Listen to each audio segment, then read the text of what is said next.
Good morning and welcome to the Mike Graham Show. I'm Mike Graham and here it is, the Mike Graham Show sign to tell you exactly why we are here. It is 7 o'clock, actually just after 7 o'clock. It's Thursday the 27th of August and it's raining, believe it or not. I know what everybody's going to say. They're all going to go, yeah, well, it's been raining in lots of other places for a long time now, but it's now raining in London, so obviously it's the top news, right? I know we'll get pelters for saying that. William Yarwood is here. Very good morning to you, sir. Morning, Mike. Looking very smart. Thank you, I may say so. Yeah, Taxpayers Alliance is obviously paying you far too much money. You know. I don't think so. No, I needed a new suit. I had my last suit for about 3 years. Yeah. It lasted me a decent That's while. good, actually. But I had to constantly, after all the dry cleaning and I had to repair it multiple times, it just ended up becoming a bit of a money sink. Yeah. So I decided last night, sod it, it's conference season coming up. I need a new suit. Yeah. And also it's getting into the winter season again, so I can't wear linen shirts and polo shirts anymore. Coming up. No, you can't wonder about. Well, it's actually, it's dark this morning. It is dark. You know, really miserable. dark. And again, we were told by old Sadiq Khan there was going to be flash floods in the middle of the night. There was going to be thunderstorms. None of that happened. 2 nights in a row now he's predicted it, and 2 nights in a row he's got it completely wrong. Wow, so he can't get things wrong? Shock. Yeah, I know. But this morning, actually, yes, it is raining, and it's rather welcome, actually. I'm looking forward to going out to Sussex at the weekend, where hopefully the garden might turn green again.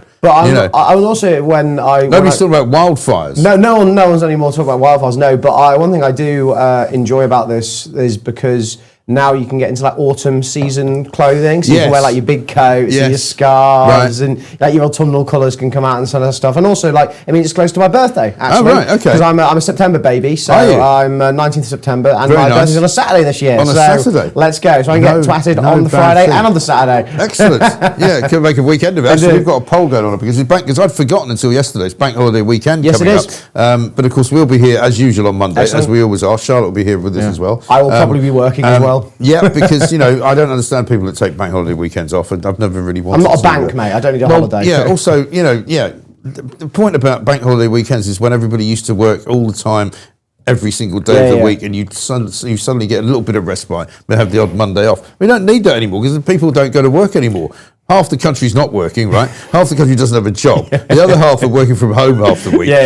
What do you need a Monday off for? It's just me and you in the office every day, Mike. That's it. I'm like, don't worry about it. Just so we've got a poll out, which we probably haven't quite got ready for you yet, but we will have. But it's about what you can do for the weekend. Does it not encourage you to drink a little bit more on a Sunday and then wake up a bit later on a Monday? Well, not for me, no, because I've got to be in here at 6 o'clock on a Monday morning. So my Sunday will be exactly the same. Here's the poll. What are you doing for bank holiday? Heading to the beach, getting out of Britain, having a barbecue, or staying under the duvet? That's probably the best option, I think. Staying under the duvet. A lot of people are going for that, 60%. Because you know why? Because every time you peek out from under the duvet, you go, oh, crikey. There's another tax coming my way. There's some marauding migrants running down the street. You can't get anywhere because the traffic's terrible. I haven't really got a job to go to, so I'll just stay under the covers. And of course, massive fire warnings and government alerts. Another alert going on. Yeah, oh my God. Careful, remember taking an umbrella to work, guys, today. Government alert. Yeah, government alert. You know what I'm supposed to be going to do this afternoon, which I'm slightly concerned about. I'm supposed to be going to the cricket. Not great weather for cricket. It's not great weather for cricket, but I don't know what but I'm not really going for the cricket. No. Obviously. I'm going for the lunch. So that's why you go to the cricket, right, isn't it? Yeah, they don't. Presumably they don't postpone the lunch just because it's raining. Oh, that's all right then. I'm assuming they don't. Because otherwise they'd lose a load of money. I learned that about cricket, actually. I'm not a massive cricket fan. I'm a rugby guy mainly, and obviously you go to rugby to actually watch the sport. Obviously you do get drunk in the. No, you watch but you do actually watch the game. Yeah, but cricket, it's different entirely. Well, cricket kind of goes on around you, doesn't it? While you're actually sitting there eating and drinking. So anyway, we'll see. I'm hoping it's not going to be cancelled. Obviously that would be horrendous because I've set aside the entire rest of the day after this to get to Lord's and hang about until about 7 o'clock at night, stagger home, go back to bed. I think the rain does stop, but it stops around this late this afternoon around 1 o'clock. According to my incredibly inaccurate app that I've got here, which I think is run by the Met Office, they usually get it completely wrong. Light rain forecast, it says here, for the next hour. And then rain 7, 8, 9, 10, 11, 12, 1 o'clock the sun comes out. Yes, that's the one. And then it's a bit, so that might be all right then. Yeah, that might be okay. Just as lunch is served. Although rain is not as bad as it was when I woke up this morning about 5:30. Yeah. This is quite radical of me, I actually get to take an Uber to come here. Did you? Because I don't have an umbrella. Well, Charlotte was saying to me, do you live far? And I've got in my head, I don't think you live very far away. I don't. You sort of walk I don't live far away. I live in southwest London, in Wimbledon, and it's only a few stops on the SWR line for me. Yeah. But I looked outside in the weather this morning and I thought, I actually don't have an umbrella because I threw my last one away because it was broken. I haven't bought a nice new one yet either. Well, I had loads of umbrellas, right? And my son came and stayed with me in my place in London, and now I don't have any. No. I've got one. And I said to him, did you nick all my umbrellas? He's like, no. I'm like, you must have done. Because like, nobody else has been there to nick them, so you're the only other person here. So I'm accusing you, j'accuse, of taking all my bleeding umbrellas. You know, I've got a nice tally money one, though, but it's quite big. I don't want to take that one on the tube because you might poke somebody's eye out. Anyway, so we'll see what happens. But I may have to take an umbrella with me. Because I generally if you go to anywhere in London, it's better to just go on the tube and then walk the rest of the way. So to go to St John's Wood and walk to Lord's, if it's not raining too heavily, be all right. But there's nothing worse than turning up somewhere completely soaking wet. And that's the problem, right? And also I'm quite precious about my hair. I'm a big girl's blouse, so I get the ginger hair. I'm quite precious about my hair. Yeah. I like my hair actually. I think it's a lovely colour, and I always get a good haircut. Yeah. Just saying so myself, folks. It's got a little wave going on. It's got a little bit of wave. It doesn't need natural as well. I put no product in it. No, zero product at all. It just waves like that normally. That's quite cool. Which is cool. I see the other gingers returned. He's yes, on the indeed. front pages. They're back without taxpayer-funded security for now, according to the Daily Mail. And there's a picture of Harry Meghan. They flew in on a private jet. Of course they did. Of course, into Birmingham Airport. So why do they need taxpayer-funded security if they can afford a private jet? That's a very good question. Apparently, there are some people who think they should get it. I'm not one of them. Because, I think they've opted out of taxpayer-funded security. Well, I agree, but also the argument someone posed to me, and I thought it was an interesting argument, didn't mean I agreed with it, but I heard this position before, is that apparently a lot of the people, I think it was Harry in Afghanistan or Iraq or one of the two? He was in Afghanistan. Yeah. A lot of the Taliban basically want to go and find a way to kill Harry because, of course, Harry boasted about it in his book Spare. Which apparently many military veterans thought was a really stupid idea. It was a stupid idea. And also something that they don't do. It's a bit uncouth. And the argument is that, he may not be a member of the royal family, but he is a public figure, and as public as you could possibly get, and therefore needs some form of security. Now, I'm fine with him having... But then you can have the Nigel Farage argument, who is also a public figure who had his security withdrawn. And that's what I was coming to. The point of the matter is that there's plenty of people in British life who are public figures who, in reality, in a nicer kind of world, should all have security. Yeah. But I don't think that taxpayers should be footing the bill for it. Now, Farage is an MP, that's fair enough, but of course they did take it away from him for whatever reason, and he got no explanation for it, which is why he got that £5 million donation to use for security. But my view is that if you give Harry and Meghan security, taxpayer-funded security, you essentially set a precedent. I remember when like early days of Keir Starmer, who remembers, and there was this massive who? You've got to give us the it's sort of gone now. Is it gone? I haven't done it because I was doing it every single week. Now I'm sort of now on R&D from. That's a very good point. By the way, I don't know, we were both asking this question yesterday. We don't know what's happened to the Burnham alert, do we, Charlotte? There's somebody who's meant to be doing one. We still haven't got one. No, it's not your fault. It's just we still don't have one. He's only been in for a month. But anyway, carry on. When Keir Starmer was first in power, there was this massive... remember that massive Taylor Swift sort of scandal where all the cabinet ministers were getting free Taylor Swift tickets? Free tickets, yeah. He went twice. He did went twice. He did go twice, and Bridget Phillipson was on TV, awful woman, talking about how it was really difficult to, reject these tickets because her kids really wanted to go. No, I bet she wanted to go really deep down. But apparently... Taylor Swift's mum, of all people, demanded the Prime Minister and indeed Sue Gray to give them taxpayer-funded security. And what did Taylor Swift get? Taxpayer-funded security. Yeah, well, do you remember that there was a footage, wasn't there, that somebody took from their house in Uxbridge of the motorcade going from Wembley Stadium back into town, and there was like flashing blue lights all over the place. There was high-speed Range Rovers, and they went very quickly from. But to be fair to her, the reason she got that was because in Germany, if you remember, they had to cancel the show because two people tried to blow it up. That is true. A couple of Islamists wanted to blow up the hell out of a Taylor Swift concert. So again. This is not a problem, though, because visiting dignitaries get it. Yeah. And so did Harry. When Harry came back on his own to do I can't come here with my family because it's too dangerous, he got security. Because he's a visiting dignitary. What he doesn't get is a lifetime of it, having opted out of the royal family, if he decides to live here with his kids for the rest of the time. Exactly. I think that's the difference. And while I was against the Taylor Swift one, actually, from a principal reason, she's got the GDP of Estonia in her back pocket, for crying out loud. I don't think she should be right on taxpayers. For all we know, maybe she paid for it. Maybe she apparently she didn't in the end. But the point of the matter is that was a one-off thing that happened once. Yeah.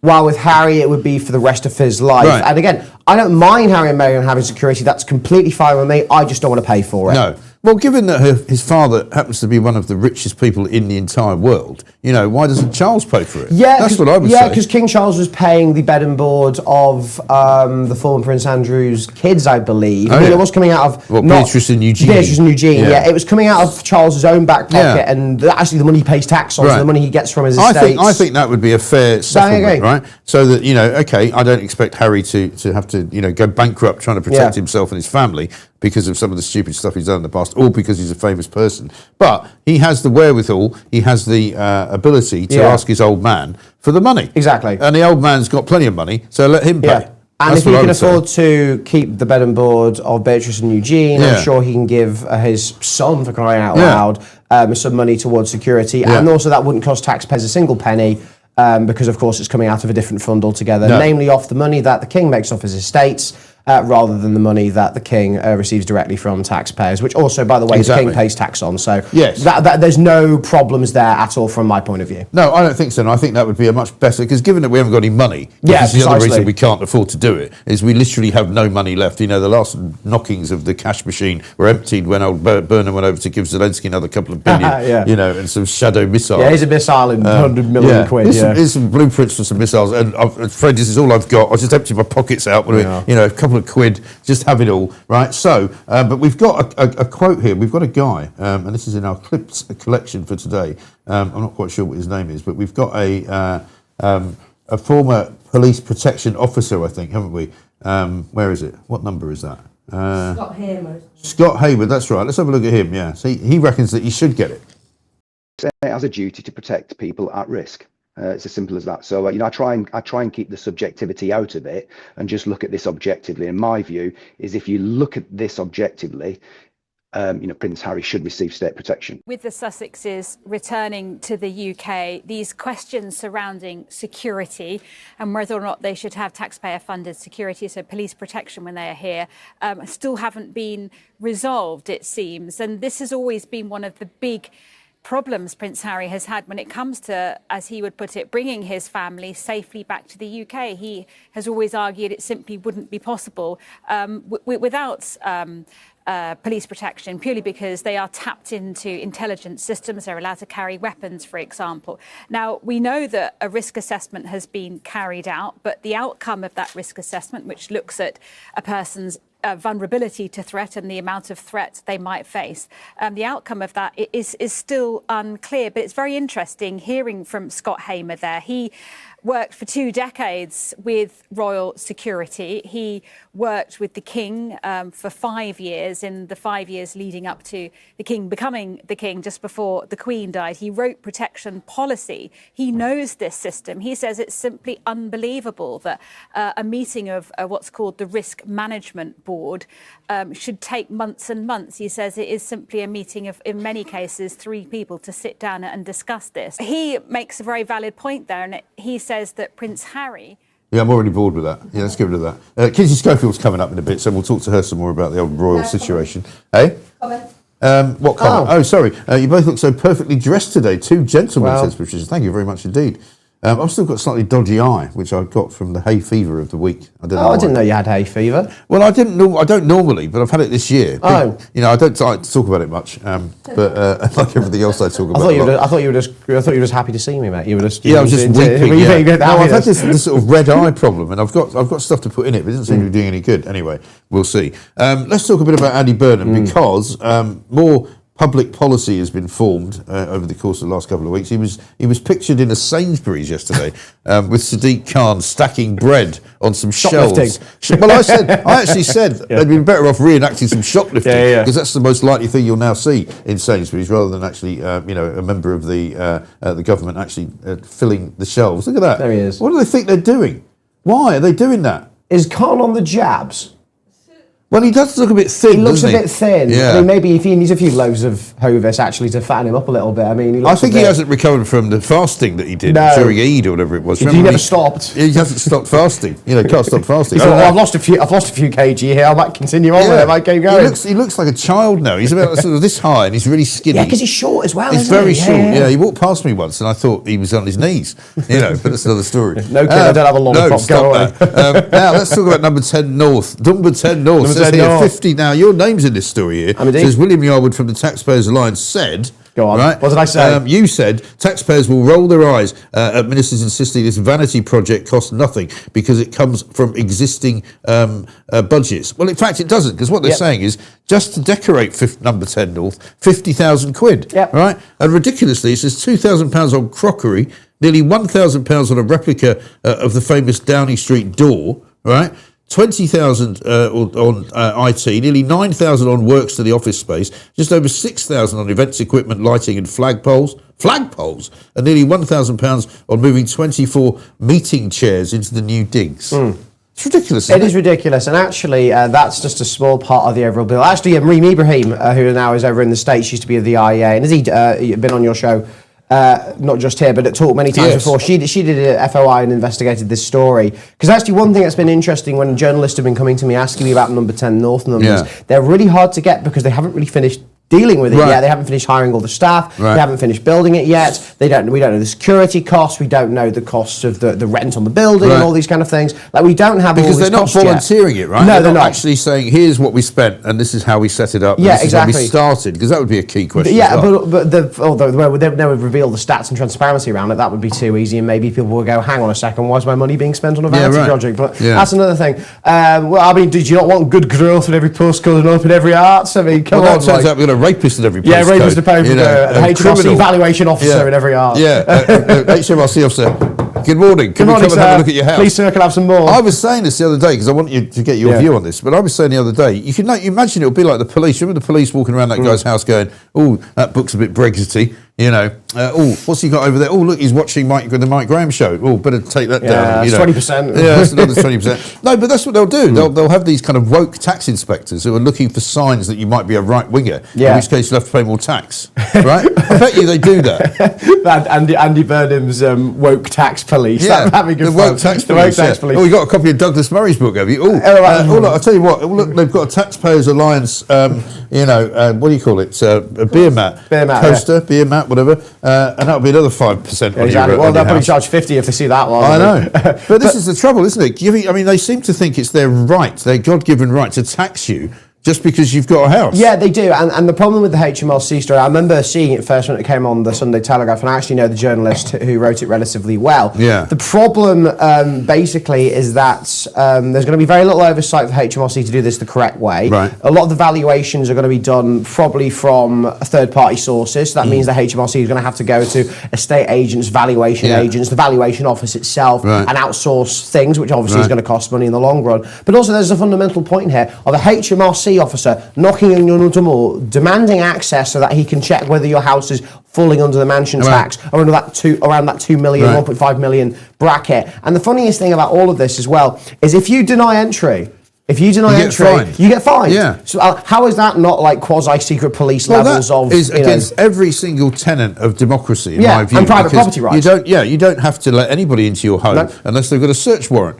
The police have to apply to the courts to get a search warrant. These bozos apparently just have to knock on your door and you've got to let them in. Yeah, exactly. HMRC... I think it will be challenged. I think there will be people who will say, sorry, mate, that ain't happening. And if you try and force your way into my house, I'm going to take you to court and sue you. Exactly. And the money they raise from the so-called mansion tax is estimated to be around 400 to 500 million pounds, which is a drop in the ocean, by the way, Mike, in regards to basically everything we spend money on. Yeah. And what's interesting is they haven't actually put any costings on how many valuation officers they're going to hire, how much they're going to cost, what their expenses and travel expenses are going to be. And are they using these people from existing jobs, or are they hiring more? Are they using them from existing jobs? Are they hiring new people? Are they taking them back from the sort of estate agent and valuation sector? The problem with all of this is that actually most of the mansion tax money that will be taken in is probably going to get used up by the HMRC inspectors on their expenses and their salary. Like most of these kind of new ideas that they have to collect more money, it actually ends up costing administratively more money to actually run the new version of events than it would be to just leave it alone. Oh, don't ask about that. I mean, that's you just don't want people to be their fair share, do you, Mike? Come on, you're just a terrible evil right winger who believes people people should enjoy their own properties. I've already and paid the more houses. than my fair share. Thank you very much indeed. Jennifer says this, just wondering how tall William is. A funny question, I know. He just looks a lovely tall man when sitting there. I'm only 5'11", actually. I'm unfortunately not 6 foot. My granddad was 6'3". Really? Yeah, he was tall, but my nana was very short. My mum and dad were relatively short. And luckily, I got the last bit of my granddad's good genetics in terms of being taller than most of other members of my family. But unfortunately, I did miss that 6 foot number, which is annoying because 5'11" is 5'11" above is average, respectable, but you go on, it's not good for dating apps. Is it? It's terrible. Really? Dating. I don't use dating apps personally, but when you look at statistics, the majority of this is for women, by the way, because obviously I'm a straight bloke here. Arrest me. Heterosexuality is on trial in this country. That's not allowed. That's not allowed anymore. What are you doing in politics? I'm a straight white man and I'm right wing and I'm in politics. I'm just undateable at this point. But when it comes to how women swipe on dating apps, over 6 foot tends to be the main area where they do swipe over. While under that, there's some of them more compromised, like 5'10", 5'11". It's about well. I mean, how many wives has he got? Well, just the one I think that we know of. I mean, you can't say too much. Obviously, that would be wrong. Kinsey Schofield's here though. We don't need to talk to her about tall men. We know exactly what Kinsey likes to talk about, and it's not necessarily dating apps. Good morning to you, Kinsey. I wouldn't know anything about them. Of course you wouldn't. Absolutely not. Now, one of the reasons that I wanted to talk to you, obviously, is Harry and Meghan are back. They've apparently come in under the cover of darkness in a private jet into Birmingham Airport. God knows why. I presume that's closest to where they're going. But interestingly, right, they're on page 17 of The Sun, and I wonder if that's some kind of deliberate manoeuvre. The Sun newspaper would normally, you would think, have put them on the front page. Now, they've got a different story on the front page, but, they could put a little corner picture of them or something like that. I wonder if this is some kind of message that the press are going to try and kind of back off them for a while, or maybe find them a little bit too boring to cover in a massive way. Do you think that's possible? I mean, I refused to get out of bed yesterday when my phone started blowing up about this story. I thought, is this, it reminded me of like the son that has to pack, or the daughter that has to pack up the car and come home because their first big boy or big girl job didn't pan out. Right. And so they move home to mom and dad. Or, I also compared it to like after the Super Bowl, we don't film the losing team coming home. We film the winning team. So why are we filming these two coming home? So, I mean, I have seen some people losing their minds about it, but I am definitely agreeing with the Sun. I'm in the Sun's camp where I'm just kind of like, we're over you. Do something worthy of our front page. Yeah, it's interesting actually, because maybe that will annoy Meghan more than anything else. Is that they've sort of come back and nobody's got terribly excited. It could be the biggest disappointment of all time, because she probably expected there to be cameras, lights, paparazzi waiting for, like the Beatles when they turned up in America for the first time. Screaming people waiting to welcome them back into the bosom of our families. Maybe not. Just come in on your own. Nobody's there. Nobody cares. Get in a car. Go to wherever you're staying. Tuck the kids into bed and go to bed. What I thought was interesting was that they were so secretive about this. Van Nuys, which is not the airport we would have necessarily assumed that they would fly from. Birmingham, definitely not the airport that I knew. I knew that photographers were camping out at, waiting to try to catch a glimpse of them. But they chartered this private jet through Planet 9 Private Air, and the reported charter rate for this vehicle is $12,000 an hour. And so you're looking at $120,000 for this flight. And I think that the reason we know who chartered this flight is because, in my opinion, Harry and Meghan said, we'll tell people that you chartered us if we can get a discount, or we can do it for free. Right. Because I don't think that they have that kind of money to throw around. Well, I was going to say, I presume somebody else paid for the bill, because normally that's what happens. They normally jump on somebody else's private jet and just, pass the bill over there. I mean, oh, sorry, I don't deal with that. I don't want the bill. Don't pass it to that person over there. Thank you very much indeed.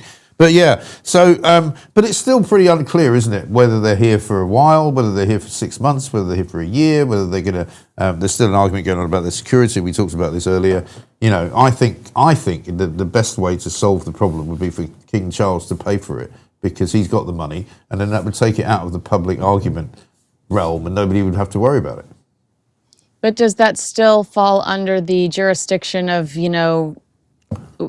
a specific person can't pay for security, because then everybody could pay for security? Because Harry himself has said, I'll pay for the security. And the argument has been, you can't pay for the security, because if you pay for the security, then any Tom, Dick, or Harry could come over and say, I want armed guards to follow me. Well, I think it would be a legitimate argument to make that since you are the son of the king, and the king is the king can decide that he wants to look after his own kids. And that doesn't apply to any other foreign dignitary at all. And we can make an exception. And that's the reason why people in government don't have any common sense, because they would go, oh, well, maybe we have to do this for everyone. Well, no, King Charles does it. He makes an exception for his own son, pays it from his own money, and that's the end of it. But then Harry would say, Dad, why did it take you so long? Because remember, during the BBC interview, he was accusing his dad of not stepping up and interfering in his lawsuit against the government. Right. When he was suing the government to try to get this automatic arm protection. But, here's what we have recently learned via the Daily Mail. Whether it's true or not, I don't know. But they say that Harry has a 15-year plan there, and that Meghan simply does not. Yeah. They said Meghan's going to be going back and forth between the UK and the United States. I said this before we'd even read this article, that I felt like she was going to claim that she had business in the States that would keep her there for months at a time. And now this article is saying almost the exact same thing, that she's going to say that, or she's going to need to be the breadwinner, because Harry has told his friends he's going to gladly be the stay-at-home dad and be at all of Archie's rugby games on the weekends. And Meghan's going to be jumping on a plane, but these climate activists jumping back and forth on a jet to go back to the United States. But this reminds me of something I've seen in the past, and that is Meghan living in a separate country from her first husband, Trevor Ingleson. She was accused of affairs. She was accused of cheating on Trevor with a hockey player, with that cute golfer, McIlroy, Rory McIlroy. Yes. At the time, Trevor found out that they were getting a divorce when she threw her rings in an envelope and FedExed them to him. This also reminds me of Princess Diana, who lived at Kensington Palace, while Prince Charles at the time, lived at Highgrove. I mean, we've seen this fairy tale before, and we know that it's not a happy ending. No, it certainly isn't a happy ending. Absolutely extraordinary stuff. But anyway, we're keeping an eye on them. But I think you're right. It'll be a kind of a low murmur, I think, for a while until something happens. But they won't be able to help themselves. She will not be able to help herself. She'll have to get in the papers somehow. So she'll have to do something, be pictured somewhere, get out of a car in an unexpected shop or something like that, pop down to the local Waitrose in the Cotswolds or whatever it is. She's bound to do something. But the other thing I wanted to say was that because it's still yesterday where you are, and I know that might sound a bit weird, it's still Wednesday where you are, it's still International Dogs Day. And I know that you've got a couple of dogs there, and I just wondered, because we forgot to do it yesterday. We didn't realise it was International Dogs Day until it was too late. So let's have a look at your dogs, if we can. Well, I'll show you one of them, because they all need haircuts. This is my favorite one. This is Rooster, who just got up from a nap. Rooster. And he definitely needs a haircut, but it's every day is International Dogs Day when you have 4 dogs. It was the cutest thing. I had my Uber food delivered to me today, and the picture is my dog's tongue sticking out, like when they captured me going to collect very the food. funny. Brilliant. Yeah, so every day is International Dogs Day here, Mike. Well, Rooster looks amazing, doesn't he? Right, he looks a bit like William, actually. He's got a similar kind of look to it. No, it's a good one. I like it. Kinsey, great to see you. Happy International Dogs Day, and take it easy. Kinsey Schofield, what a beautiful picture that is. I meant that in a nice way. Yeah. Because, you would like Kinsey to hold you like that. You might think that, oh boy, I couldn't possibly comment. That would be wrong, yeah, absolutely. Let's not go there. I'm anyway, quite professional. Yeah, so we've got to talk about a couple of other stories that are in play at the moment. And first of all, we must look at this terrible story in Nepal. And the reason I want to show this to you is because it's such a shocking video. This is, I don't know if you've seen this, but it was running on social media yesterday. It's on the front pages, obviously, because of the numbers of people who are missing. Times has got Britain's lost in Nepal flood. The Mail have got over 30 Britons missing in Nepal flash flooding. I think they're talking about finding so far at least 150 people killed. But this picture is terrifying. If you look at it, this is the sort of the tidal mudslide wave coming down through a town. Have a look.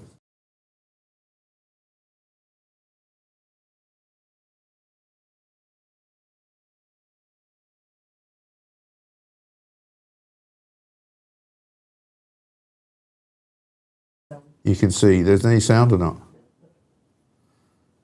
No. As you can see, the people are kind of moving quite quickly because they think they can hear something coming. But here it comes. Look, I mean, it's just incredible. Jeez. It's like something out of a disaster movie, isn't it? That is just awful, and it's completely like wiped away. You know, hundreds and hundreds of houses and structures and buildings. Can we play the other one? Yeah, the other one's where you can see it coming from a bit further.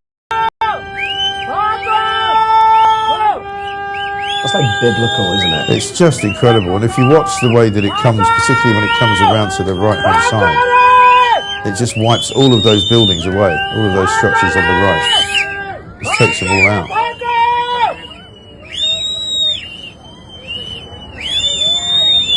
Yeah, here it comes. You see all these buildings being knocked down. I got it! Just horrendous.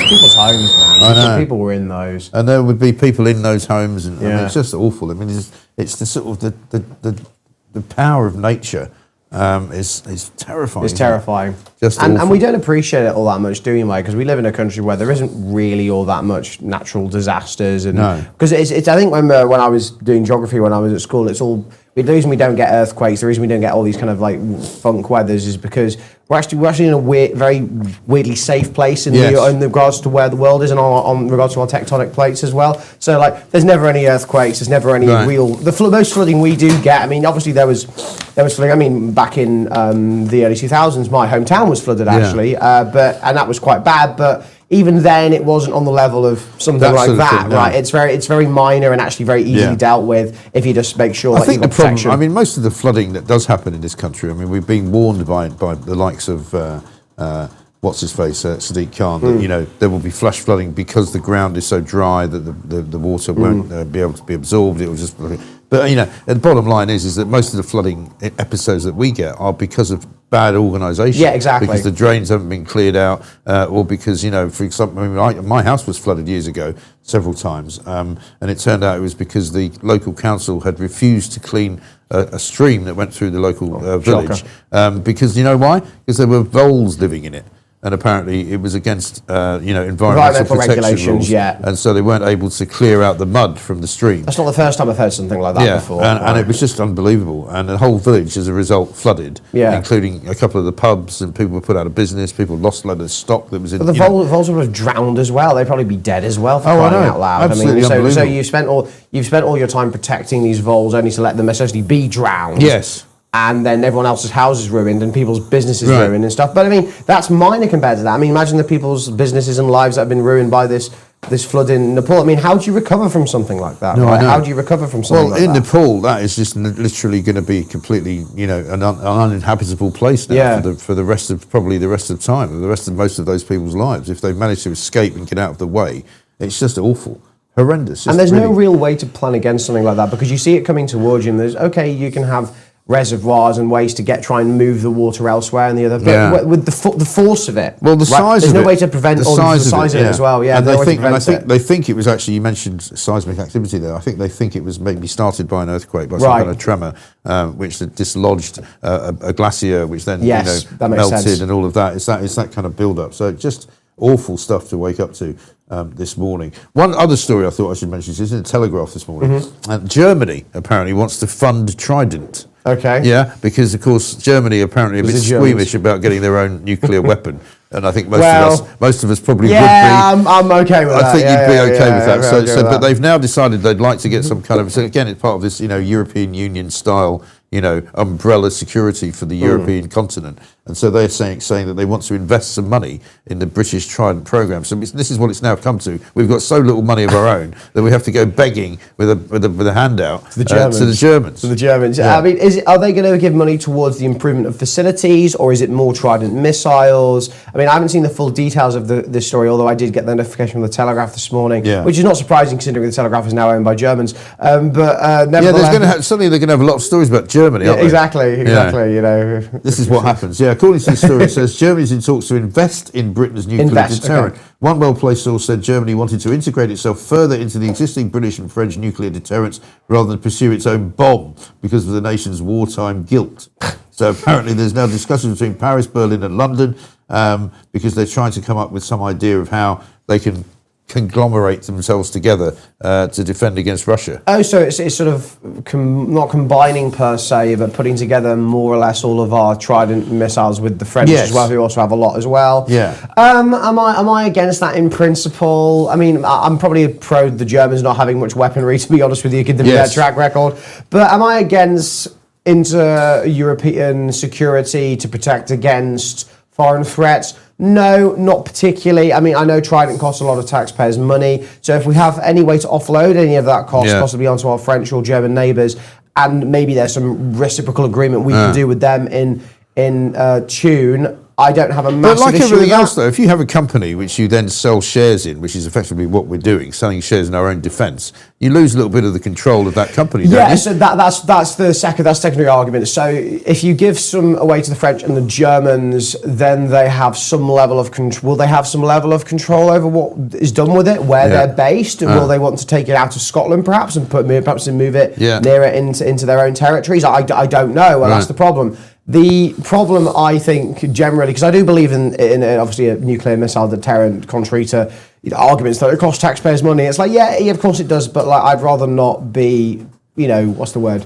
I'd rather not be nuked out of the ground, because you've seen what happens when countries get their nukes taken away from them. For example, Ukraine, which had all of its nukes taken away by us, by the way, in the 90s, and said, don't worry, Ukraine, don't worry about it, you'll be fine. And then Russia invades them, and we all go, that's actually what a good deterrent looks like. And that was a key pinpoint of what a nuclear deterrent is for, is to prevent powers which are bigger than you and stronger than you, although, of course, Russia shown to be not as strong as we thought they were. It prevents them from wanting to invade you directly. And you're stuck in this constant, or will they, won't they? But a lot of and I'm terrified of nuclear war. I'm actually a bit soft and cuddly on it, actually. I don't think anyone is actually in favour of it, to be fair. But the problem is, I watched I think it's the 80s film Threads. I watched that, and I terrified myself to death. I was scared. Seen that. It's really, it's good. It's not. Don't watch it before bed. Okay. But it's terrifying. Maybe one for the bank holiday weekend. Definitely one for the bank holiday weekend. Definitely watch it, because it is terrifying, because how much nuclear war can just devastate and destroy a country, which will, and then the world in it will never recover.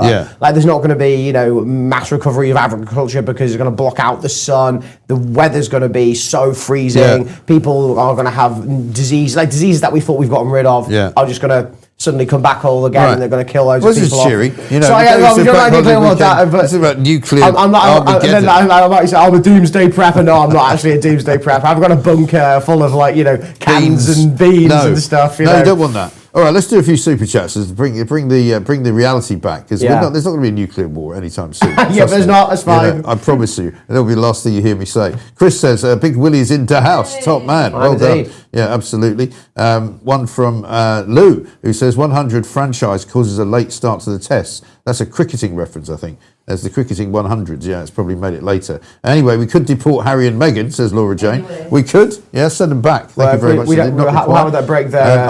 Man corrects me on the Taylor Swift front. It was 3 shows in Vienna that had to be cancelled, not Germany. Well, it's in that kind of neck of the woods, isn't it? Please discuss Piddington, lights off, terrifying. We will be discussing Piddington. We've got a clip, actually, from Katie Lamb on Piddington, and we'll get to that. Also, we're going to be talking to Christian Drogan a little bit later on. He had an amazing story earlier on this week, and we're going to ask him about it, where he smuggled himself back into Britain as a migrant. Which is incredible. Good morning, Mike. Sending you a big hug, says Cindy Smith. I want to tell you I'm so happy you're in the world. And let's talk about Harry and Meghan. They're out of the USA. You can have them. Yeah, well, we have just talked about it.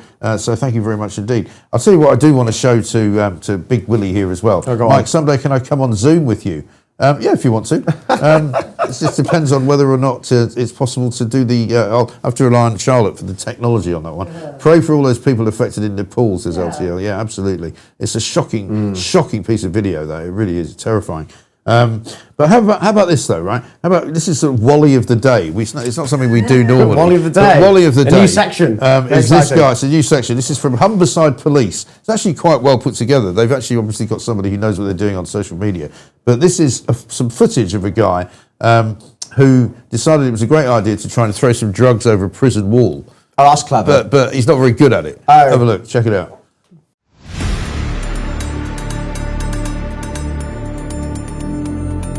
A whole prison with £12,000 worth of drugs in a bag, right? And proceeds to empty them. He throws it, but it doesn't get over the wall, right? Why has he got his... He doesn't look the fittest guy you've ever seen. He's not running very fast. Right? He's unsuccessful in his first attempt. So he enters the car park of the prison to pick up the drugs, right? He's going to chuck them over again. Here he comes. Why is he walking so like... Well, because he's a fat git, that's why. I think that's probably the description you're looking for. Here he goes. He chucks it over again, misses it again. It's come back over. Exactly. Right. Olympian. It's gone behind the car. Here he comes. Third time lucky. No, it's come back again.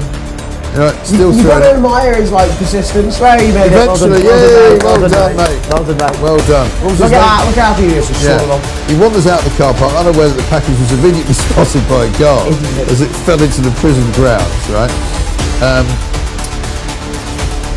And there he is.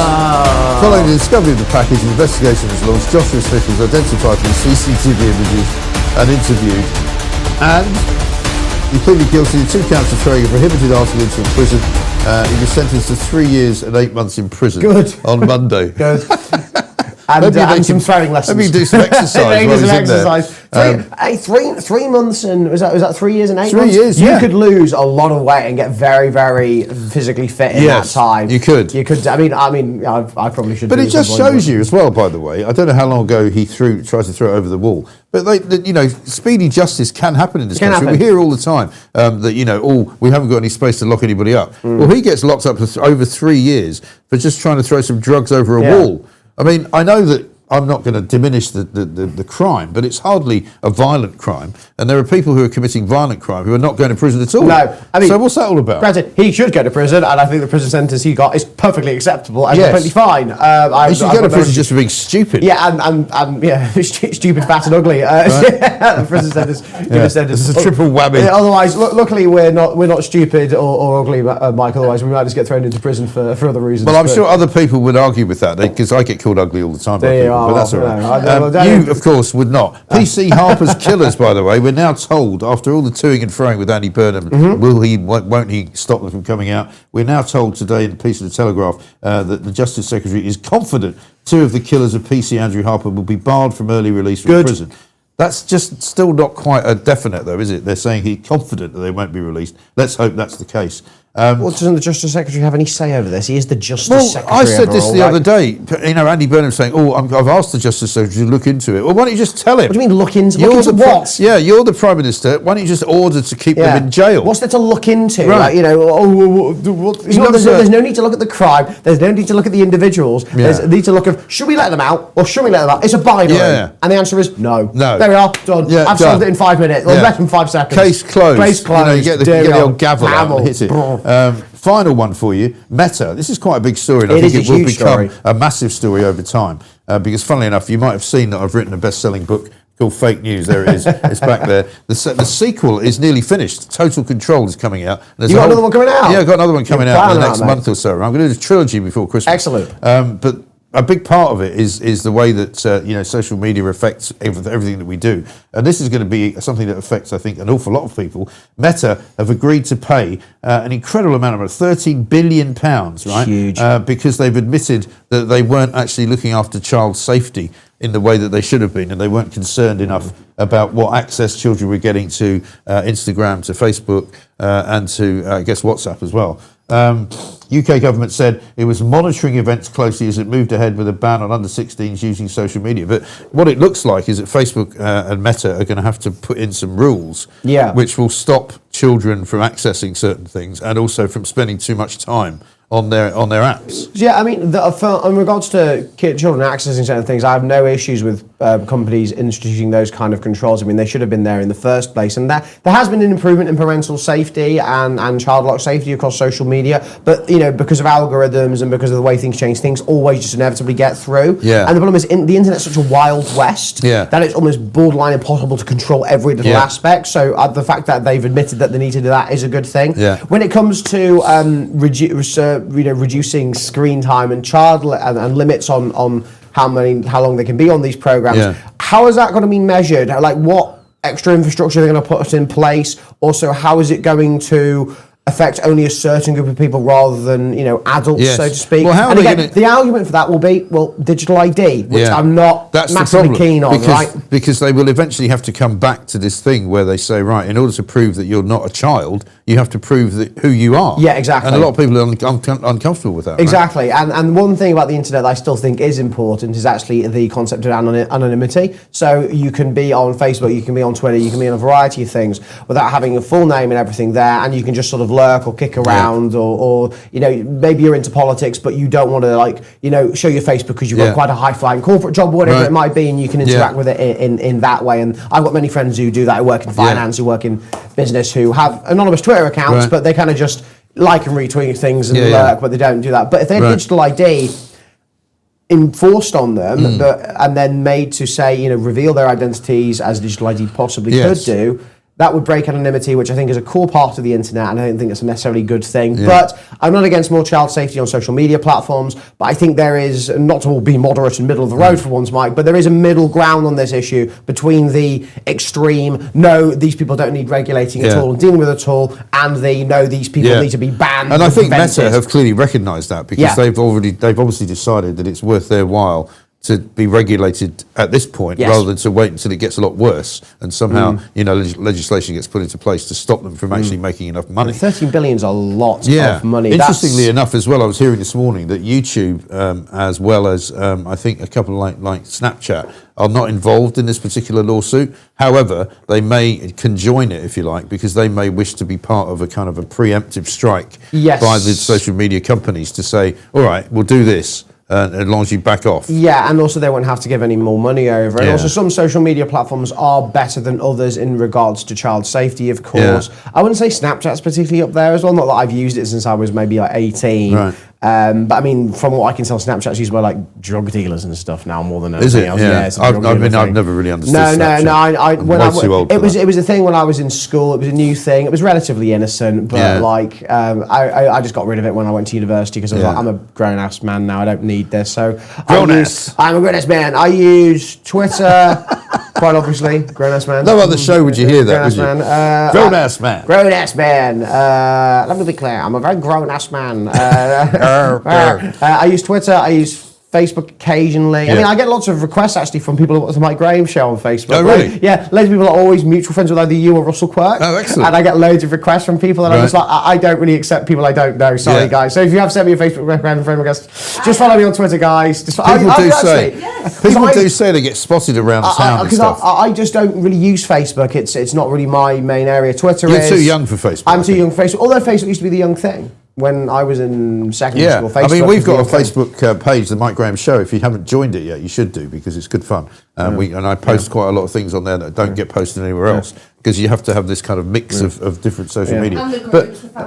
There's a bunch of those as well. But also, a lot of people say to me that they get spotted in the street and they go, oh yeah, we saw you on the Mike Graham Show. So there's a lot of people watching this show, which we don't even know they are doing it. And every time, I've told you this before, but every time at a party conference, it'll probably happen at Reform and Tory, which I'll be at, by the way. So if you're at Reform or Tory conference, I'll see you there. At CPAC, at this Thatcher conference I went to, at a few other conferences and events I've been to, they go, oh, I've seen you on the Mike Graham show. I've seen you on the Mike Graham show. And I'm just like, oh, this is crazy considering how much broadcast media I actually do. Yeah, I know. But turns out you're the one I get remembered for. Well, that's why you're here. You're the guy. That's why you're the guest, always the guest of honour on a Thursday morning. So good to see you. Good to see you, Mike. Great Pleasure. suit. Thank you. Watch out for the rain on the way back home. I'll be all right. Oh, you're going to work now, I suppose. I'm going to work, indeed. What's on the menu for today? Oh, well. Government bashing. Well, we'll have something for you on Monday morning, actually. We have something coming up Sunday for Monday release. Okay. And it's It's to do with Whitehall. That's all I'll say. I'll let you, right. you know. Okay. It's going to be good fun. Charlotte, we mark that down, and we'll get him on Monday, shall we? Willie's looking hot this morning in his suit. Twitter woo says. I wish I had this kind of attention from women who are like in their 20s. I mean, you know,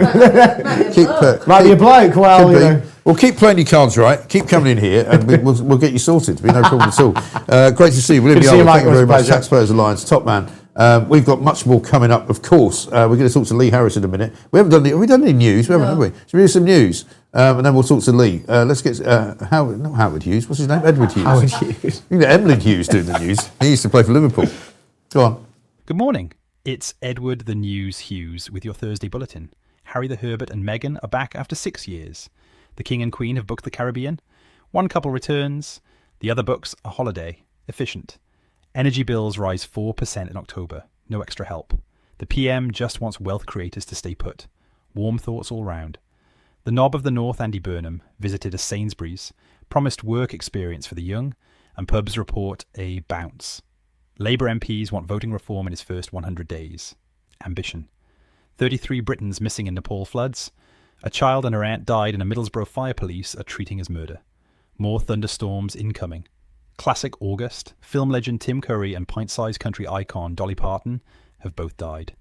The Palace Guards played 9 to 5. Even the weather couldn't ruin that. That's your lot. Don't look at the bill. Please remember to like and subscribe. Laters, Tigers. Nice one. I see he's got the heron back. What's he doing with the sunglasses and the Hawaiian shirt, though? Is he away? Bank holiday mode. Bank holiday mode early. It's only Thursday, you know, mate. You don't get to take Thursday, Friday and Monday off. You know, you can't do it. Anyway, coming up, we've got Jamie Jenkins, based in Bougie here too. We'll be talking to Christian Drogan later on as well. So much going on. But right now, let's talk to the man, the legend, the myth and the legend. Lee Harris is here. Very good morning to you. Good morning, Mike. Do you know, I forgot it was a bank holiday until you just said it. I'm excited. I only found out about it yesterday. And somebody was like, oh, of course, you won't be working on Monday. And I went, yeah, I will. Why wouldn't I? And he's like, it's bank holiday. I was like, oh, okay. August bank holiday. Of course, it's raining. Are you still going to do a show on Monday? Yeah, of course we are. Yeah, we always do shows. Yeah, we don't stop for bank holidays. No, I mean, it's not. I mean, I've never understood people that used to take bank holidays off. They'd go, oh, it's a bank holiday. You go, look, you're in the broadcasting business. You have to do a 3-hour show. I think you could probably drag your carcass into a studio for a few hours and then you could go and enjoy the rest of the day and put a barbecue on in the afternoon, couldn't you? Oh, no, got to take the day off. So much to talk about, though, because not just the weather, obviously, which is going to have an effect on all sorts of things, but loads of things. I wanted to start off with the arguments that are going on around crime and migrants and Piddington and all sorts of places where now the government is forcing people into communities where there's going to be more migrants than there are people. Shall we kick off with Katie Lamb? This is Katie Lamb, the Tory MP, talking about this migrant village that they want to set up in Piddington. Piddington, a village with a population of 314 people, is the planned location for a new camp for illegal migrants, set to house 1,250 people. The government themselves said this wasn't going to be a secure facility, but apparently they're going to do it anyway. The plan was announced a couple of months ago and, perhaps unsurprisingly, nobody in the area supported it. But rather than listen to local residents, the government decided to do an urgent planning process, allowing them to bypass the local council and build the site anyway. They claimed that the actual site, a disused military camp, would be largely self-sufficient. But they also said that it wouldn't be a secure detention facility, which in reality means the asylum seekers would be free to come and go as they please.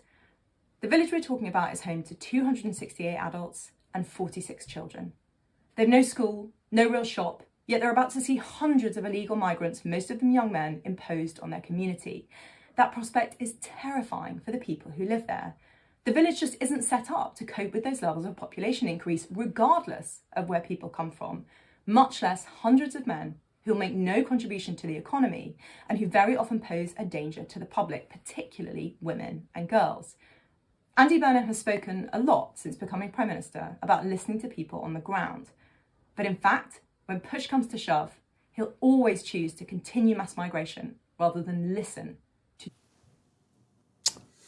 She's right, isn't she? The government just isn't really listening to the people at all here. No, she is right. I'm a big fan of Katie Lamb. I'm disappointed. I feel like she's in the wrong party though. It's almost like her party is like an arsonist returning to the fire. It made me cringe a little bit there, listening to her saying that the government is going to go ahead with it anyway. Well, that's exactly what the Tories did.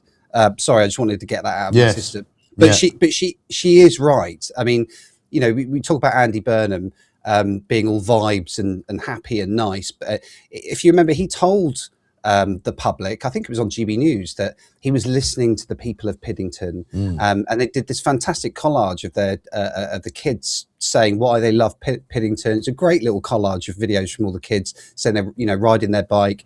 You know, I'm a dad, I have a daughter, and I try and imagine if that was happening in my village, I would be absolutely furious if that was happening. And you're talking about the crime rates, etc. I'm doing a video after this on the fact that the government are going to be hiding or are hiding the crime rates from foreign nationals.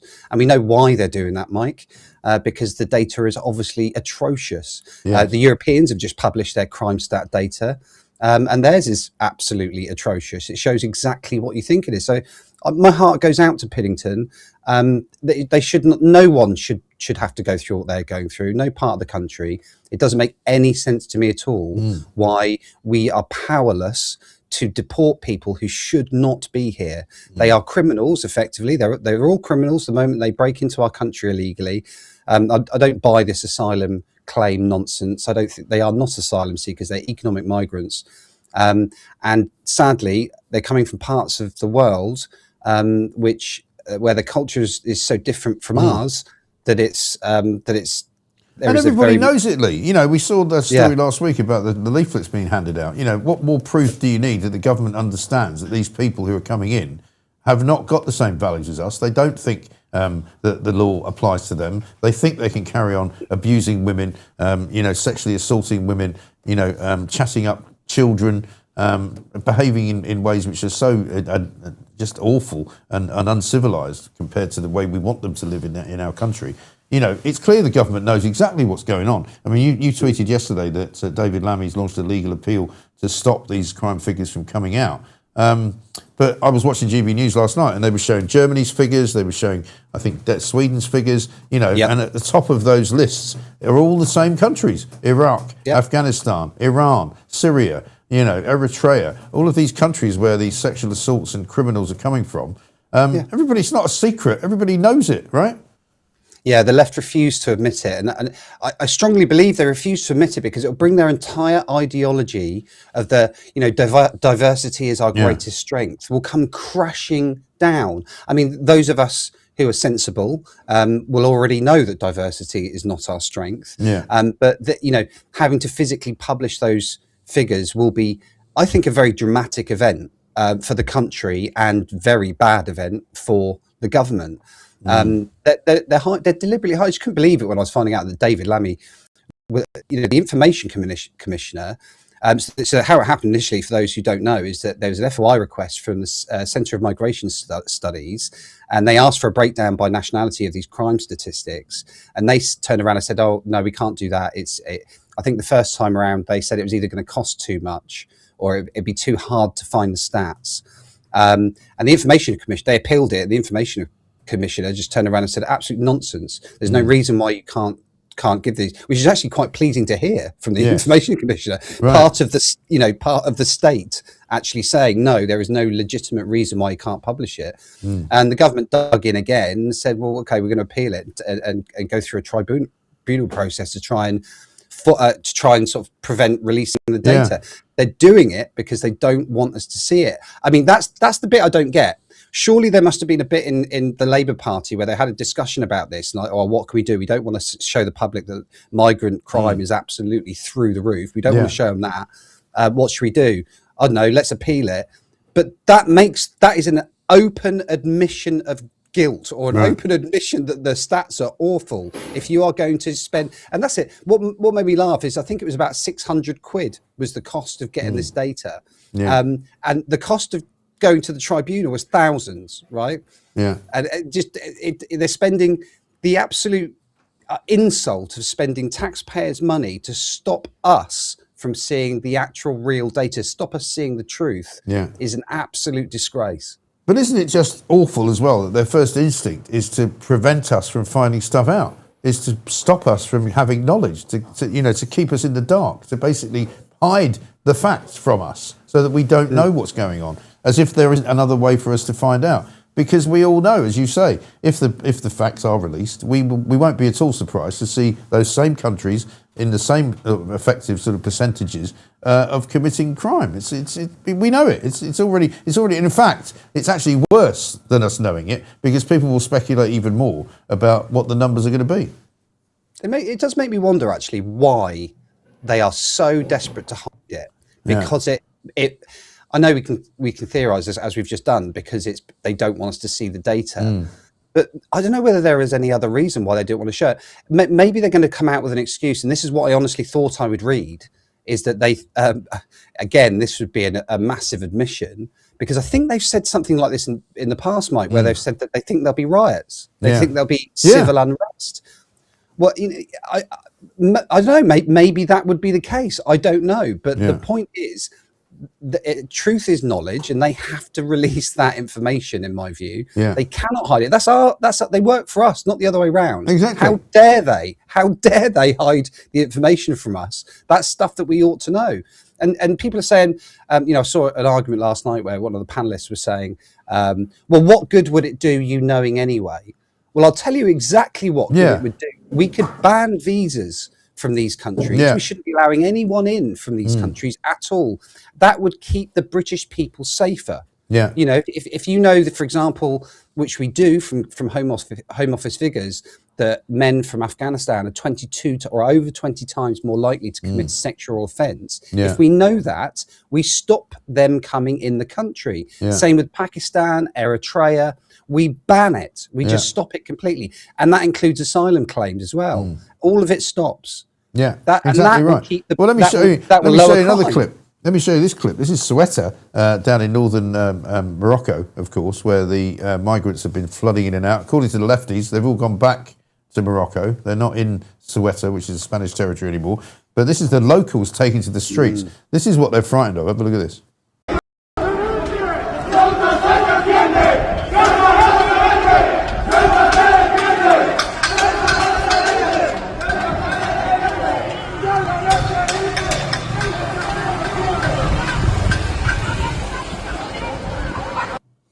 That's last night. The locals taking to the streets against this impinging and larger group of people coming in to their country, effectively, illegally, right? And so people are not going to put up with it.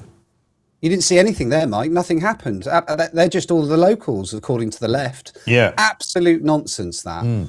I remember that day on X when all the left was saying it was all fake news and stuff. And I'm like, hold on a minute, I've just seen thousands of people, thousands, mostly young men, invade a country, and they all start, well, it was tens of thousands, it was 70,000, wasn't it, on the first weekend that they did it, Absolute biblical numbers. And I've watched a couple of really good independent journalists out there. I think Sarah White was one of them who had actual footage of these guys. That what they're doing is they're going up to hide in the mountains, because apparently there was a rumor that they said if they were able to hide in those mountains for 1 week, then they believed that the Spanish government would allow them onto the mainland, and that's why they were doing it. But they've caused absolute destruction in Ceuta. I don't even want to repeat some of the crimes that have been committed there against some of the women there, as well as general antisocial behaviour and breaking stuff, and some young men as well apparently are being attacked. I mean, it makes sense it's just obvious, isn't it, that if you are not from that country and you come from another country where the culture is different, there's a rather large chance, and we've seen this play out in a big way, that you have absolutely no respect for the host country that you've gone to. None at all. Absolutely none. And you look at some of the areas that we have in the UK, for example, they don't look after the place. There's parts of Birmingham that are absolute tip. There's no sort of pride. There's no sort of connection to our country. So they don't treat it. In fact, I would argue that a lot of these cultures, countries that they come from, they actively hate us. Yeah. You know, they're quite happy to take the benefits and the society that we live in, because they know they'll have a much more comfortable life here than maybe they would in Afghanistan or Pakistan. But they want to change, you know, they want to bring their culture over here and change our country. That's not on. We should not be allowing it. I just think that we need a kind of perma ban at the moment on all visas from countries where they have a very well. How about we? You know, they say that Britain can set the standards sometimes. I don't believe that's true, but why don't we as a country say, right, if you treat your women like second-class citizens in your country, you're not getting any visas. Full stop. Right. You know, why are we Donald Trump managed like to Pakistan do it, right? Donald Trump millions? managed to stop importing anybody from certain Muslim countries because he said that he didn't think it was an achievable aim for the USA to have, because they thought that these people coming from these countries want to do us harm. So he just put a blanket ban on it. Everybody sort of jumped up and down for a while, but he managed to do it. He did do it, and nobody batted an eyelid. You know, we've got the ERGC here, the European sort of Human Rights Brigade, who are all saying, oh, we should welcome more migrants in. We should get more migrants in. It's ridiculous. But listen, Lee, we've got to run because we're running slightly behind. It's great to see you. Terrific to see you. We'll look out for your video in a little while as well. Lee Harris there talking to us here on the Mike Graham Show, with you all the way through until 10 o'clock, of course, when it's Paul Cox and Mark Littlewood. Paul Cox is riding solo this week, but Mark's still very much in the firmament, talking to him and giving him his view of all manner of things. We've got lots more to do. Jake Wallace-Simons is here. We're going to show you a little clip from Alistair Hilton's work the other day when he came down to the studio here and discovered something on his way home, believe it or not. But should we do a bit more news first up, or not bother? Not bother. So we're not going to bother doing the news. Edward Hughes has been bumped off by Charlotte. I think it's because he's not dressed properly. He's wearing a Hawaiian shirt. It's shocking. Just like Jeremy Vine. Yeah, he looks like Jeremy Vine. He does, actually, yeah. Jake's here. Jake Wallace-Simons. Very good morning to you, sir. Good morning. So I'm not wearing a tie, Mike. I feel I should apologise now. No, not at all. It's bank holiday weekend. It's fine. You know, you can do whatever you like. We're very laissez-faire here at the Mike Graham Show. Before we start on Burnham and his ludicrous latest kind of anti-Israeli policy that he wants to bring in, where he cares very much apparently about the number of houses being built out of Jerusalem. Have a look at this. This is Alistair Hilton, a photographer who's on Twitter quite a lot. He came into the studio down here in South London not long ago, and this was his walk back. I think it's towards the new American embassy in Battersea. Have a look at this. Good morning, you beautiful people. And now I'm here, and look, a terrorist flag flying in London and an encampment. This is actually in London, and this has been here months now. Months and months and months of these terrorist supporters, anti-Israel, of course. Look at this. How is this actually allowed? The American embassy is through those trees, but here you go. Literally London supporting terrorism. Quite incredible. You know what would happen if these were English flags or British flags, don't you? You know how long they would be here? I'll tell you how long they'd be here. 1 minute. That's how long.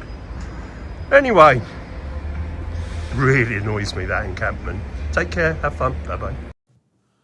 So, you might have seen that before. I actually hadn't. And sadly, it doesn't surprise me, but that's kind of the London we now live in, isn't it? Yeah, it's all over the city. It's in the university areas around Euston, around UCL and elsewhere. You can see several dotted around the city, and of course around Parliament, Westminster as well. I think the problem is that we have freedom of speech and freedom of expression in this country, and those are rules that, or laws or norms that were established before mass immigration and before the kind of mass radicalization of the Cold War and so on.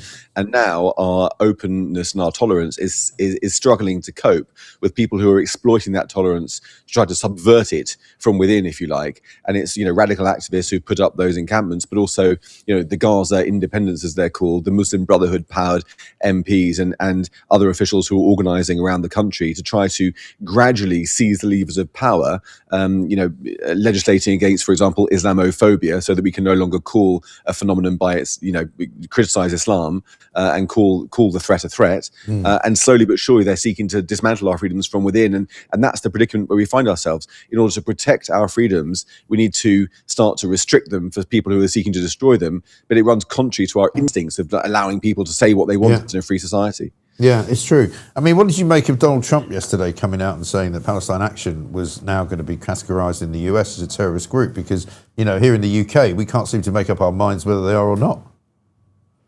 To be honest, I think that the harder we can go against these guys, the better. The problem that we have is that we haven't gone hard enough against extremists of all sorts. Yeah. I think back to February when an Israeli missile strike killed the Ayatollah in his offices in Tehran. Well, his offices in London were still open and are still open today. His organisation, the Islamic Revolutionary Guards Corps, hasn't been fully banned in Britain. The Muslim Brotherhood, which is banned throughout the Arab world because they are extremists seeking to overturn local governments there, has not been banned in Britain. Therefore, Britain and Europe is now a centre of gravity, a new HQ for the Muslim Brotherhood. They're running rings around our law enforcement up and down the country, week in, week out. There are extremist preachers giving hate sermons in mosques, often quite close to synagogues. We're not equipped to deal with it. We can't understand what they're saying. We just haven't got the muscle and the will and the resources to fight these people. As a result, they are incrementally creeping their influence forward in our country, not just in terms of trying to subvert the mainstream, but also in terms of the Muslim population here as well, which the moderates of which don't dare speak out for fear of retaliation from these guys who run a lot of the mosques, the charities, and so on. So I think Donald Trump is really blazing a trail we need to toughen up to. Yeah, and it doesn't help, of course, when Andy Burnham comes out and was on the front page of the Times yesterday, that he wants to launch some kind of boycott against Israeli goods, which seems very ill thought through, very ill thought out, not least because it's going to be very difficult for him to delineate between Israeli products coming from, settlement areas and or, non, as he would call them, settlement areas. And I was speaking to some Israeli people over the course of the last week, really, about general Labour Party policy about internal Israeli matters. And they're kind of going, well, to be honest, what's it got to do with him? Basically. Well, exactly. Yeah, I mean, this is a man who apologised before he even took office for Labour's supposed support for Israel under Keir Starmer. Now, Keir Starmer was the man, of course, who recognised the state of Palestine while the Israeli hostages were still being held in the tunnels without demanding their release first. And so that's the level of supposed support that Burnham has apologised for. So he set his direction of travel early on.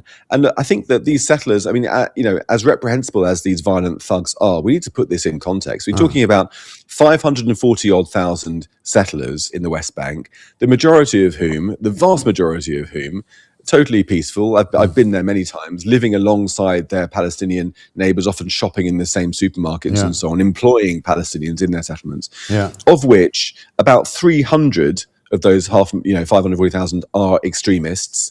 Of those 300, about 70 are hardcore violent extremists. I mean, that's the size of the problem we're talking about. 53,000 Palestinians work in those settlements, earning double what they would earn in Palestinian areas. In 2015, the SodaStream factory was closed down on the West Bank due to this BDS action, this boycott action. And you had Palestinian workers weeping outside the gates because they'd lost their livelihoods while activists here were celebrating. And the other thing is, I suppose, that these territories on the West Bank were won by Israel in a defensive war against an enemy which was trying to destroy it. So it's not like they went in and took territory in some expansionist move, settler colonialism style. They were defending their people, and that's how that territory arrived in Israel. And finally, Britain is damaging our relationship with Israel in the process. We benefit a lot more from the relationship than Israel does. Bilateral trade stood at 5.9 billion in the year last year, and we're running a healthy surplus in that. We're selling them far more than we're buying. You know, 1 in 7 prescriptions in this country is filled by Teva, an Israeli company. Israelis invented the camera that we use for colonoscopies, avoiding intrusive surgery. A lot of our tech, our Challenger 3 tanks, for example, which are being rolled out soon, our Watchkeeper drones, rely upon Israeli tech. We rely upon Israeli intelligence to keep us safe.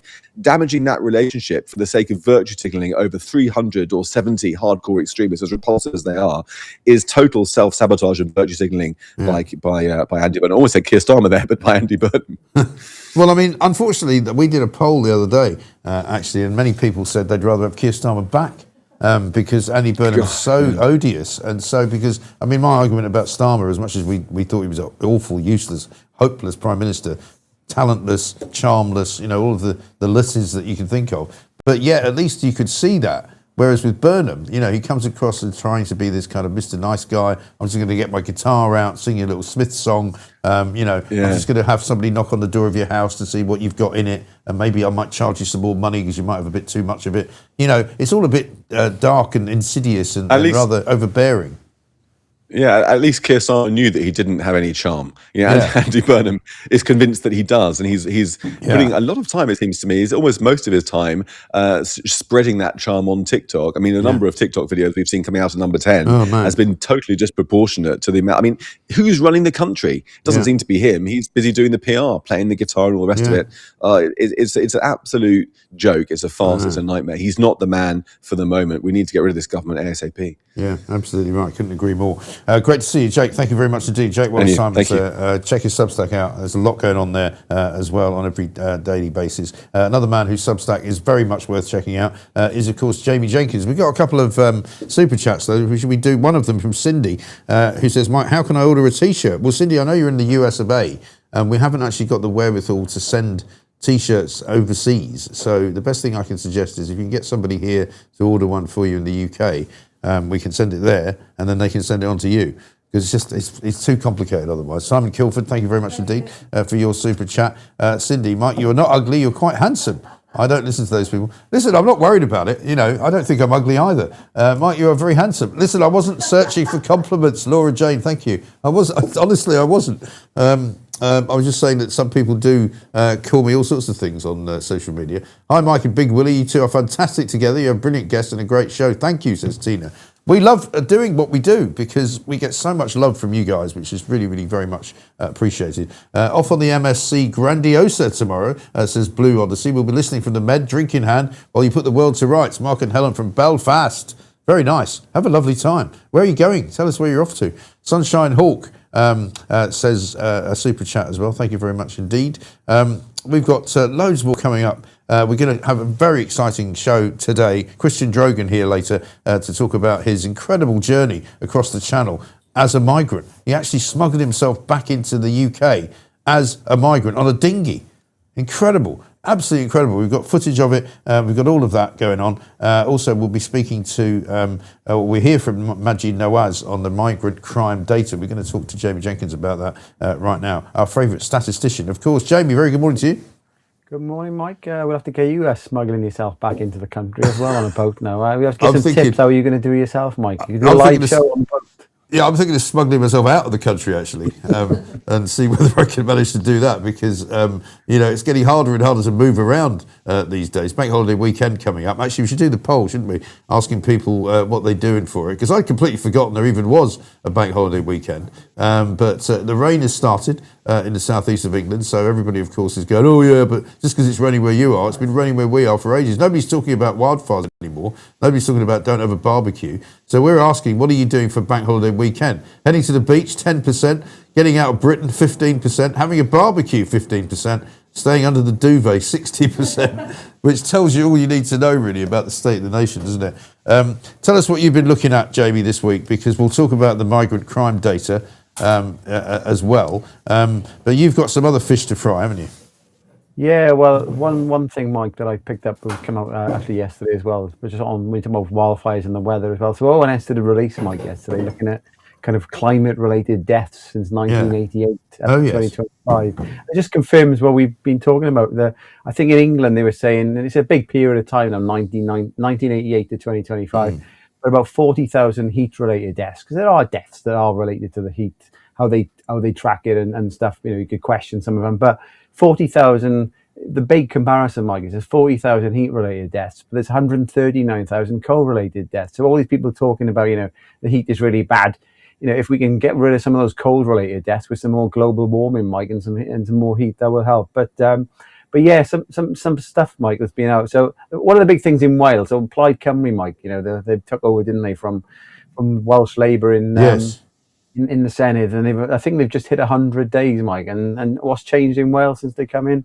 Absolutely bugger all. And so one of the things that's quite, I say, a bit of comedy value on this one, Mike. So in the NHS in Wales, we've got about 63 midwives now who've qualified. The Welsh government have been paying and putting these people through their education and their courses, and they're graduating. But guess what? There's absolutely no jobs for them.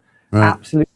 It's just bonkers. You think of the NHS, and I know the midwife system in Wales as well. They're crying out for staff, Mike, but there's just no jobs. Can't afford to pay them. Where we're spending £350,000 again. This is a policy of the Labour government, but Plaid Cymru doesn't seem to be stopping it. 350 grand a year planting trees in Uganda, Mike. We've got millions of pounds of offices overseas in China. Like, what do Wales need these for? And even in the health system, we got people advertising marketing roles, communication roles. They ain't going to bloody deliver your baby, are they, or save your life? So it's just comedy value again, Mike, in this country where you've got literally people who've gone to university, they've trained, they can't get a bloody job. What's going on, Mike? I know, it's shocking, isn't it? And then yet the NHS in Wales is probably worse off now than it's ever been, because it was already in a bad way, much worse than the NHS in England. But they waste so much money on non-medical staff, So if they're now not able to hire medical staff as a result of all the money they're spending on non-medical staff, something's gone very, very badly wrong, isn't it? Yeah, and I put this out on my social media platforms yesterday, and then somebody that I know commented as well, saying that it's the same with paramedics. That basically people are qualifying in this country, bringing in people from abroad, filling these vacancies. Maybe they're seen as a bit cheaper and stuff. But we've literally, Mike, we've got an NHS system, and you're right, in Wales it is much worse. Another thing Plaid Cymru come in and promised, and it's still early days for them, I know, it's 100 days, but they promised to get waiting lists down. What every government promised to do, Mike, they have all promised to get waiting lists down, and they're going in the wrong direction. They're just going up and up and up. We haven't heard nothing on this free childcare policy that got them elected, that they were going to introduce. It's just another one of those things, Mike, where politicians, they promise the world, and what happens when they get in? They do bugger all and fail to deliver, Mike. And we're going to probably see that with Burnham. That's going to be the interesting thing now over the next few months, isn't he? He's kind of had his little honeymoon period with no scrutiny in Parliament. I don't think we haven't even seen the Prime Minister's questions with Andy Burnham yet. And that's we've not seen one. And everything he said he would do, he's not doing. All the promises he made about, renationalising the Thames Water Company and the water business, that's not happening.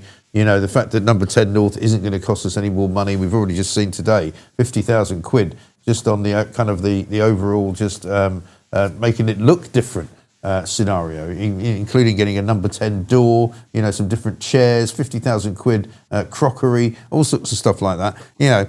He's now looking at putting up taxes probably in the budget in November. He's already been to Ukraine. Guess who he's getting over next week to bring joy and love to the UK? Emmanuel Macron's coming for a visit. So it's literally the same shit, different day. Pardon my expression. Yes, and Mike, and on one of the things Andy Burnham's talking of doing as well, which I don't think the public will support, is foreign aid, Mike. So they're talking of increasing the foreign aid budget because there's been a bit of pressure in recent years to try and cut the percentage of our gross national income. So I've been digging in some numbers, and I'll stick this out my Substack in the next couple of days on this one, Mike. So literally, if you think now we had the ONS public sector finance figures out last week, Mike. So we're 15 billion shy of having a £3 trillion debt in this country. Yeah. Now, 3 trillion, there's a lot of noughts, Mike, before you get to writing that one out if you're ever in school. So £3 trillion. And ultimately, Mike, it's been very few years in the last, say, 40, 50 years where we've run a surplus, basically where we've taken in more tax than what the government's decided to spend. Very, very few. I think you got to go back to the early 2000s for that.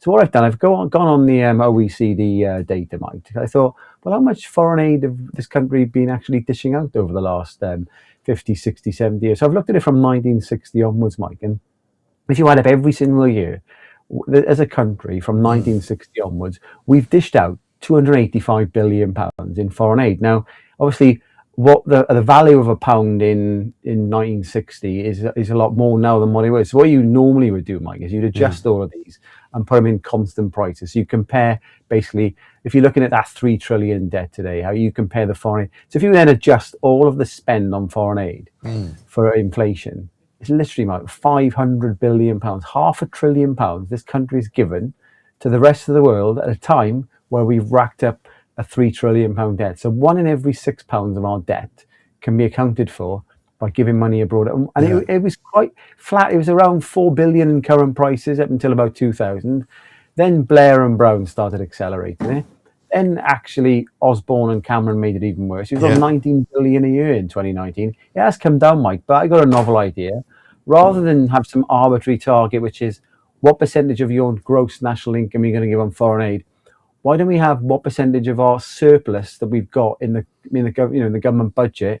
And if we don't run a surplus, we don't put any money abroad, and we never run a surplus, Mike. We're always borrowing money. So I think that's what this country needs to do: not increase foreign aid, which is what Burnham's talking about doing, but actually say, until this country is earning more in tax than what it spends, we ain't giving a bloody penny to the rest of the world. No, exactly. And also, shouldn't we have some kind of connection between the amount of foreign aid that we give to certain countries like Pakistan or like India or like Syria or wherever it is that people are coming to this country from illegally, where we say, look, there's a condition of this foreign aid, if there is going to be any, and it is that you stop these people coming to this country illegally and committing crimes, which brings us on to the crime stats that they don't want us to see.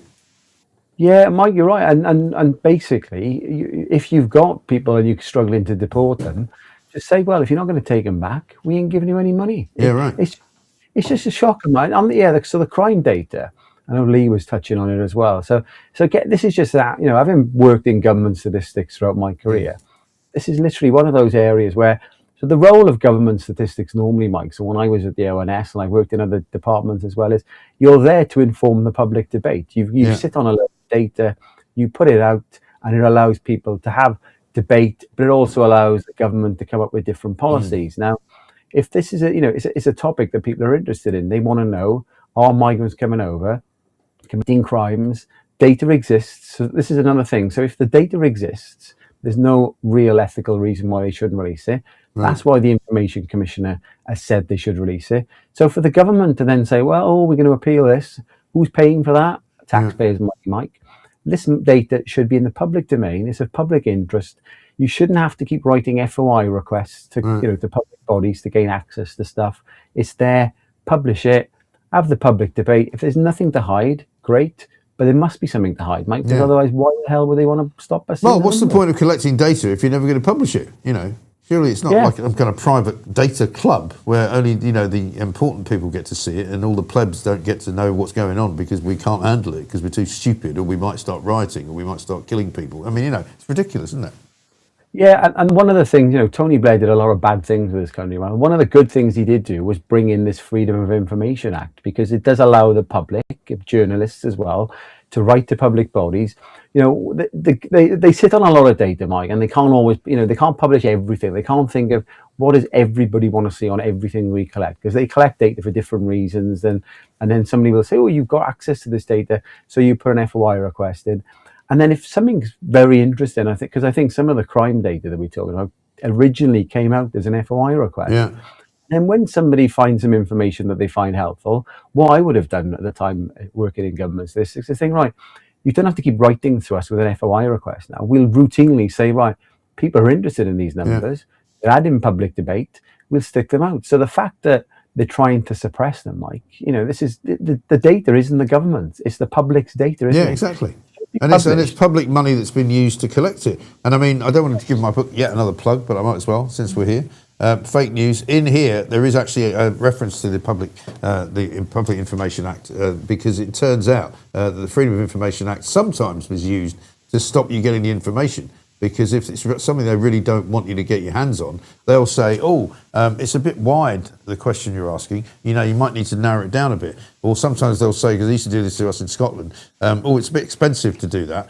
so we haven't got the bodies to do it, so we can't do it. So sometimes the FOI Act is used, the Freedom of Information Act is used to actually not give you information, which is the insidious and rather clever part of it.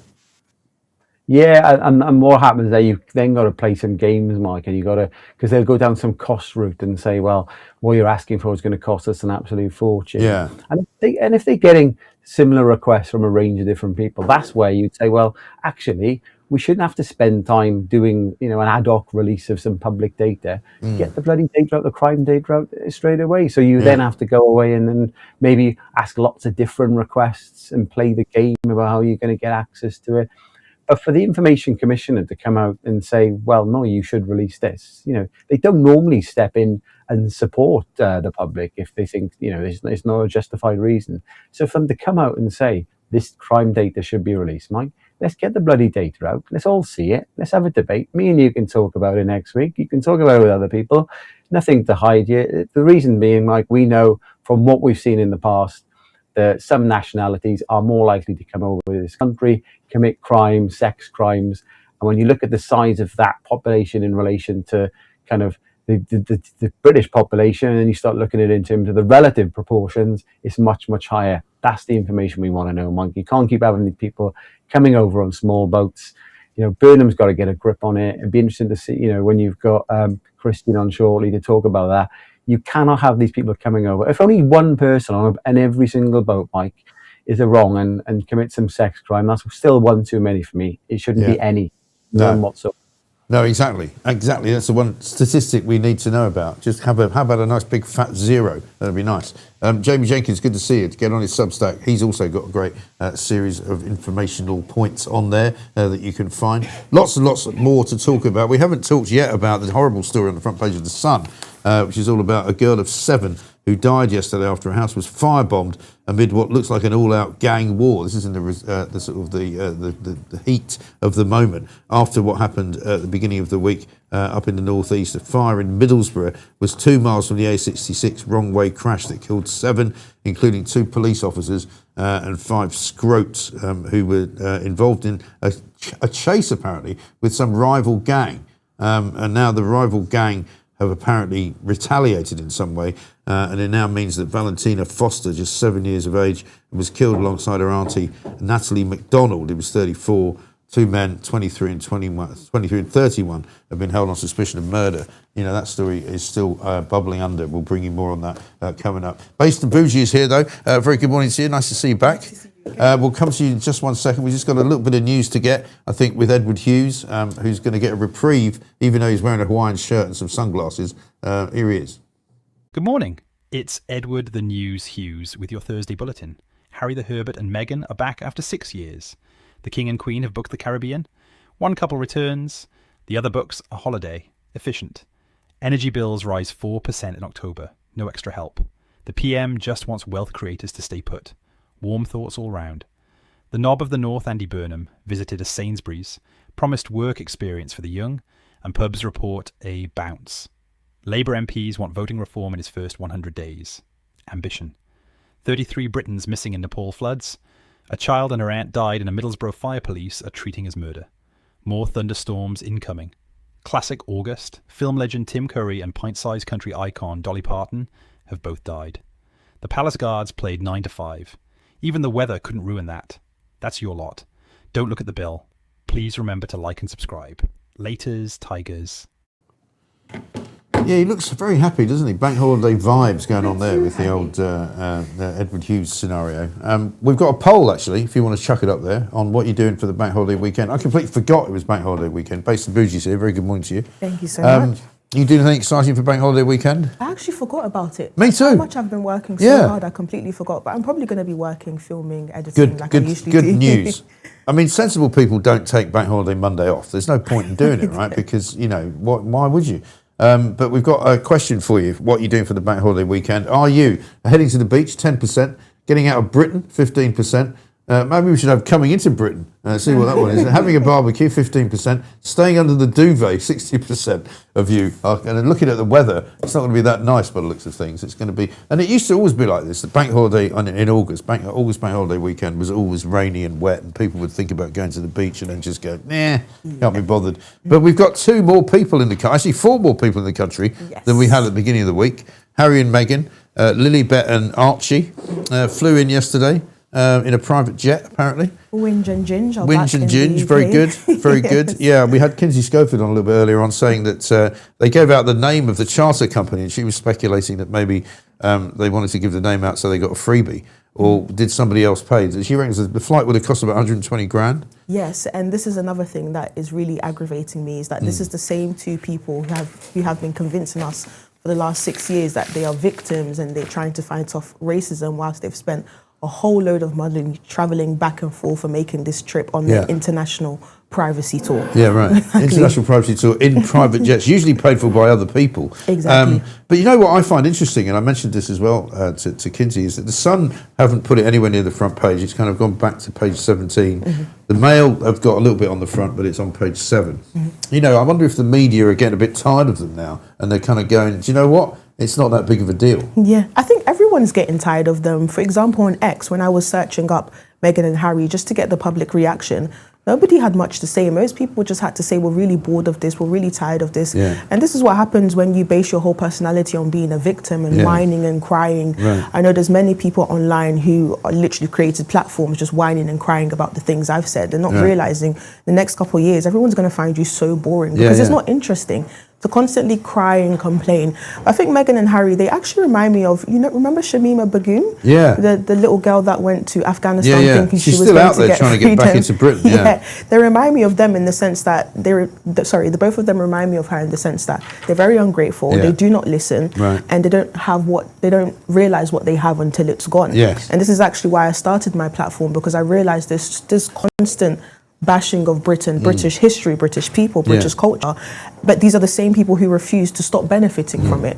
So once they realise that they're no longer a hit in the US, I think they've come back to the UK because they realise this is the only place where they can actually have some kind of stable life. Right. Well, I think they've kind of lost, haven't they? The experiment of them going to America to burst into life and to become this massive couple and to be really, really famous, as many people have said, it's just fallen flat on its face because there's a lot more famous people in America than Harry and Meghan. Because if you get right down to it, he's not even anywhere near getting the heir to the throne's job, and basically they've been mixing with people who are a lot richer than them, a lot more famous than them, a lot more interesting than them, and who have done many more things. And so, what do you need them for? Exactly. Their move to America was not smart in the slightest, because for one, they've basically gone into an industry that's already overpopulated, which is Hollywood. Hollywood is surrounded by so many different stars. Not only that, but Hollywood is completely different to the world that Harry comes from, especially my generation of Hollywood. In order to get famous, you have to do some of the most drastic things, for example, like Kim Kardashian and the sex tape and all these TikTok stuff. You have to really do just crazy things. And Meghan and Harry were not willing to do that. The only thing they could do is just whine and complain about being victims. And the US got bored of it. They got tired of it. Not only that, you do still have an aspect of the US that's still very conservative and that's still very appreciative of British history and the British Empire and also the British monarchy, and they were also tired of it. So you saw this right-wing media kind of pushing back against them, and that's why they lost their popularity, and they're back here. And also I think people saw through this whole idea that they were philanthropists and that they were doing good things for charity and stuff, because they weren't really. They would sort of show up and it would be all about them. Exactly. And here's a picture of, I remember they went to, was one of the, I don't think it was an Invictus, it might have been an Invictus Games thing in Canada, where she was being paraded around on the back of a golf cart, and everybody was made to sort of wave at her. And you were kind of going, this is meant to be about the veterans who are coming here to take part in a really,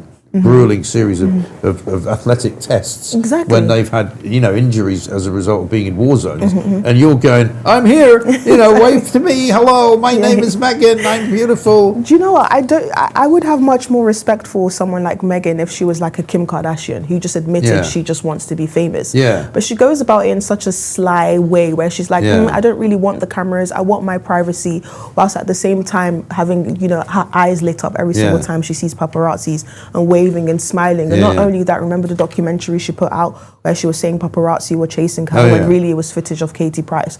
She wanted the fame, and if she had just admitted that, maybe I could respect it a little more. But it's the fact that she puts on this image that she doesn't want it, she doesn't want the privacy, and yet she's always at the front of the camera. She's done podcasts, she's done Netflix series.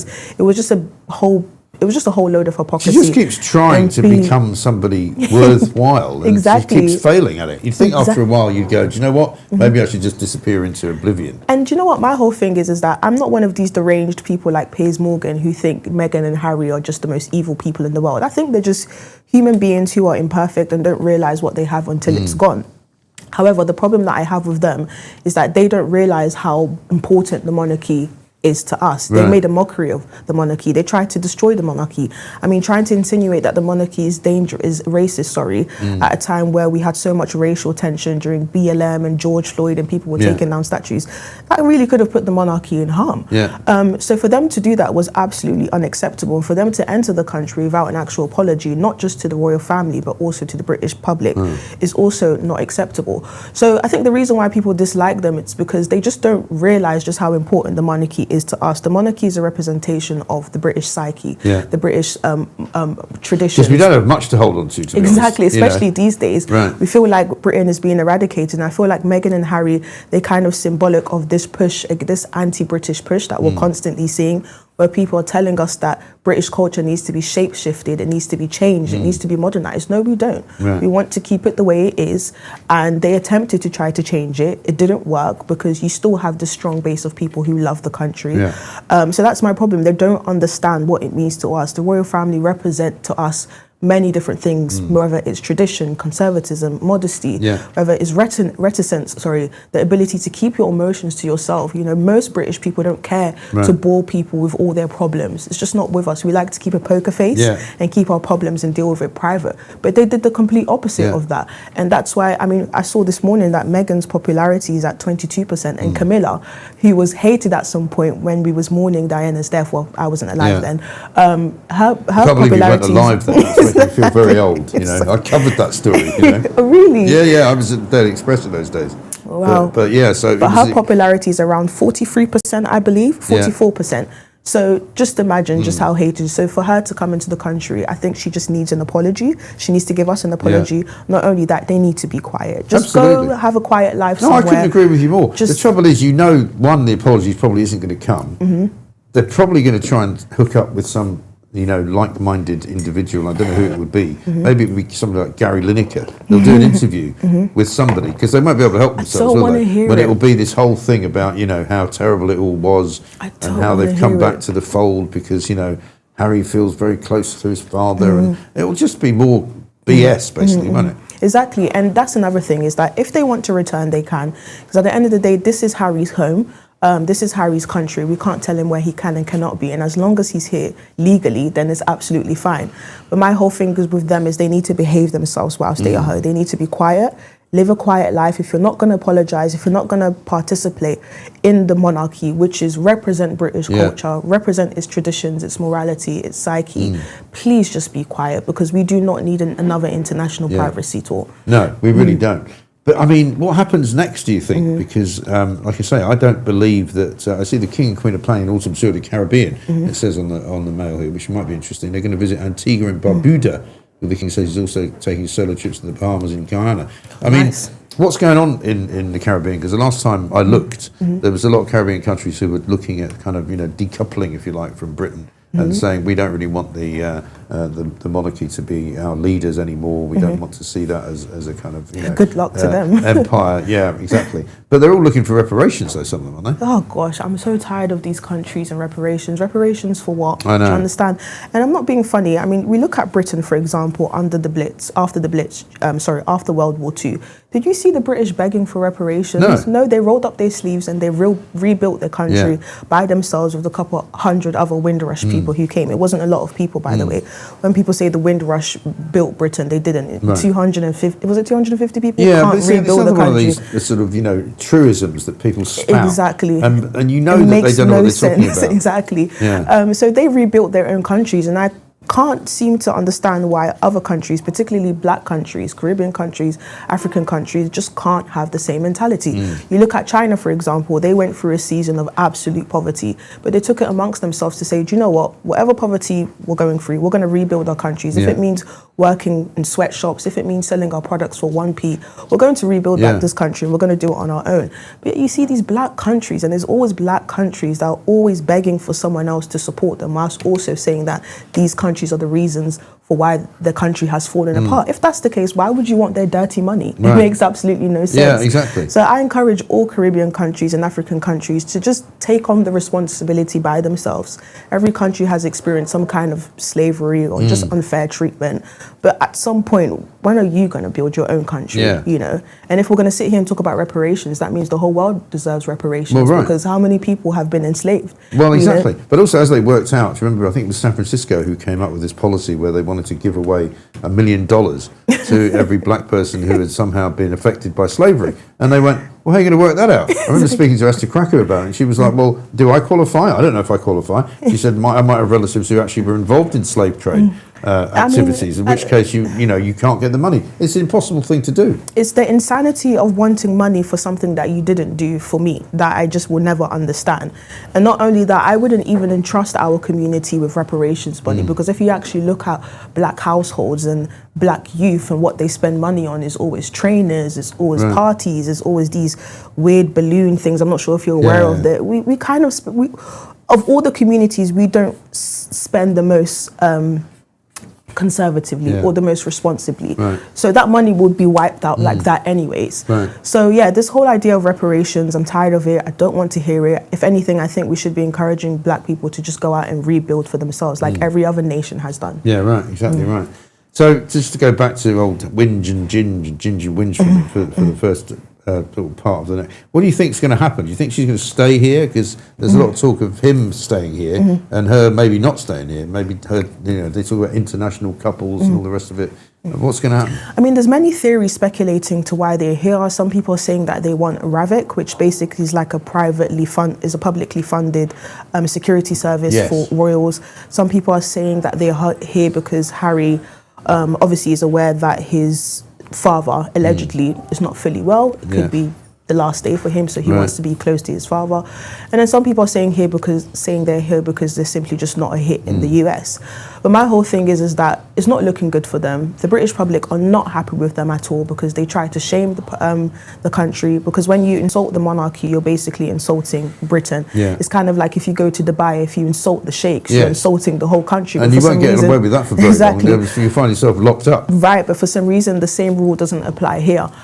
So the British public is not happy with them. I think the best thing that they can do is either stay quiet, have a private life, do not talk, pipe down. We don't want to hear anything from you. I find that hard to believe that they'll do that. Exactly. Or the most courageous thing that they can do that could potentially redeem themselves is just apologize. Literally just apologize and say we was wrong. We took what we had for granted. We made a mistake. We made a mistake. And the public will well, I don't know if they will accept it, but I would, because I believe in forgiveness. Again, I'm not one of these deranged Piers Morgan people who think they're evil. I just think they're human beings who don't notice what they have until they're gone. Well, Piers has a good reason for thinking that, though, because she did try to get him fired. Well, in fact, she did get him fired. The reason he hates her is because she got directly in touch with the woman who was in charge of ITV at the time, Carolyn, whatever her name is, and actually ordered her to fire Piers Morgan. Which is why he's got his kind of gander up about it all, you know. And also she ghosted him. And I think that's why he's upset. But he has a personal issue with her. I don't know them personally, so therefore I can never hate them.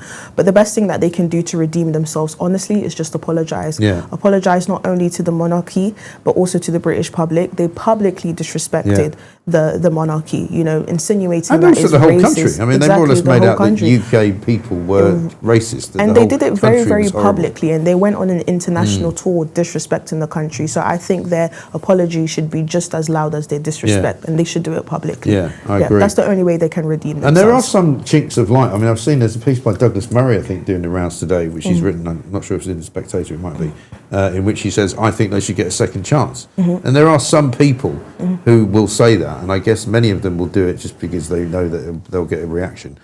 I mean, I don't think they should have a second chance. I'm like you. I think they should shut the hell up and go away for a while, stay silent, and then maybe re-emerge in a couple of years' time, anew? I think they should get a second chance if they apologise. I'm very big on accountability. Yeah. The last time I was here, I was talking about Jason Ardy. Jason Ardy would have come out a hero if he just said, you know what, I was wrong. Yeah. What I participated in was not okay. And we could forgive them because they took it way too far. What they did was absolutely unacceptable. Yeah. Like I said, to them, the monarchy is some kind of a joke. To them, it's something that's outdated. It's something that needs to be rebranded. To us, it's something serious. It literally represents our values, whether it's tradition, whether it's modesty, whether it's controlling your emotions, whether it's having respect, whether it's following the rules. Meaning, if the rules is you don't wear black or you don't wear dark nail polish, just follow the rules. Right. This is a very British thing to do. And they did the complete opposite. God knows how many times she broke protocol.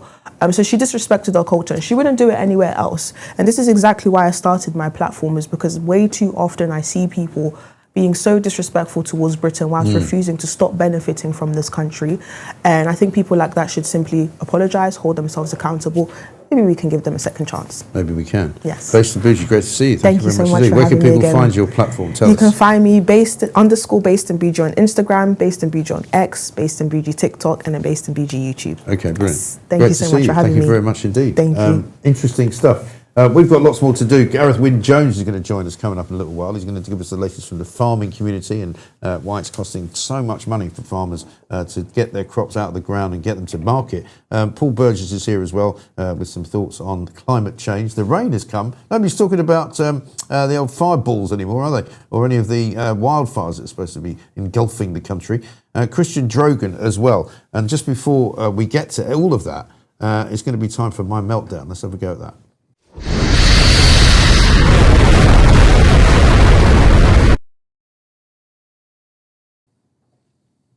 So, earlier this week, Christian Drogan, the Watchman, he works for that Watchman organisation, did quite a remarkable thing. He decided that he would try, amongst all of the incredible brave things that he's done in the past, which is to chart what's going on in Calais, to chart the migrant camps. You might remember Christian first came on our show and actually walked through a migrant camp, all the while being shouted at, being abused. At one point, people were throwing rocks at him. He's a very brave man. He's a man from the north of England who knows a thing or two about being a hero, because he is a proper modern-day hero, Christian. He's going to be talking to us in a little while. But before we talk to him, I just thought I should tell you about some of the things that he's been doing. So he decided to smuggle himself back into his own country. And the journey itself made an awful lot of headlines, made an awful lot of news earlier in part of this week. But it's an extraordinary tale, not least because it shows how easy it is for somebody to do it. It might be uncomfortable, you might be risking life and limb, you might in some cases be putting your life in danger. However, an awful lot of people are doing it on a daily basis. And Christian wanted to know precisely how that would feel. And he wanted to know precisely how difficult it would be. But as a white British man, he was not stopped at any point. He was not made to reveal who he was. He was able instead to clamber onto a dinghy in northern France and to see that dinghy set off from the shore into the English Channel, from whence it was rescued by a British rescue vessel. And he was able to come to this country completely and utterly without any hindrance from customs, from immigration, from border force. And it's quite an extraordinary story. He's going to tell it to us. But let's look at the other story that's all about migrants today. And that is, of course, the story about the crime rates that are going through the roof as a result of people coming to this country from certain other countries. Not from every country, but from certain other countries where crime and criminality is very much at the top of the agenda. European countries, other European countries like Germany, have released the statistics on the crimes that are being committed by different people from different countries, right? But we, in this country, are somehow not doing it. Let's have a listen to Majid Nawaz, who is a campaigner and a commentator, of course, as well. He was on GB News last night talking about this. Well, I think the fact that we had a underage rape, so-called grooming gang survivor, Ms. Goddard, speak, points to the reason as to why the government isn't releasing this data on the crime stats. And that's because it's linked. The two are connected. The underage rape gangs and these crime stats are connected in the following way. For decades in this country, the local councils, largely led by the Labour Party, the institutions with the leaders of those institutions largely appointed by local Labour governments and also national Labour governments, such as in those areas where those gangs operated, certain police, certain mayors, certain members of Parliament, such as the House of Lords, Labour peers, were all found eventually over the number of years either complicit in suppressing these stories. I include the Home Office in this, by the way, and they've only just recently accepted this on their social media pages and apologised for it. Either they suppressed the stories or they gaslit the victims, or they were themselves involved and have been convicted for child sex offences. So I'm thinking now of Lord Ahmed of Rotherham, Lord Nazir Ahmed, convicted for child sex offences, 2 counts of attempted rape, 1 count of buggery. And also, they were connected, these people that were involved in these networks, whether they were police. Recently, police have been arrested for being accused of being involved in these underage rape gangs. So this is a institutional rot. And institutional rots, when they happen because the government is either turning a blind eye or is complicit and involved. Now, I'll let the viewers decide which one of those it is, but that's why we find that we have a drag effect in, look how long it took for them to accept the underage rape gangs existed and were real and were disproportionately Pakistani, British or British Pakistani Muslim. Men like me, right? Look how long it took for them to accept that point.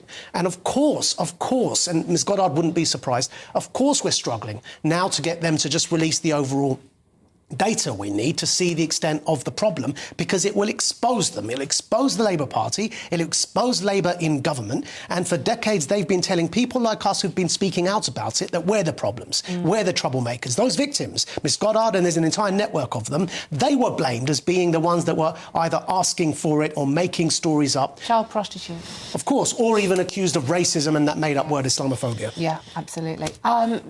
Steve, what do you make of it? I mean, is it a cover-up? Are the government covering up to protect themselves? And that, to me, is an absolute and utter disgrace, isn't it? Because the idea that this government is trying to withhold information which might not be particularly preferential to migrants coming here from other countries is ridiculous. We deserve to know, as we said earlier in the show, what the data shows. We deserve to know if people from Iraq or Iran or Afghanistan or Syria or Eritrea or Somalia are more likely to commit crimes in this country, then we should make that very much a part of whether we allow them in. Obviously, you know how I feel about that. We shouldn't be allowing them in anyway.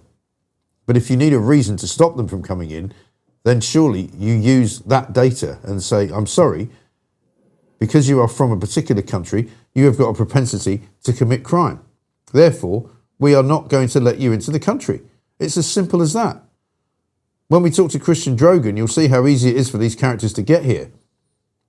And then what happens is now what we know happens, and that is that more crimes are committed, more people become victims, more women are terrified, and that should not be happening. Not in this country, not in 2026, not anymore.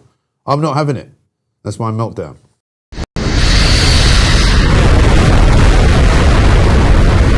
I'm going a little rant. So, some other stories that we haven't really touched upon yet, but I want to touch upon because we will do it in the next hour. Coming up, Paul Burgess is going to be here, Christian Drogan, as I say, Gareth Wynne Jones as well. But one of the big stories, which is in the papers this morning, and is all about modern media, if you like, because modern media is changing even as we speak. Because, yes, of course, there is social media. Yes, of course, we know that social media is good in many ways, but is also bad in many other ways. Yesterday, though, an incredible story happened, and it was that Facebook, owned by the company known as Meta, and Mark Zuckerberg, agreed to pay £13 billion in America. It's called their big tobacco moment, because they're trying to boost child safety. Basically, they were sued by a whole bunch of different companies and states because of the way that they were stewarding their platforms, okay? According to a piece in The Telegraph, Meta will now restrict how children can use Instagram and Facebook during school hours and at night as part of a £13.2 billion settlement over claims that it deliberately made its apps addictive for teenagers. We talk about this an awful lot, and we will be talking about it because this is going to have far-reaching consequences, not just for children, not just for families, but for all of us. Because while this is going to affect Meta, it's going to affect Facebook, and it's going to affect Instagram, it will also probably affect all of the other social media accounts like X, like YouTube, like Snapchat, and others. The social media giant agreed with 52 US territories and states yesterday to end a lawsuit claiming that it had harmed children for years while concealing the truth about the risks of social media. Now, I don't want to keep plugging it, but I am going to plug it once again. Inside this book, Fake News, a bestseller on the Sunday Times bestseller list, currently running at number 4, by the way, and also running at number 2 on Amazon.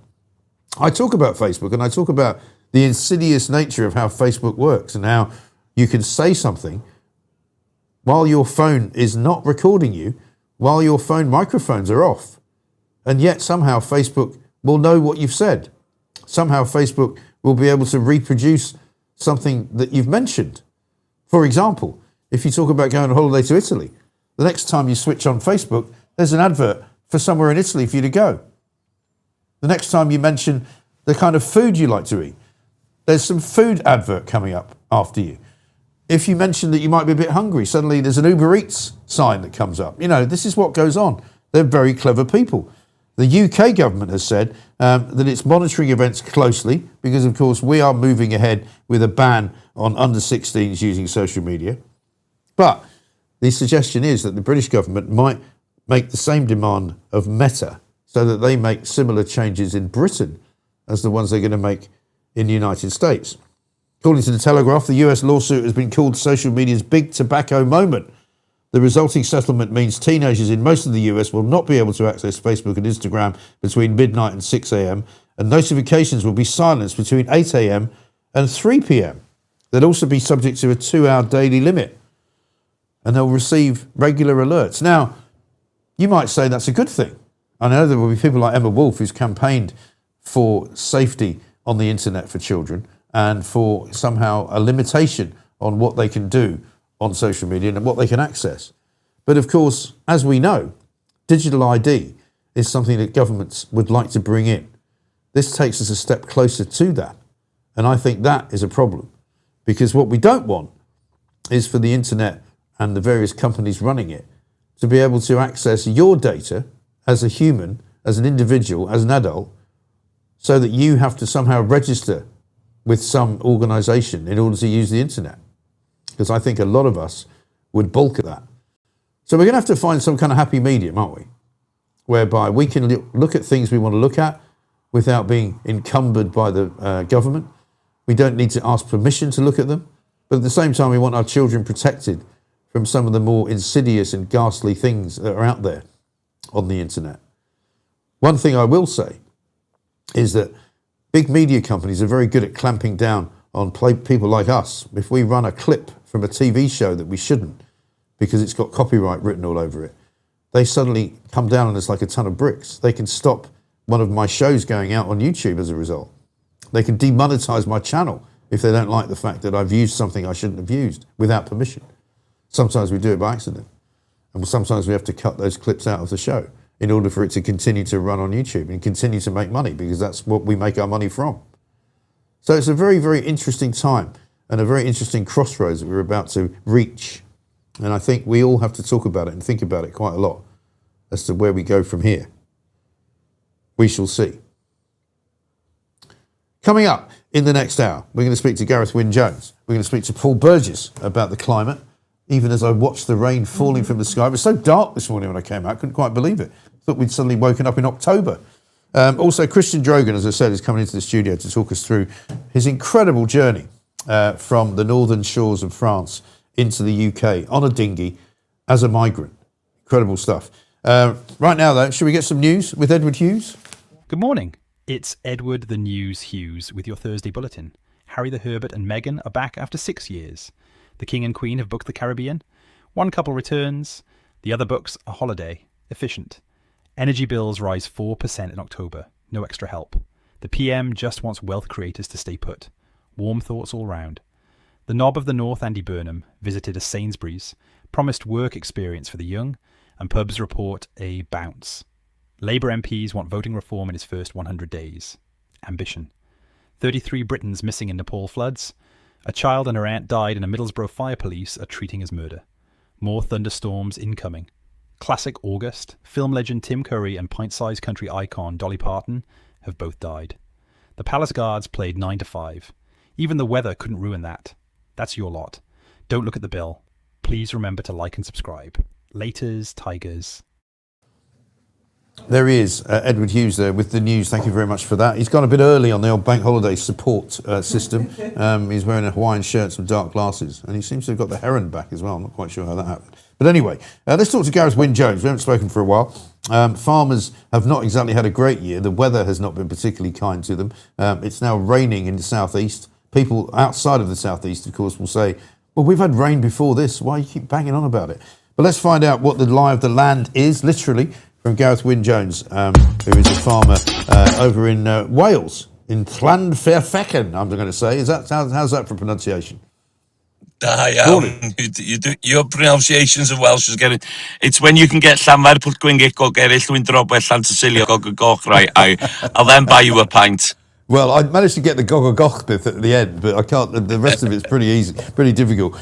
You've had a tough old year, Gareth. You've had a tough few years, I suppose. How's the weather there? We've got rain today in the southeast. It's quite a lot of rain actually for the first time in a while.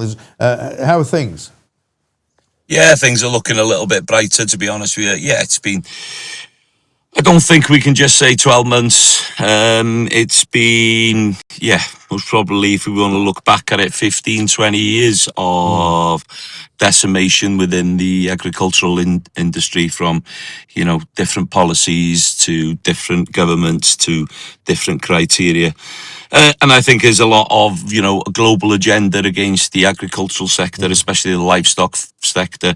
In between me and you, I had a message from Denmark yesterday. There's going to be big protests out in Denmark again over the weekend. There's going to be hundreds of farmers going out. We are really struggling to get our message across. Mainstream media's keeping a lot of this quiet. And then what do we get hit by this summer or this spring is the worst drought that we've had in many years. So our crops are low.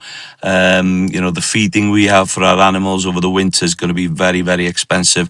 A lot of these farmers are struggling already, and we've got Andy Burnham throwing about £100 to each farmer to build a lake to save water for our winter supplies. It's just honestly, I live in a world which is a fantasy world when I look at the political agenda from all our governments, and I don't mean this from Westminster. It's everywhere. We need people to listen, and we need people to learn. And hate to say it to you, but the only time they will listen and learn is when there isn't any food on them supermarket shelves, and when people are going hungry and they can't afford to eat, and then we'll have absolute chaos.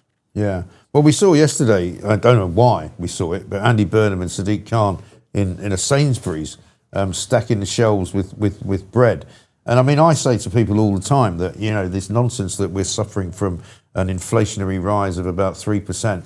Forget about it. Inflation in food alone is running, for me anyway, for a lot of people, between 20 and 50%. Every time you go and buy something, it's gone up by at least a factor of 2 or 3 times what it used to be, And I find it amazing that people aren't paying more attention to that, Yeah, and that's the tip of the iceberg as well, mate, because what people don't realise is now, all these crops are low, the wheat, and everything that's been processed over this autumn is going to be hundreds and thousands less tons in store. So, and this is not just a UK problem, it's a European problem. It's a worldwide problem. So there's going to be shortages of food across. Well, look at Trump. He's opened the gates to Argentinian beef, something that they'd never thought would ever happen, just to lower the price of beef in the US. So there's going to be challenging times. And what people don't realize is that at the end of the day, it's the farmer that's going to be the primary producer here. He hasn't been having a fair price for what he's doing. He's been absolutely hammered by policies, by governments, by the WEF, the UN, and you can own nothing and be happy. And well, you can own nothing, be happy, and be hungry, and paying every penny that you earn into your energy, because again, net zero is going to cost us a fortune going forward. Look at the energy hikes again for this autumn. This country is going to be the poorest country and the most hardworking country in the world, the way things are going. Yeah. And nobody seems to be even listening. They think they're going to save the planet and save the climate, but it's scary stuff to look at as a farmer. Well, it's true. I mean, it says on the front page of Daily Express today, Britain's OAPs are facing a dire winter because we're going to have the highest energy prices we've ever had. Food prices are going up through the roof. We're going to get more taxes coming in. They're now going after people who have got a bit of a pension, saying we might have to tax you some more for that. You know, I see no kind of light at the end of the tunnel from anything coming out of Westminster, coming out of Andy Burnham. And the more I see he wants to sort of devolve power, whether it's to the Welsh Senedd or whether it's to local councils, you know, all they want to do and all they know how to do is to take money from you and to tax you as an individual and as a farmer to make your life more miserable.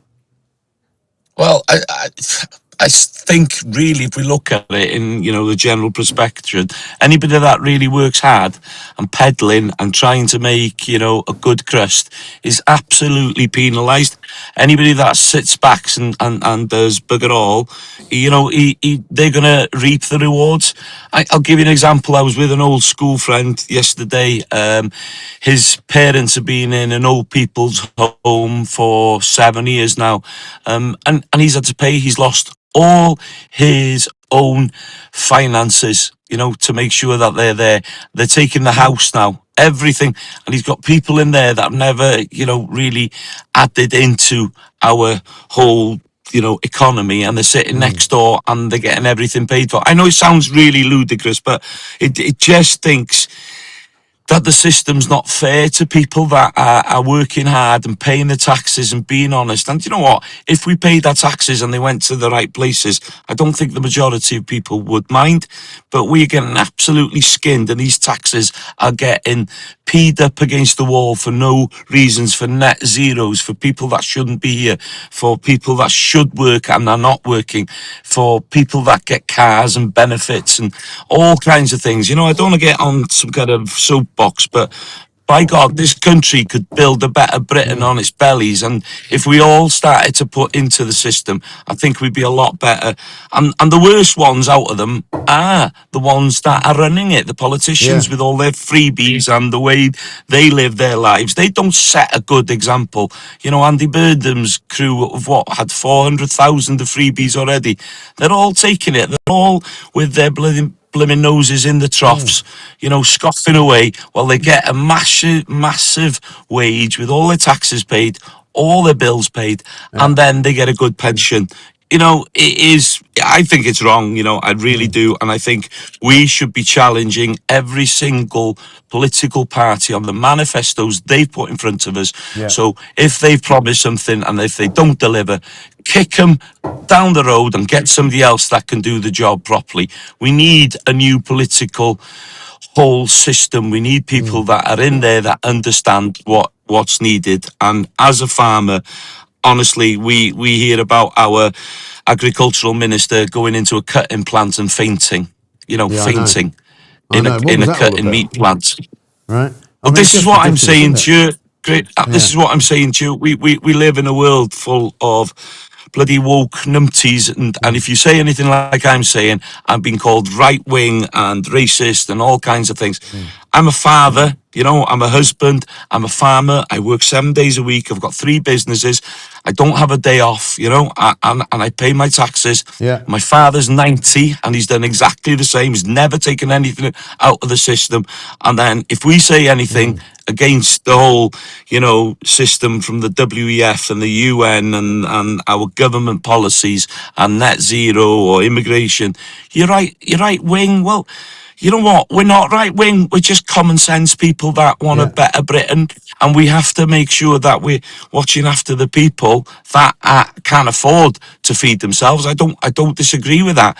But when there's too many people that can't afford themselves, the people that are working will not be able to feed them. And that is just, common sense. Yeah, well, it is. There's 13 million more people, Gareth, living here than there were a few years back. That's got to have an indication and an influence on everything, right? That's why it's difficult to get to see a doctor, difficult to get to see, a hospital appointment when you need one, difficult to get from point A to point B. There's less food to go around to more people. It's just, it's as you say, common sense to fix it. But let me ask you about the diesel price as well, because I'm told that's also a problem at the moment for you. What's going on with that? Well, diesel again, that's our mainstay to keep the farms running, and it's on a big hike again. And that's not just one problem here the government should be looking at as well. We've got import duties coming on fertiliser, artificial fertiliser in January. That's going to be a massive hit to a lot of these farms when they're already struggling to pay bills and on their knees. Now, don't forget, half the world's food is produced with that fertiliser. So, we're on an island, a small island with a growing population, losing hundreds of thousands of acres to solar, to industrial, to roads, to infrastructure every year. So our land mass to produce food's getting smaller, so we need to utilise that. We've got the lunatics that want to rewild these areas and trying to plant trees in places where trees were never supposed to be. We are just absolutely struggling. So, diesel, fertiliser, fuel, all these things will add to food inflation in the future. And people really need to realise, and I'm not joking now, I've been saying this for 6 or 7 years, we are sleepwalking into food shortages and into food inflation on the biggest scale we've ever seen. So, if you're just in a city, wherever you are, start asking questions of where that food comes from, how much you're paying for it, how you getting taxed on it, and how do we support British agriculture going forward. So if you buy British, and if the British government started procuring more British foods, we might get a fair price where we can invest back into the farm so we can produce more sustainable, seasonal, local food, because there's ways and means, technology today, that we can invest in our farm and into our farmland where we can grow more land locally and seasonally. So we have to not rely on these imports and these cheap imports that we don't know how they're produced. There could be all kinds of toxins in these foods, and we're feeding that to our children who are going sick and going ill, which are costing millions to the NHS. So build a better Britain on our bellies by feeding the next generation with good, nutritious food that the farmer can produce. So it's needed, a farming food revolution globally, but let's start in the UK. Let's push Andy Burnham. Let's push Rhyn ap Iorwerth in the Welsh Government. Let's push all these people that are in charge to ask questions of how they're going to support, British agriculture going forward to sustain us for the future, because if they don't, we're going to lose a lot of farmers. Yeah.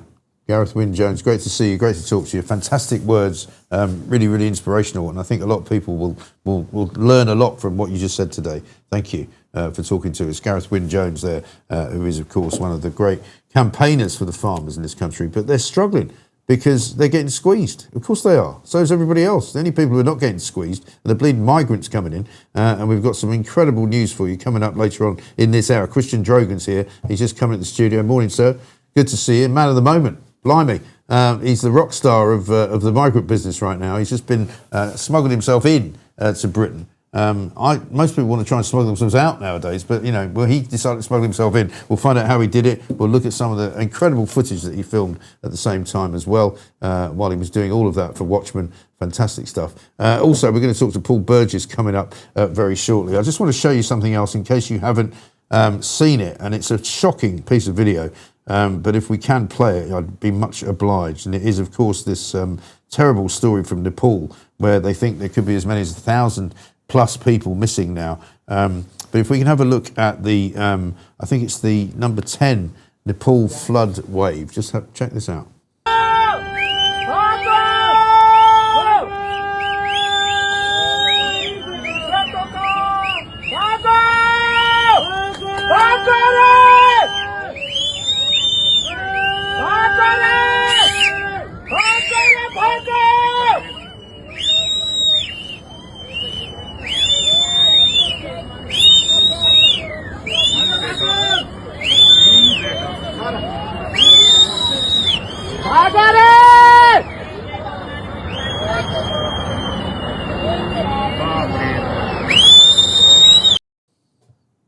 Wow, that is one of the most horrific things I think you'll ever see. And I'm apologising to anyone who's watching that, having not been warned about it beforehand, but it really is devastating for that part of Nepal where it's happened. Nobody's quite sure how it happened. They think there might have been some kind of earthquake which might have dislodged a glacier of some kind, which has led to this massive mudslide. But so far they're saying 120 people have died, thousands of people missing though. And you can see from the devastation there that houses are just being washed away, bridges washed away, entire communities washed away. Just awful, horrible. Let's talk though to our next guest, Paul Burgess, who is here, of course, a man who can talk to us an awful lot about what's going on in the energy business and also in the weather business, because we woke up this morning, Paul, very good morning to you, to find that it was actually raining, something we hadn't seen for a while. And suddenly nobody's talking about wildfires anymore. We're all now talking about flash flooding. Yeah, well, the rain is good. We've got rain. Can you hear me okay, by the way? I can, absolutely fine, yeah. Okay, good. Okay, yeah, we've got rain here in Pembrokeshire, and it's great to see it. It's just great to see it. I don't like all the scare stories about it. No. But, in the winter, as winter comes, September comes, we get rain. It's pretty normal. Nothing unusual there.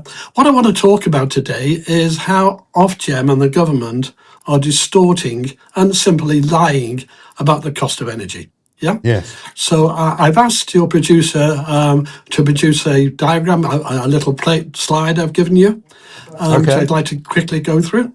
Yeah. Have we got that? Yeah. We have. All right. Let's hopefully. Have a look. Let's see. Oh no. All right. Yeah. Paul's now producing the segment, so would you mind doing what he's asking? Elena's here. Sorry about this. Sorry, we'll find it once. So we'll find it in a second. All right, Karen. Yeah, you carry on. Okay, Paul. We'll stick it up. I'll carry on. What it is Ofgem today said a typical bill was 1,723 from October, up 4% on the last quarter. Yeah? But in actual fact, the same energy, January to October, is up 19%. 19%. And if you take it to this January with what we know is coming, you've got 20% rise. Now that's just based on the unit cost. When you go into a shop and you buy a product, it's got a price. And so is electricity. It's a kilowatt hour. That's what you buy. But what they do is there's 6 ways they fiddle it. And the first way is this. They put part of it, as we know, onto tax, which is like a restaurant. It's like, and I do analogies for all this. So on the slide, it's like a restaurant taking the tip off the bill, adding it to your tax, and then saying the meal got cheaper. The price is still the same, no matter how you pay for it. That's the first fiddle. The second fiddle is how the VAT came off for 6 months. Then the new sales prices, and what they've done is they've used that to show a price drop, but it's an underlying increase or gain. All you've done is change the tax system to fiddle it, right? So it's like a shop holding a sale, claiming the prices are down on last year, whilst the sale is temporary up, and the real price has gone up. And then they say that, this is a good one, the typical home uses less electricity. Here it is, there's the list. The typical home uses less electricity because the price went up. They present that as a cut. In other words, that's like saying the food is cheaper because you eat less. That is not a way. That's not a way to do it. The fourth way is the October official bill, up 4%, was set. If you set it to January, and it looks like it's 2% lower at the moment, but if you set it to January, you're going to actually end up at 20%. So it's like moving the finish line closer when you're doing you're doing a faster mile.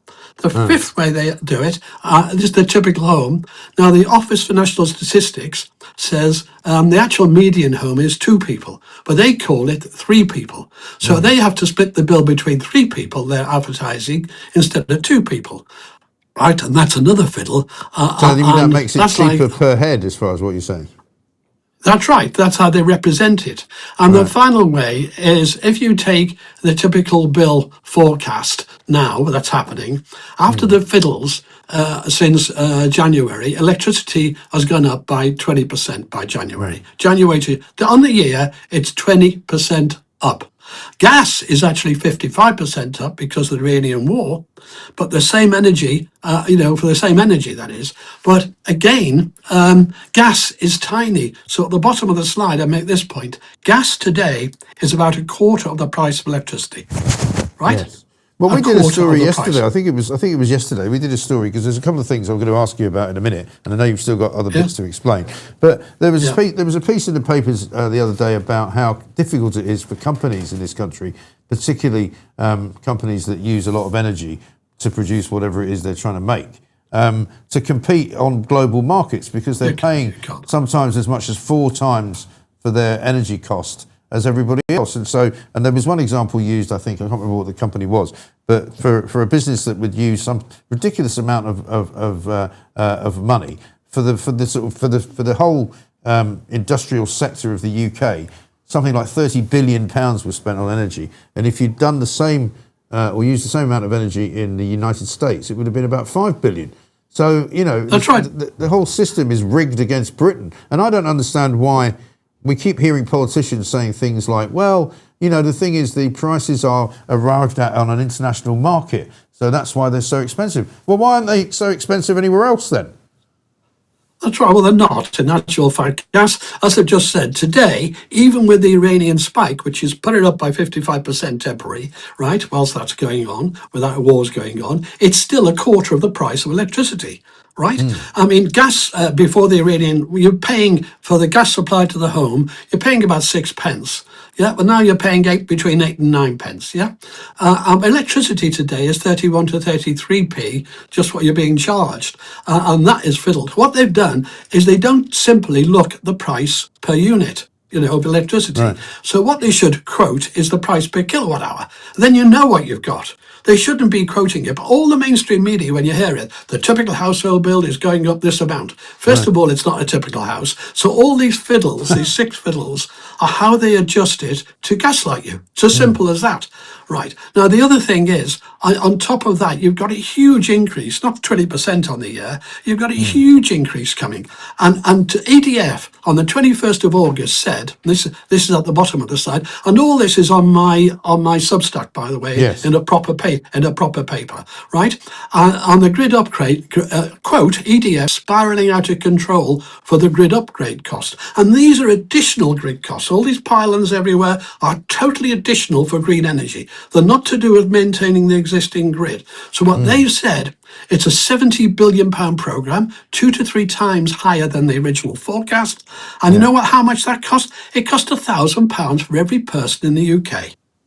Right? So if you've got 2 kids in your family and a couple, that's 4,000 quid. Yeah. And it's not viable. So even now, some of the rats are deserting the ship a bit and saying, hey, this isn't working. But you can't compete as an economy. You just can't compete, which is your opening point, with energy costs like this. And it isn't just the high intensity industries, that use a lot of energy. They've been decimated, but it's right through the economy. Energy costs run everywhere with everything, and so that's it. So what I'm trying to say is that we're into an even worse time, because on top of those prices you're seeing there, we've got to add constraint payments, the inertia payments, the backup costs, the network costs, and so on. And it's just, we're hitting a wall, and it can't last. I mean, the bubble's got to burst. It can't go on. Well, as somebody just pointed out there on the chat, isn't it good news that we're getting 90p off a week from Andy Burnham, because that will obviously help in massive ways, right? That's from Ian. So pleased the government gave us 90p off a week so I can afford the extra £10 that I'm going to have to pay. It's a joke, isn't it? I know it's an absolute joke. What I'd like to do next is show that I've got a 25-second video to show, which as it runs, I can talk. Right, and this is quite. This is my most important work.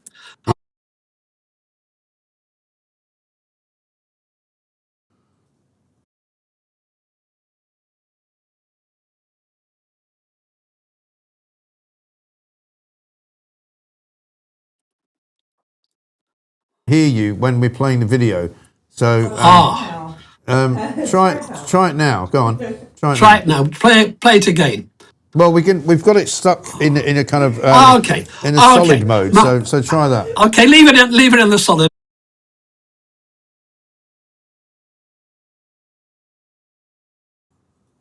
1982 to 2025. This is my work that calculates what I calculate it should be. It's almost spot on. It's the nearest in the world has ever been to it.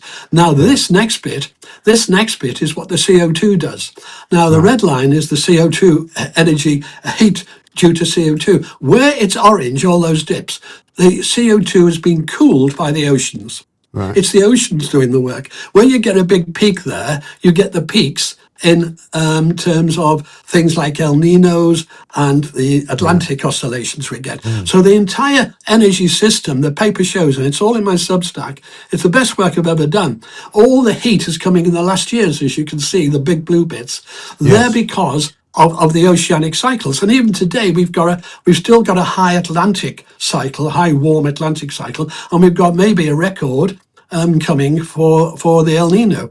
Now, we had an El Nino in 1870s that actually caused the warmest year for 61 years. It was the warmest year that year until 1939. It's the oceans that govern it, and how they do it is they control the cloud cover. So if you've just got a 2.5% reduction in cloud cover, then actually, maybe they get too technical, but that equates to all the warming since 1982. 2.5%. So basically, my work now, I've reached a stage on the science side, I do net zero and science, I've reached a stage where really I've got a complete paper that explains all the temperatures of the past, explains the warm 30s and 40s, explains the ice age coming scare, goes back to the depth of the Little Ice Age and even further back than that, and even explains the medieval warm period and so on.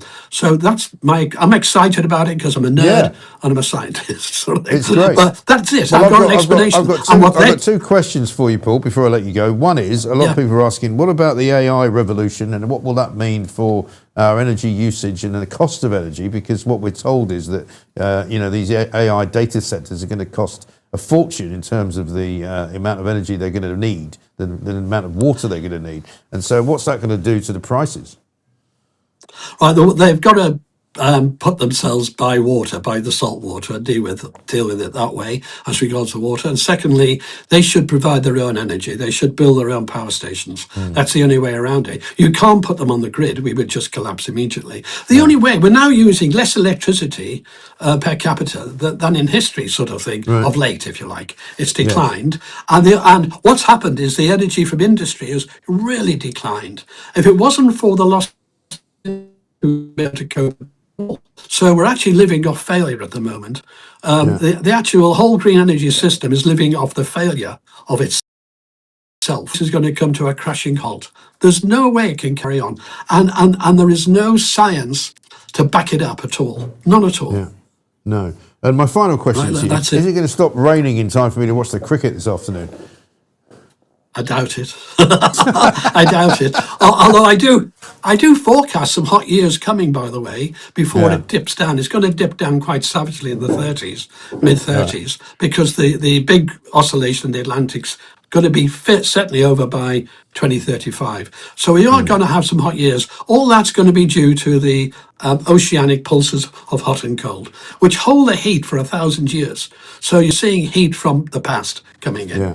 Okay. Paul, great to see you, and so great to see such enthusiasm as well for what you're doing. Brilliant stuff. Paul Burgess there talking to us about what the real truth is about the cost of energy and why people just keep lying to us about how much it's going to be going forward and how much it's going to cost to do all these data centers and all the rest of it. But listen, what can I tell you? It's coming up to the last half an hour of the show today. It is Thursday, coming up to Bank Holiday weekend. We've been doing a little poll, actually, what you're going to do for Bank Holiday weekend. And I don't know if you can throw that up there, but it's rainy. It's not very nice. This is what it used to always do on August Bank Holiday. But are you going to, what are you going to do? You're going to go to the beach? 9% of you are going to go to the beach. Getting out of Britain, 15%. Having a barbecue, 15%. Staying under the duvet, 60%, which sounds about right to me. Coming up, Christian Drogan's here. Christian, great to see you. Good morning. Good to see you, Mike. And fantastic to see what you were up to this week. I mean, you've been the sort of media star of the week, definitely. If we had the opposite of Plank of the Week, you'd be it, right? We'd be giving you some kind of award. We're going to come to you in a minute. We're going to get a bit of news first from Edward Hughes, who's gone a bit early on the old bank holiday here. But have a look at him, and we'll be back after this. Good morning. It's Edward the News Hughes with your Thursday bulletin. Harry the Herbert and Meghan are back after 6 years. The King and Queen have booked the Caribbean. One couple returns. The other books a holiday. Efficient. Energy bills rise 4% in October. No extra help. The PM just wants wealth creators to stay put. Warm thoughts all round. The Knob of the North, Andy Burnham, visited a Sainsbury's, promised work experience for the young, and pubs report a bounce. Labour MPs want voting reform in his first 100 days. Ambition. 33 Britons missing in Nepal floods. A child and her aunt died in a Middlesbrough fire police are treating as murder. More thunderstorms incoming. Classic August. Film legend Tim Curry and pint-sized country icon Dolly Parton have both died. The Palace Guards played 9 to 5. Even the weather couldn't ruin that. That's your lot. Don't look at the bill. Please remember to like and subscribe. Laters, Tigers. This video is sponsored by Tally Money. I'm delighted to be joined in the studio by CEO and founder Cameron Parry. Cameron, very good morning to you. Nice to see you. Tell us what Tally Money is. Well, at Tally Money, you get a savings account powered by gold. So we give you a sort code and account number in your name, just like a normal bank account, but instead of sitting in pounds, you now have milligrams of gold that we brand as Tally. Okay. And how does it actually work sort of day to day? Do you check the gold price every day? Do you need to do that? How does that? We use the spot price, what's called the spot price in gold, and that updates every minute. It's a live price. We don't charge any premiums or FX margins on anything on that. You just go about your day as though it was any other mainstream foreign currency, except that you see all your transactions in real time and you're not getting charged international transaction fees and things like this. Okay, so if I move some of my money into Tally, because I've just opened an account, what happens to it? And is it one of those things that I'll just be watching all day to go, ooh, look what's happening today?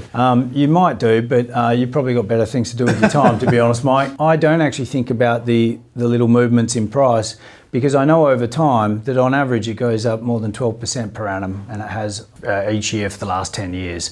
Bank savings products or current accounts just can't compete with that at all. But the main thing is my money's sitting there. It's my direct ownership of an asset. When I use my Tally card, in London to buy a cup of coffee, the merchant still gets pounds. Yeah, okay. To find out more about Tally Money and for a special offer for viewers of the Mike Graham Show, simply scan the QR code or click the link in the description right here. Coming up to 9:35. Christian Drogan is here. Christian, how are you? I'm good. Good to see you. From Watchmen, of course, the organisation. When did we first have you on? A few months back, right? Yeah, it was quite good. Quite a few months back when we had that very famous day where you were live, and I don't think anybody's seen anything like it before, walking through one of the jungle Dunkirk jungle camp, where in the end people were chucking rocks at you. Yeah. You were walking through. We could see all of the kind of the rubbish that was being strewn around. You could see the young men who were all. I remember saying to you, all these young guys who we're seeing here, there's hundreds of them over quite a large period of area. And I said to you, where are they all going to be in a couple of weeks' time? You went here in Britain. And so you now taken it a step further, and you've done brilliant. It was all over the Telegraph. Talk did a big exclusive. Isabel Oakeshott and you working together, so you took it upon yourself to just try and see if you could get on a boat and come into Britain. I mean, we've lived in the camps, we've been to the camps, we've been to Belgium. I know the smuggling routes in the north of France off by heart. Tell me where the boat's going from. Right. I'll take you there. I'll take you there from the route they take. So you know exactly where they're leaving from. I know where they're leaving from. It changes day to day, but I know the routes that they take now. Because when you first get there, what you've got is you've got people with life jackets, big groups just going in all different directions. You're thinking, what's going on? But obviously they're heading towards different launch points. Yeah. I just thought, we need to. No one can argue against the truth. If it's documented with videos and pictures, then it's proven. So I thought we've done the French side of it. We need to see what happens in terms of actually are these. Everyone's sort of picking the numbers off the TikTok ads, but do they check out? Do they work? So what we did was, I've been liaising with loads of smugglers off TikTok. One of them seemed to be a bit more responsive than the rest, and sure enough, he was the guy that smuggled me into the UK. Yeah. And so did he know who you were, as it were, or did he think you were just another migrant? Well, he thought that I was.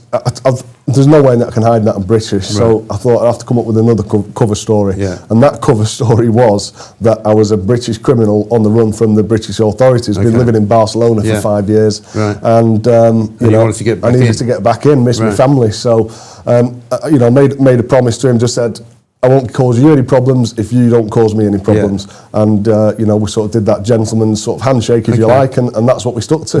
Wow. Well, we've got a few bits of video to show you. The first one, I think, is you walking through what looks like a fairly kind of densely forested type area, where you're kind of, I guess, walking through the land before you get to where the boat is. Let's have a look at that first of all.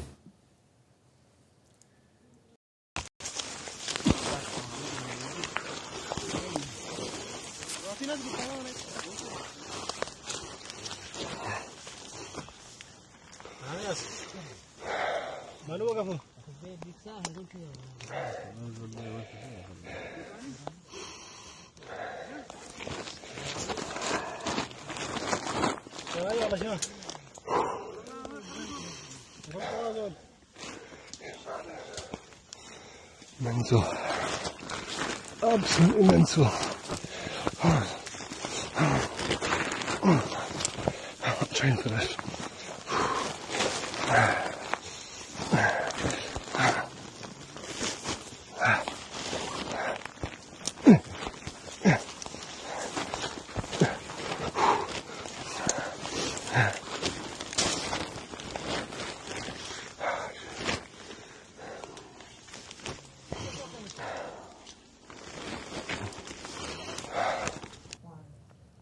So you're crawling through the undergrowth there. That is on the way to the boat. So this is sort of like the dune area, one of the dune areas. So we actually missed the stop, the train stop where we're supposed to get off to go to the beach. So we ended up getting a new pickup point because we'd gone further down the coast, closer to where the boat was anyway. So it wasn't the end of the world. And it just so happened that the only police activity there was a drone above us that was following us about. So is there a sense that the police are going to intercept you, or is it just that they're watching you? Well, they were watching us. I mean, you know, when I could see the dinghy and the Navy ship well down the coast, and you know, you're sort of thinking, right, you're waiting for it to come further up. You're thinking, well, the police obviously know where that is because the Navy ship's with it out at sea. And you know, sure enough, we were quite lucky. We didn't actually have any. We didn't have any police on the beach when we boarded the boat that second time. Obviously, the day before, I'd already gotten a boat.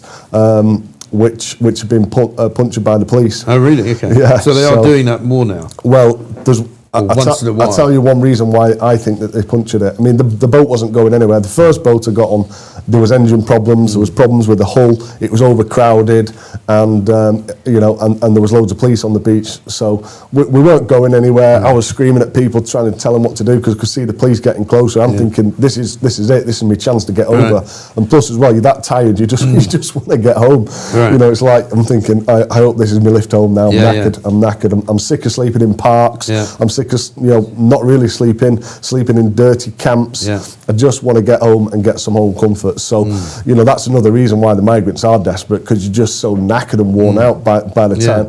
And so the conditions in those kind of areas where you're crawling through there, I can hear you kind of out of breath. It's hot. Presumably, it's really roasting hot. I mean, and so is that where they're kind of sleeping though? Just sleeping rough? Well, they sleep in the camps. So we'd met these lads, these particular lads that we were with. We'd gone and picked them up. I was staying with the group leader who had been assigned the task of getting the group to the boat by the smuggler. Okay.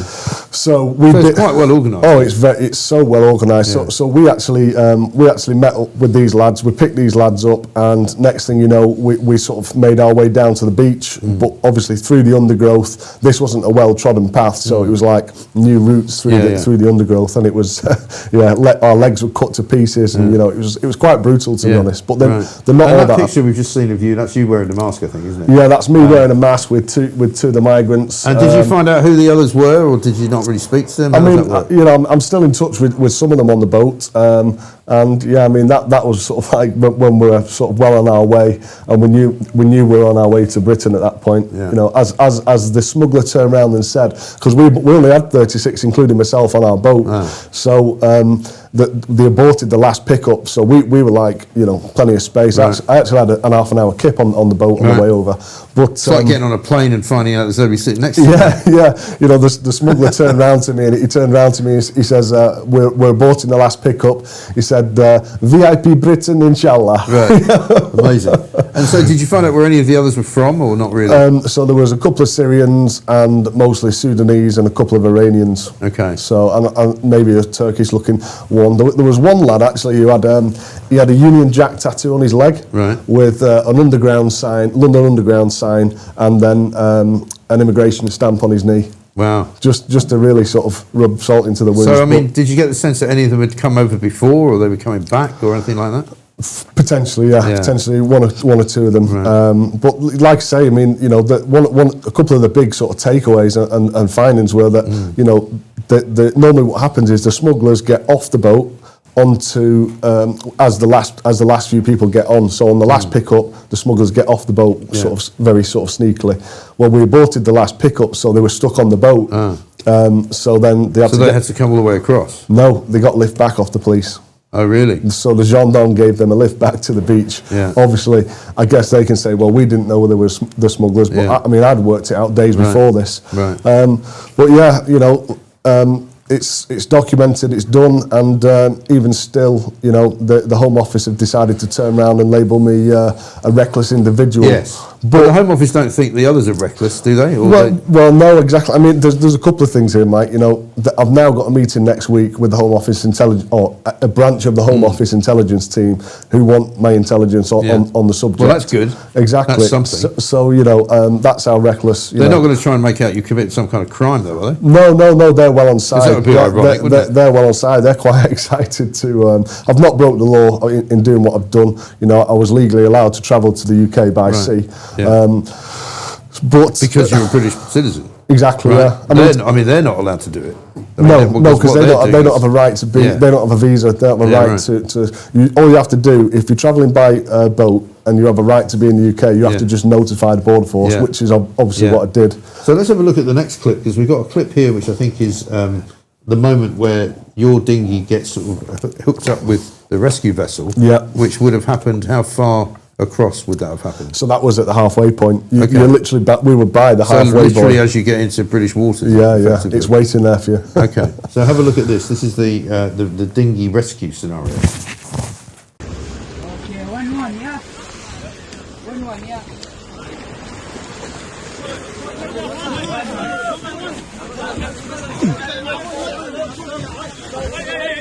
No. One person. نفر واحد.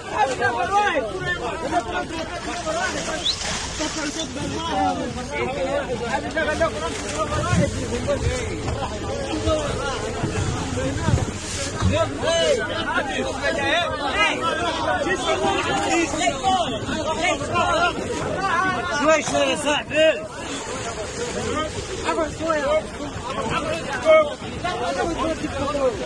حط عليك بالعكس يا صاحبي.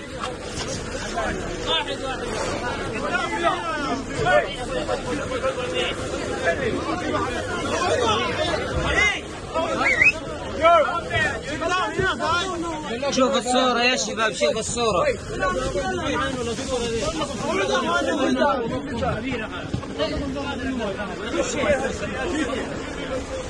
قدموها لقدام يا صاحبي.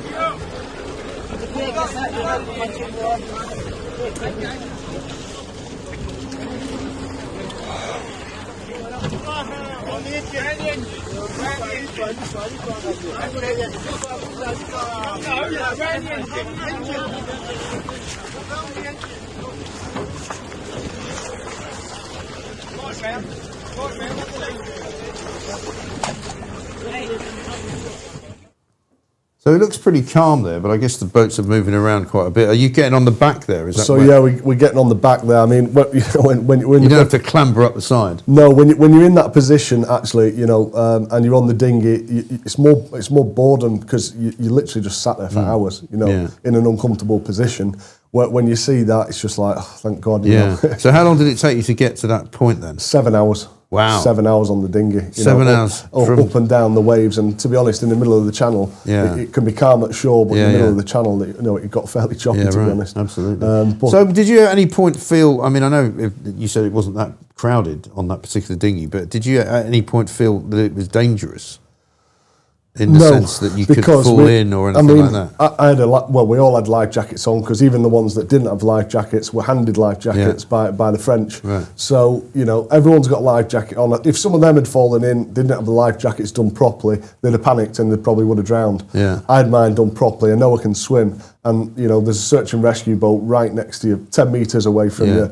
There's a police boat, quarter of the way over, that comes a quarter of the way with you. There's a big Navy ship that's probably got little vessels it can drop off anyway. Right. So, as long as you can swim for 10 to 20 minutes, you'd be rescued anyway. So I guess it's probably more dangerous, the ones who set off unseen or undetected. And obviously, some people can't swim. Because we sometimes hear, I've certainly heard stories from further down the coast, like places like Dungeness, where I used to know someone who lived there, who said quite often you'll see a dinghy just pull up on the beach and people jump out of it, nowhere near Border Force. They haven't been picked up by Border Force. They seem to have come in on their own. Yeah. Do you think there's a lot of that going on? Well, I don't think there's too much of that going on right now in terms of the dinghies. Now, this opens up another conversation. I do think there are sort of sailing boats and other sort of boats that are bringing maybe more hardened criminals like the Albanians in. The ones who are paying more money and all that. Yeah. So there are people coming in the other ways, but the dinghies are pretty much always picked up because there's that much surveillance over the channel. Yeah. They can't really miss them. And the idea behind picking them up out at sea is so that they can put them through the process. Yeah. And which, to be fair, I have to say, if Border Force weren't shackled by the government and by politicians, and they were allowed to actually keep our borders safe, from what I saw in Border Force, we'd be in good hands. They'd be all right. So what happens to the dinghy? So you get off the dinghy, you're all onto the rescue vessel now, and that chunders off into towards Dover. So what happens to the dinghy? So, well, actually, on this occasion, they towed it back. But sometimes what they do, they have another boat that sets off from Dover. Right. So they just leave it floating. They'll have another boat that sets off from Dover, and that'll go and pick it up. It's like like a crane. So when you say they towed it back to Dover? Yeah. So what happens to it then, though? Because we've seen, haven't we? There's older pictures, isn't there, of some of these dinghies being loaded onto lorries. Well, and what would appear to be driven back across the channel. Well, I've not been able to prove that they have been driven across the channel. But what I have done is I've been up to the Home Office compound in Dover, and when you go up there, you can quite clearly see it's palisade fencing. You can see through the fence, and you wouldn't believe how many dinghies and engines are sat in pallets there. I mean, there's. Because you think that would be the place to destroy them, wouldn't it? If Well, the Home Office have put out a statement saying within 44 days of us seizing these boats, we destroy them. Well, I worked the maths out from the amount that have come over one time, and they weren't being destroyed within 44 days. So that was a lie. Just like the 48,000 boat crossings they tell us they've prevented, it's not true. It's a huge manipulation of statistics. Right. So when you got on the boat and did they start the process as you're on that boat before you get to Dover, or do you do? I mean, to be honest, I had sunburn, I had a bit of a t-shirt tan, and as soon as I got off the dinghy onto the Border Force boat, the guy turned around to me and said, "You're on the wrong boat." And then I sort of, I tried. They were asking me questions as soon as I got into the processing facility. They were asking me questions straight away. They just recognised me a mile off, and Do you think they knew who you were? They didn't know who I was until the counter-terror copper when he came down, because I was detained by counter-terror police and Border Force police, and it all ended up us having a great big laugh about it. It was quite a funny moment, to be honest. So at some point you told them exactly what you were doing? I just thought I can't lie to them, because then I am breaking the law. Well, there's no point in you telling them you're a wanted criminal, is there? You No, do exactly. That. Otherwise they might lock you up. So that's the way it ended. We had a bit of a laugh about it. I said, what's going on here, mate? What's happening? We know you're British. What's going on? I said, well, I've just invaded Great Britain, haven't I? Yeah. So we had a bit of a laugh and a joke, and they sent me. Well, they actually gave me a lift down to the Premier Inn, and yeah, they were sound. I bet you were the first time you've ever been pleased to stay at a Premier Inn. Yeah. It's like you normally go, oh, it's a Premier Inn. But actually this time you're going, oh, brilliant. So you're going to go and see the Home Office, which is good. Their initial reaction, and what about government reactions? Have there been any government reaction? Not that I've heard of, no. There's been a couple of MPs who've sort of said, interesting findings, and that's about it. But our mission is to keep on going on these investigations, finding out the truth and putting it out there, because nobody can argue with the truth, can they? The truth is the truth, and Well, I mean, what you've proven, it seems to me, is that with a bit of determination and not very much insistence, you've been able to find a smuggler. You've been able, I don't know if you paid them, you've been able to get onto a boat relatively easily, it seems to me. I'm not trying to diminish what you've done, because what you've done is brilliant. But you've managed to do something which you would think on the face of it would be quite difficult. But you've managed to do it in a few weeks. Well, I think I was sort of almost like a bit of a test to the smuggler, really. He turned around to me after, he gave me a follow-up call. He said... when you got in? Yeah, he said, brother, how was the trip? Really? Yeah, he said, okay, anything you need, if you want, any other Europeans want to come over to Britain, tell them to give me a call. Did he give you any sort of indication of, say, people that you could contact in the UK if you needed any help? Not really, no. I mean, there was a few people that borrowed my phone because I always had battery. So, I mean, some of the numbers I've got and the people that had called off my phone are quite interesting. But I'm still in touch with people on the boat, and I intend to. I'm still in touch with people who made the journey with me. I intend to go and catch up with them. Just as another follow the story, really, exactly, to see where they end up. Yeah, that's it. Because obviously, what we know is that they normally will end up going to Manston first, won't they? In the holding these are in place. Did you go there or not? Did you just get let go? No, I was as soon as I'd sort of been found out, I was taken to Premier Inn in Dover, and that was it. But they're processed now. They're in a hotel. And yeah, I mean, one of the key things is that I found out, and I've got proof of, is that not many people pay for these boat tickets. Well, I've been saying this for years, because they don't want them to pay necessarily up front, because by the looks of them, most of them couldn't pay up front. No, not but at what all. they can do is work when they get here. And then work for whoever it was that got them there. That's it, in the black market, paying no tax whatsoever. Yeah.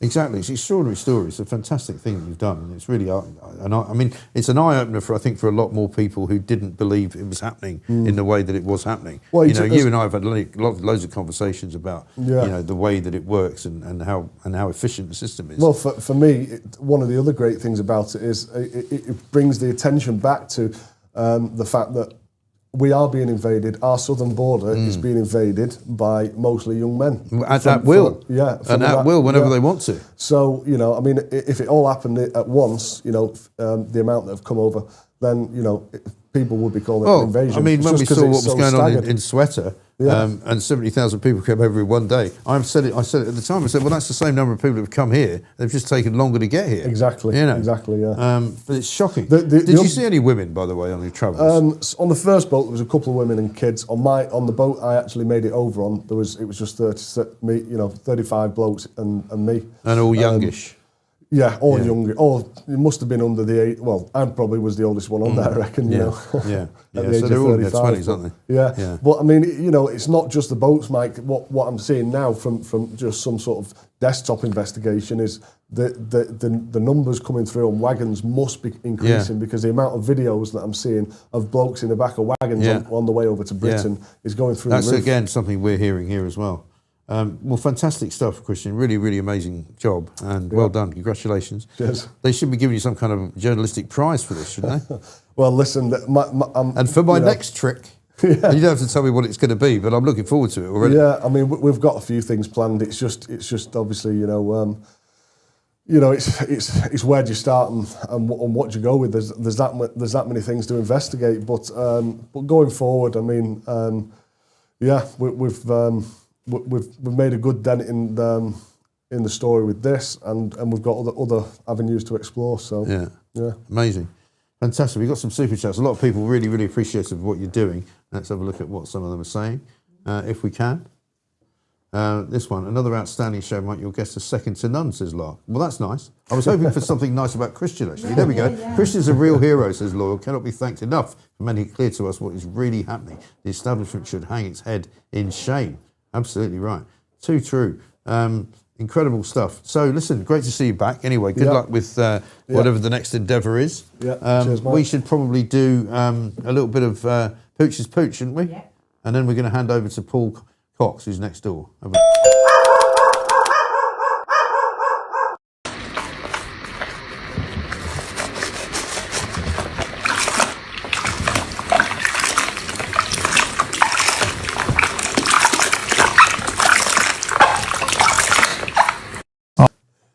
Great face on that dog there. Amazing. Paul Cox is here. He's coming up at 10 o'clock for the next 2 hours. You will have the delightful Dr. Paul Cox, as I like to call him, and Mark Littlewood possibly, or possibly in absentia. Paul, very good morning to you. Good morning, Mike. How are you doing? Very well Christian's indeed. Great, by the way, isn't he? I just greeted him like a celebrity when he came past the studio. He is a celebrity now, yeah. I'm surprised he comes in to see us anymore that he's so famous.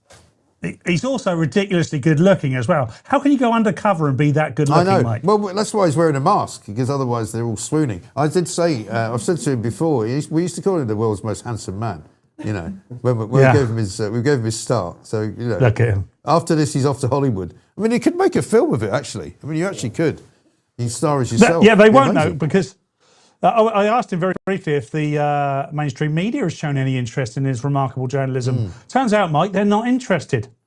Well, to be fair, Talk did run it at the beginning of their week Talk this week, did, and the Daily Telegraph did as well, because Isabel Oakeshott does some stuff for them. But yeah, I mean, you won't get it on the BBC. You won't find it on Sky News or ITV. They don't do that sort of thing.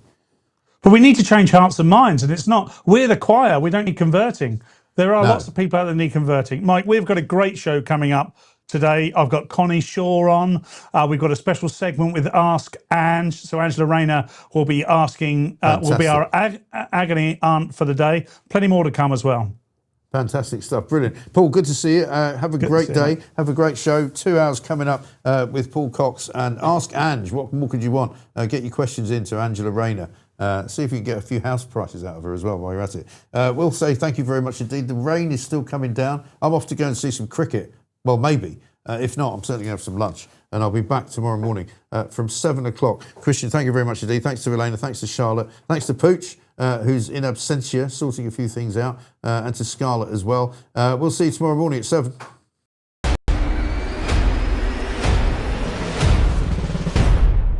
The revolution will be televised. Good morning, common senses. It's Thursday morning. What a week it's been. We've had some fantastic shows, some fantastic guests, and today is not going to be any different whatsoever. Welcome to the Littlewood and Cox show, 10 a.m. through to midday every morning. Thanks to Mike for a fantastic show again this morning. And thanks to everybody who's come across on the Mike Graham show. Please do stay with us. We have a tremendous show ahead. Mark Littlewood is still away, so it's just me today. We might not speak to Mark today, but the chances are we will speak to him tomorrow. Hope he's having a lovely break.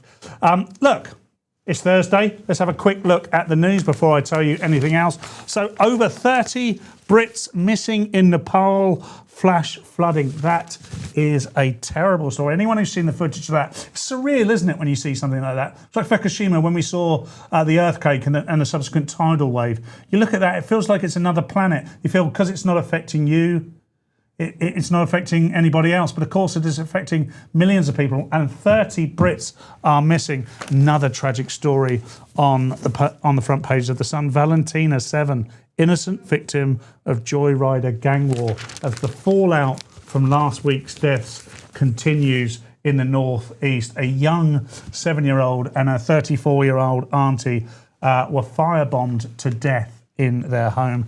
And then on the front of the Times, we have Britons lost in Nepal, and a story there about Dolly Parton. Well, in the studio, helping me do absolutely everything today is the Duke. Relatively sober, didn't find any sick this morning when I came in. Normally there's at least 2 piles of sick, but there wasn't one pile of sick today. We've got the Duke, we've got the Princess, we've got Charlotte, we've even got the little one, and the little one is related to me. This is Nepo Baby Central here now at UK Live. So my daughter is here learning the ropes. Let's get her on the right wing. Lots of messages coming in from Piper saying, good morning, Coxie. I saw another one saying, Coxie's always in a good mood. There's a choice, isn't there, when you do a show like this? If I came on here and... Oh, look, Pete Middleton. Paul's always in a good mood. Thank you, Pete. Look, what would you want? You know, if I came in here going, oh, you're not flipping believe it again, the missus getting right on me tits, or whatever it might be, you know, it wouldn't be fun, would it? You don't want that. You need entertaining, and that's what UK Live is all about, and that's what Paul Cox and Mark Littlewood are all about. And we've got a super chat from the Killionaire. A super chat from the Killionaire, thanks to the Duke. Simon Kilford, 50 English pounds.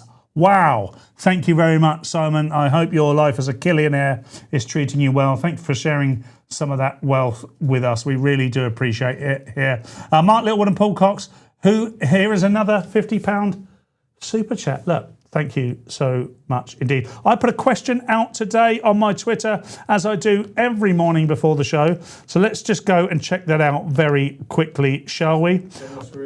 Oh, it's on the screen. I asked today's big question: what government policy has made your life noticeably worse?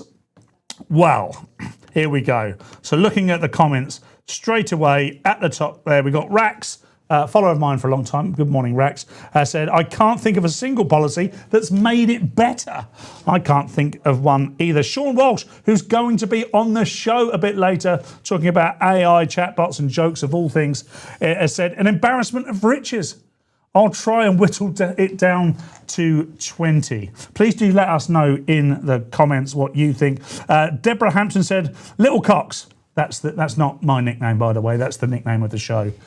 You are both lovely men, and I admire you both. But you know jolly well what the beleaguered folks of the country will say. Exactly, I know what they will say. But maybe not. Maybe you'll come back and say, I love the state of Great Britain right now, and people like me have got it entirely wrong. Love the UK said, where do I start? Just a few out of many. Net zero, making life more expensive in every direction. An unaccountable and out of order civil service, or out of control civil service, with number 10 North adding to that. Also, DEI rules that lock out people outside of jobs and universities. So true.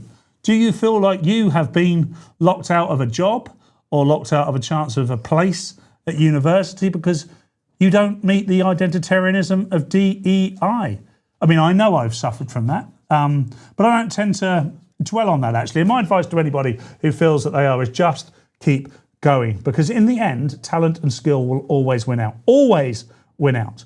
Because given time, DEI hires will always show themselves to be what they are. And that is generally not good enough, which is a massive issue for Great Britain, because what we find ourselves now in is a mediocrity soup, where the best you can possibly hope for is just about good enough. We have a message here from Catherine Pratt saying, well done, Simon Kilford. You are a generous man. Isn't he just? Look, Simon, I know you're out there. Thanks for watching, and thanks for all your super chats. We will be doing a number of live shows on the Mike Graham Show across the country over the coming year. Make sure you come along to one, Simon. You would be a guest of honour, and maybe you don't want to be, but it would be lovely to meet you. Vixen says, Cox is the sort of guy you hope you sit next to in a pub for a good chat and a laugh.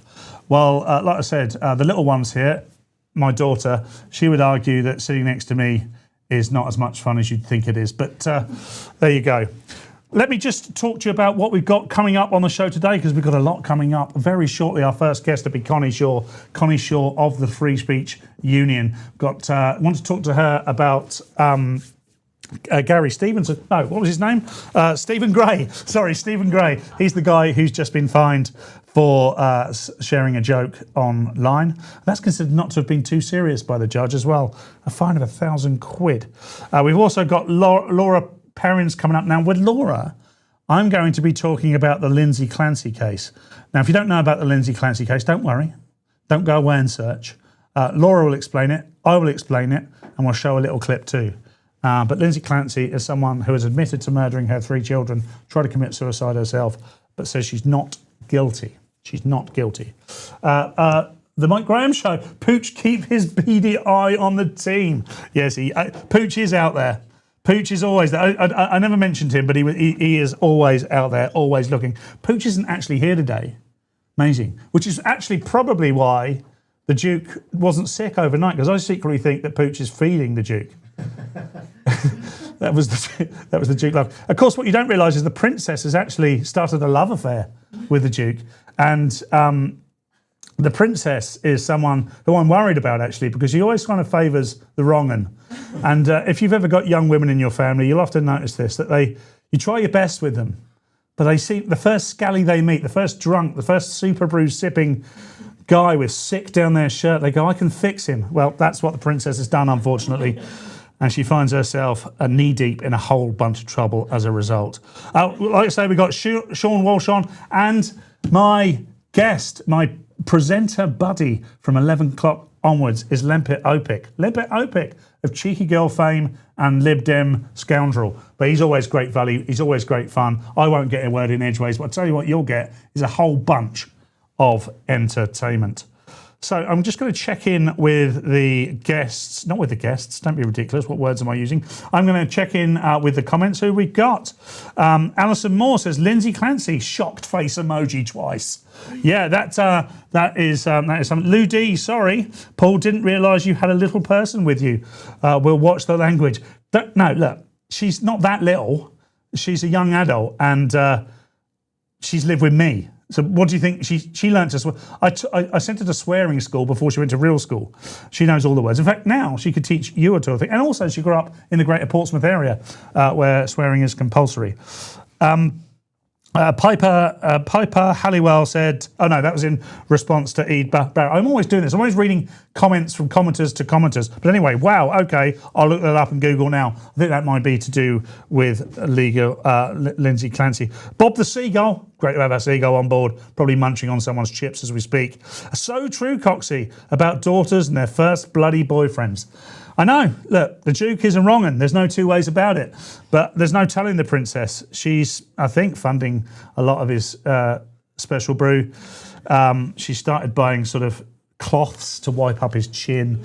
I don't know what she hopes to do, but look, even though he's a drunk, even though we found him, and likes to eat out of bins, he's a good-looking guy. He's a good-looking guy. They always are, aren't they? He's got great hair, great physique. I'd want him to hold me.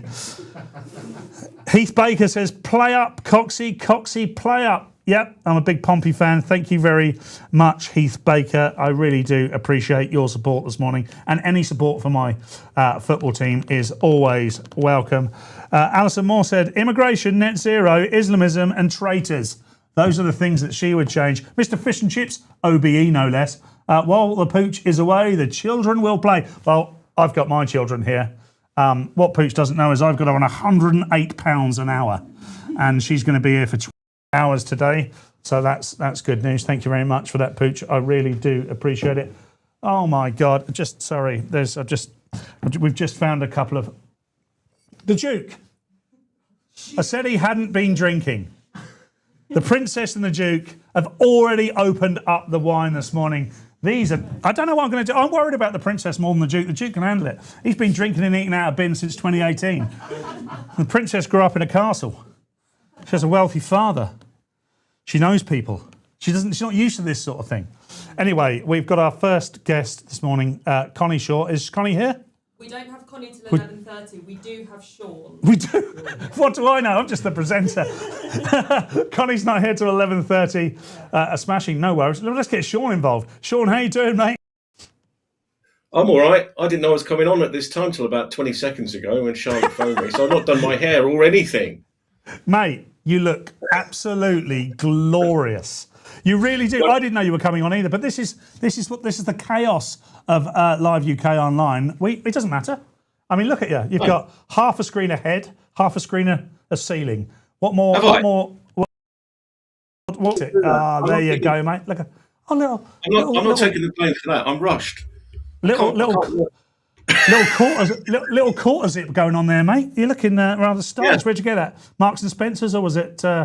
Matalan. Yeah, were you there? How do you know it was Marks and Spencer's? Oh, of course, I know everything, mate. Look at me. Look at the way I'm dressed. Same My shirt every mum, by day, the way, different jacket. can you just say hello to my mum, who's called Maureen, I can- because she says about you that you got a lovely grin.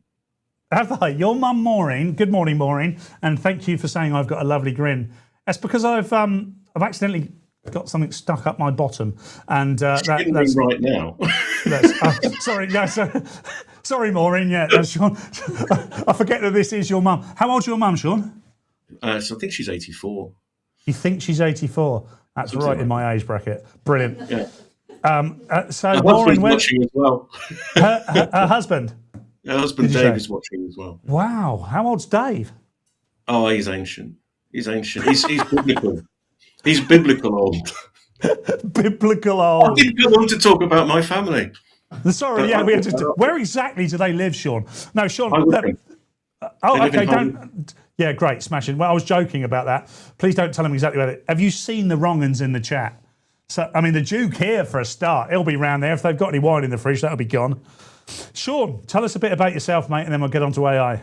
Yeah, okay. I'm the associate editor of Country Squire magazine, which is a kind of subversive right-wing magazine. Not really about the countryside, but we sort of run. That's our cover for running all sorts of subversive stuff. I also write elsewhere, including for the Critic and Daily Skeptic, which I think we're going to talk about that article now. All over the place, all over the place. I'm a former university lecturer. I haven't done that for a while, but my area was philosophy. So I am interested specifically in the philosophy of mind and the nature of humour. And who better to talk about that than a professional comedian? So I'm not going to get shown up here at all. Thank you very much. Benjamin Butterworth described me as second rate, which I've always held in high regard because, I don't know how many rates there are, but I'll take second in the league of comedians. But that was because I was... He's within his own category, I'd have thought. But anyway. Yeah. God bless you. God bless you, old butterballs. Anyway, look, let's talk about AI because... I'm a big user of AI now, and I've probably been using it most days for about a year. I know it's been around a bit longer than that, but we use it in this line of work for broadcasting. I never use it to write jokes, actually. I remember one of the first times I ever used it, I tried to take a piece of material that I was writing and see if it could help me write it in a different way. And it just lacked the humanity required and the nuance required to write jokes, because it can write jokes, it can write endless knock-knock jokes, but if you're trying to do an anecdote about your actual life, then it struggles a little bit. But can it get a joke? That's the thing. Can it get it? Do you think it can get a joke, Sean? No, I don't. And that's the big difference. There's no doubt that AI can write a joke, albeit a bad one. There's no doubt that AI can tell a joke, but it doesn't know what it's doing. I first started thinking about this stuff in the early 90s when I was in the audience when the then world chess champion Garry Kasparov lost to a computer. And Kasparov sort of stormed off the stage. Yeah. And that was interesting to me because he was reacting like a human person was. Everyone was saying this proves that AI is breaking through, that the world chess champion has reacted has been beaten by an algorithm, basically. And I thought that was the wrong conclusion to draw. And the conclusion I drew was that computers, even back then, were very good at stuff that we were very bad at and very bad at stuff that we were very good at.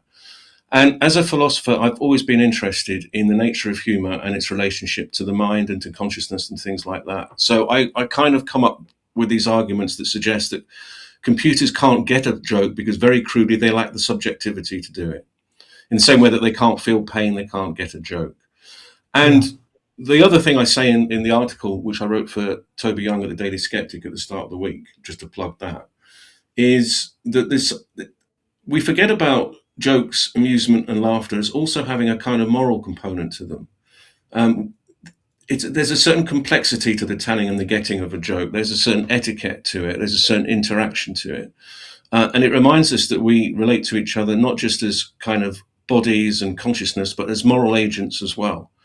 And I suspect that you're never going to build a machine or build a robot that can interact and get the joke in the way that we do, because they would never be properly socialized. Now, I realize that all of that's contentious. I realize there are people who take a different view, but I kind of trying to do two things. First of all, to make jokes and humor central to philosophy again, because it's hardly been talked about. And secondly, to suggest that people who are strong on AI, who say that we're going to build these machines that are just like us, are kind of trying to persuade us of the wrong stuff. They need to persuade us that there are certain things about human consciousness, Paul, that are left out. And people who want to say that we're just algorithms are looking at the measurable side of human persons. They're not looking at the stuff that's more ineffable and less easy to describe. Now, So that was a very long-winded answer. I No, it apologise. wasn't actually. It was a fascinating answer, a very interesting answer, and I appreciate it, Sean, because the psychology and philosophy of joke writing is something I've tried to get my head around, because what is it that makes people funny? And there's two types of comedy that I do, I guess. One is observational stuff, which I've written, and the other is when I'm hosting comedy clubs as the MC, is interaction with the audience. Now, certainly the latter, the interaction with the audience, very much relies on being quick-witted in the moment, and that is a muscle that you just keep working at, and you learn certain things, or with certain people, certain occupations, you can say certain things.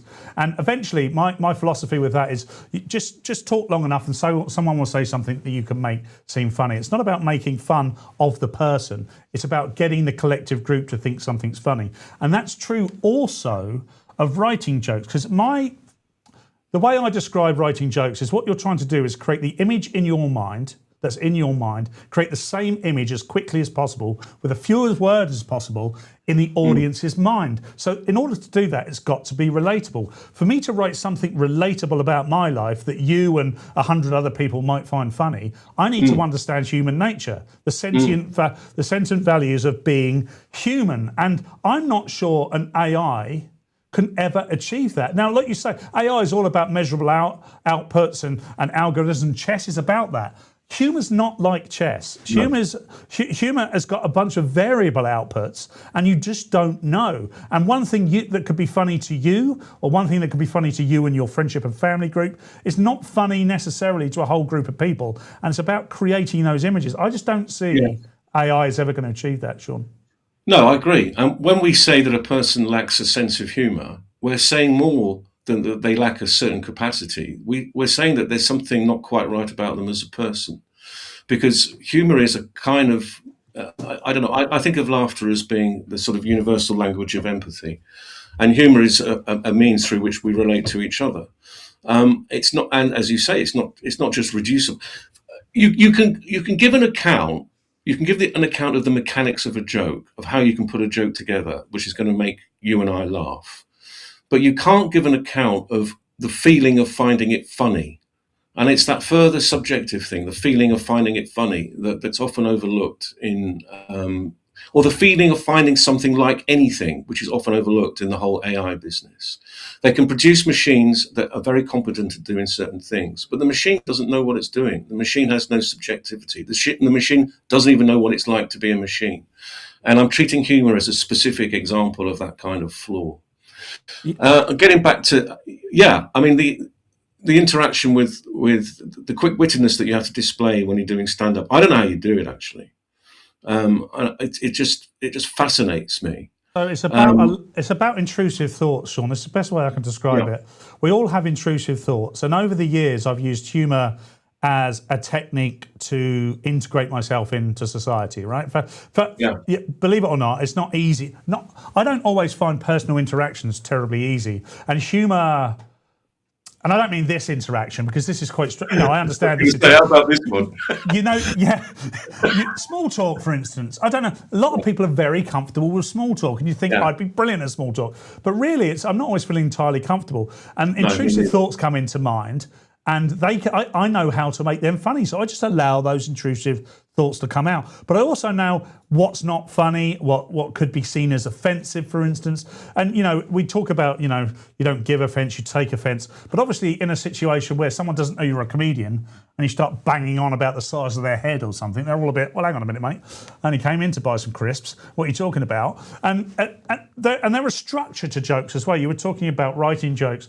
One of the best ways of writing is the pull back and reveal, where you're distracting someone and taking them somewhere. One of the first jokes I ever wrote was something like, I once spent 20 minutes chasing a daddy long legs around my bedroom until I realised I had a crack in my glasses. Okay, so the thank you for laughing, Sean. It's not the best, but it's a good, yeah.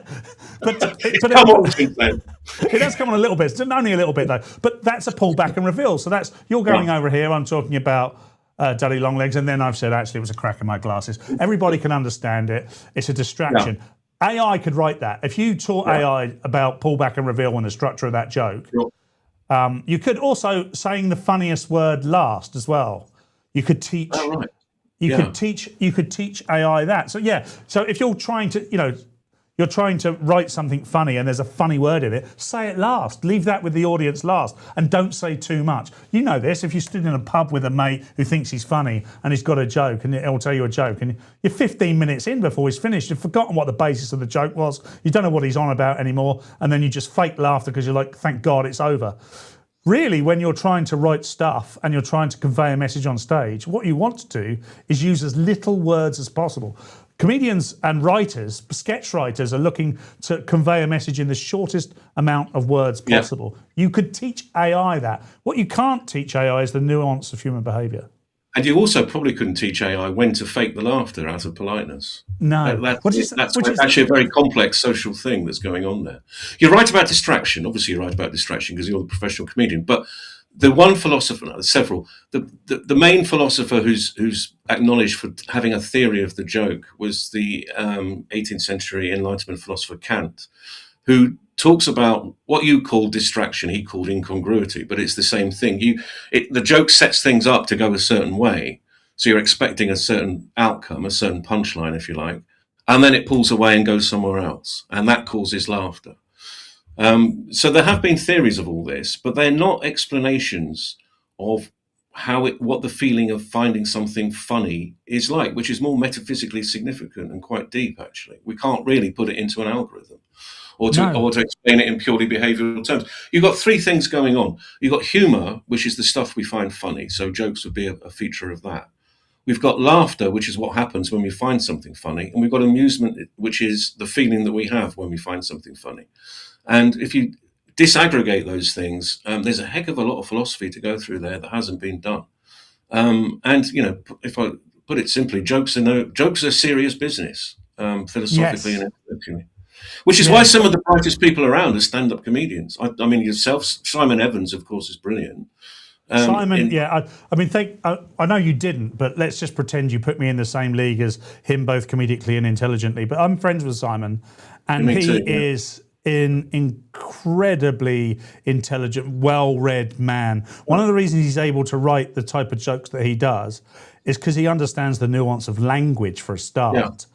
And that's incredibly important, because it's not by accident that Simon Evans can stand on stage for an hour and keep people laughing consistently. That is pure craft. And it's true of all the comedians, whether you like them or not. The most famous and well-known and prevalent comedians are those that are able to communicate with the widest possible audience. Someone will say, like, "Oh, I don't like Michael McIntyre. He just talks about himself and moves his head around funny." Well, the thing about Michael McIntyre is he can connect with more humans than maybe Stuart Lee can, for instance. Stuart Lee, on the left in particular, is seen as a very funny comedian because the victims of his jokes are usually the right wing to some degree, or what he perceives as the right wing or the wrong side of history. But that alienates. When Michael McIntyre and Peter Kay are talking about stuff, they're talking about everyday observations that anyone, irrespective of their political bent, can understand. So the more you take away from that and the closer you go into nuance, you are going to make less and less people laugh. Ken Dodd was famous for having extremely long sets. So, I mean, I saw him come on stage and he was on for 3.5 hours or something ridiculous. And he actually made that part of the routine. He kind of went a bit meta and made his own stand-up routine part of his stand-up comedy. It was brilliant. Yeah. I've actually spoken to someone who was one of his gigs, kind of got a little bit fed up with being there in the third hour. People did leave. Yeah, I mean, it's incredible. I don't know how we done that, to be honest. I mean, just relentlessly coming out with one-liners as he did. From my perspective, and this is something AI also can't understand, is I think an hour show, most people, if you go to Edinburgh, an hour show is actually about 45 minutes long. You're allowing people to come in, you're allowing people to leave. You've only got a finite amount of time in that room. And I think 45 minutes to an hour is about as much as I enjoy, no matter how much I like the comedian. Beyond that, it's a little bit too much for me. What do you make of that? Yeah, the other thing that might be worth mentioning is the fact of embodiment, the way that we speak through our bodies and gestures. I mean, I don't in the article go into slapstick because I don't find slapstick particularly funny, but there's no doubt that it's a species of comedy, and it's a species of comedy which relies on the nature of, gestures and all of that. So we communicate in that way as well. And obviously, algorithms are not embodied. You can stick them in bodies, but they're not embodied as such. And our thoughts, there are some philosophers who, you can go back to Aristotle, who would say that the way we think is actually intimately commingled with the fact that we are physically embodied, and our biology is part of our thought. So there's that, there's that part of thinking about it as well, I think. Sean, this conversation, I could do this all day. This could be, for me, a conversation I can continually have. We've got to leave it there because I've got to get to another guest shortly. But Sean, that was brilliant. I'd love to get you back on. If you'd love to come back on, please do. Let's keep talking about this stuff, Sean. Hello to your mum, Maureen, and her very old husband. And enjoy the rest of your day and your bank holiday weekend. All right, cheers, mate. Speak to you soon. See you later. Wow. Well, I hope it wasn't just me, and I don't think it is looking at the comments, that found that incredibly interesting. Sean was a great guest, wasn't he? We've still got 6,000 on the Mike Graham show, so thank you very much for staying. I'm sure we've got even more over on, not even more, but some more over on UK Live. So thanks so much for sticking with us. We've got so much more to come. Very shortly, I'll be talking to Lauren Perrins about the Lindsay Clancy case, and you do not want to miss that. You might think that that's pretty straightforward. If someone kills their children, admits to doing so, hey, that's bad, isn't it? But that's not how it's being seen by everyone, because there is some nuance to that case. But let's check in with what people are saying in the comments. So PASDS says Bob Monkhouse was hilarious. I agree. Bob Monkhouse is one of the godfathers of modern comedy, by the way. A lot of new comedians are inspired by Bob Monkhouse. Jeff Box 1684 said Harry Stottle was a hoot. Was he indeed? Richard 8331. This guy looks very different from when he was on Strictly. That's not the same Sean Walsh. That's two ends Sean Walsh, who is also a friend of mine and a very, very funny comedian. I didn't want to bring that up because I'm sure Sean Walsh gets that all the time. And we got the Chike. The Chike. Good morning, sir. Or lady, I never know. Please do tell me, the Chike. Brilliant guest and conversations, guys, in capital letters. So he is shouting that with 4 clapping emojis. Who doesn't want 4? 5 next time, please, the Chike, if you wouldn't mind. Let's just check in on some more comments, shall we? John Golding, my daddy Longlegs was always getting stuff on the top shelf. Okay. Again, thank you for your comments. Please do make sure you take your sertraline in the morning. Cancer 1948 said, thank you, Christian. This always makes me laugh, this, because Christian Brogan was on about half an hour ago. And what I know has happened there is they're watching with a slight time delay. So they're like, oh, why is no one else talking about Christian? I'm going to put a message up. But Christian was fantastic, by the way. If you don't know who Christian Brogan is, or the Talk TV Isabel Oakeshott documentary is, go and check it out. Really, honestly, the more this story gets out there, the better it is for people to understand what crisis faces Britain today. He managed to get himself over to France and back on an illegal immigration dinghy, and in doing so has managed to expose a whole raft of things that we would never know. And as you can imagine, the BBC, Sky News, ITV, etc. are giving it a wide berth, are going absolutely nowhere near it. Dave H says, I believe in safe sex. I have a handrail around my bed. No. Great joke, Dave. Nice, mate. Leave it to the professionals, mate. It's not easy, is it? Strawberry says 6K, still great news. Look, still great views. Sorry, yes, absolutely. We're doing splendidly. Still 6,000 people watching on the Mike Graham show. Our guest is here now, though, and her name's Lauren Perrins. Good morning. Good morning. Can you hear me? I can hear you loud and clear. How are you doing, Lauren? It's Laura, but I am good. Oh, so sorry. Don't worry. Don't worry. So I'm so sorry. Do you know what? I was a bit worried I was going to call you Laura Clancy, because if I see two words like that, like Lindsay and Laura, I always get them mixed up. I don't know where Lauren came from. Laura, thanks ever so much for coming on the show. We're going to have an absolutely fascinating conversation about Lindsay Clancy. Before we show a clip that will help our audience understand a little bit more about this, do tell us a little bit about yourself so our audience understand. Oh, okay. You've caught me on. I'm not used to talking about myself, if I'm honest. I am a lawyer by training. I'm qualified in both jurisdictions in Ireland and in London. I practice for a short enough time in London at the criminal bar. Always as a criminal defence barrister, but I've been sort of doing this. Then I stopped working when my children came along. I've got 4 children, and then I ended up doing this kind of journalisming, or whatever we want to call it. So that's the short version. Laura, thank you. The reason I asked you is because you are a barrister, and I think it will help people understand when we get onto the subject of Lindsay Clancy shortly. But the production team, if we could play that video, please, that would be very helpful. Be quiet, please. I've had it with you. Oh my God! And They should be your commended. They sexism didn't and kill their children. She's a murderer. These women are cheering. These are man-hating women that are standing outside. This is what it's about. They think the husband did it. They're crazy. They've lost their mind. Do you know why they're waving for a murderer? Do you know why the woman is in a wheelchair? Did you even notice that she's couldn't care less. She's a murderer. Because she jumped out the window after this happened. So she should have. I'd have pushed her. They say that Lindsay was in psychosis. I think these women are suffering from psychosis. They've been watching too many true crime Netflix dramas. You know, this was an incredibly privileged woman, incredibly wealthy. She had a nanny, and she's still complaining that she needed help. She could not have got more help from the system that she already have received. This is a murderer who strangled her children one by one. One of the boys ran away, and she chased him down and killed him. Laurie Watkins. What you just said was absolutely disgusting. Thank and you. You should be ashamed of yourself. Thank you. And you can hear that he's not. Okay? Why? Because it's true. You clearly don't care, so pipe down. I don't care. And by the way, men watching this, if you have a woman sat next to you on the sofa who is defending this murderer, you got to think deeply about this. I've seen weddings. So we need to have some empathy with. Talk to your women and find out what are they thinking. They're defending this woman. It's I don't think anybody's defending what she did, but you can have empathy for what she went through and how she. I know many women that this has happened to. No, they did not kill their children, but they also, what you failed to mention. They should be commended because they did. I've had it with you. Oh my God! They And should be your commended. They sexism didn't and kill their children.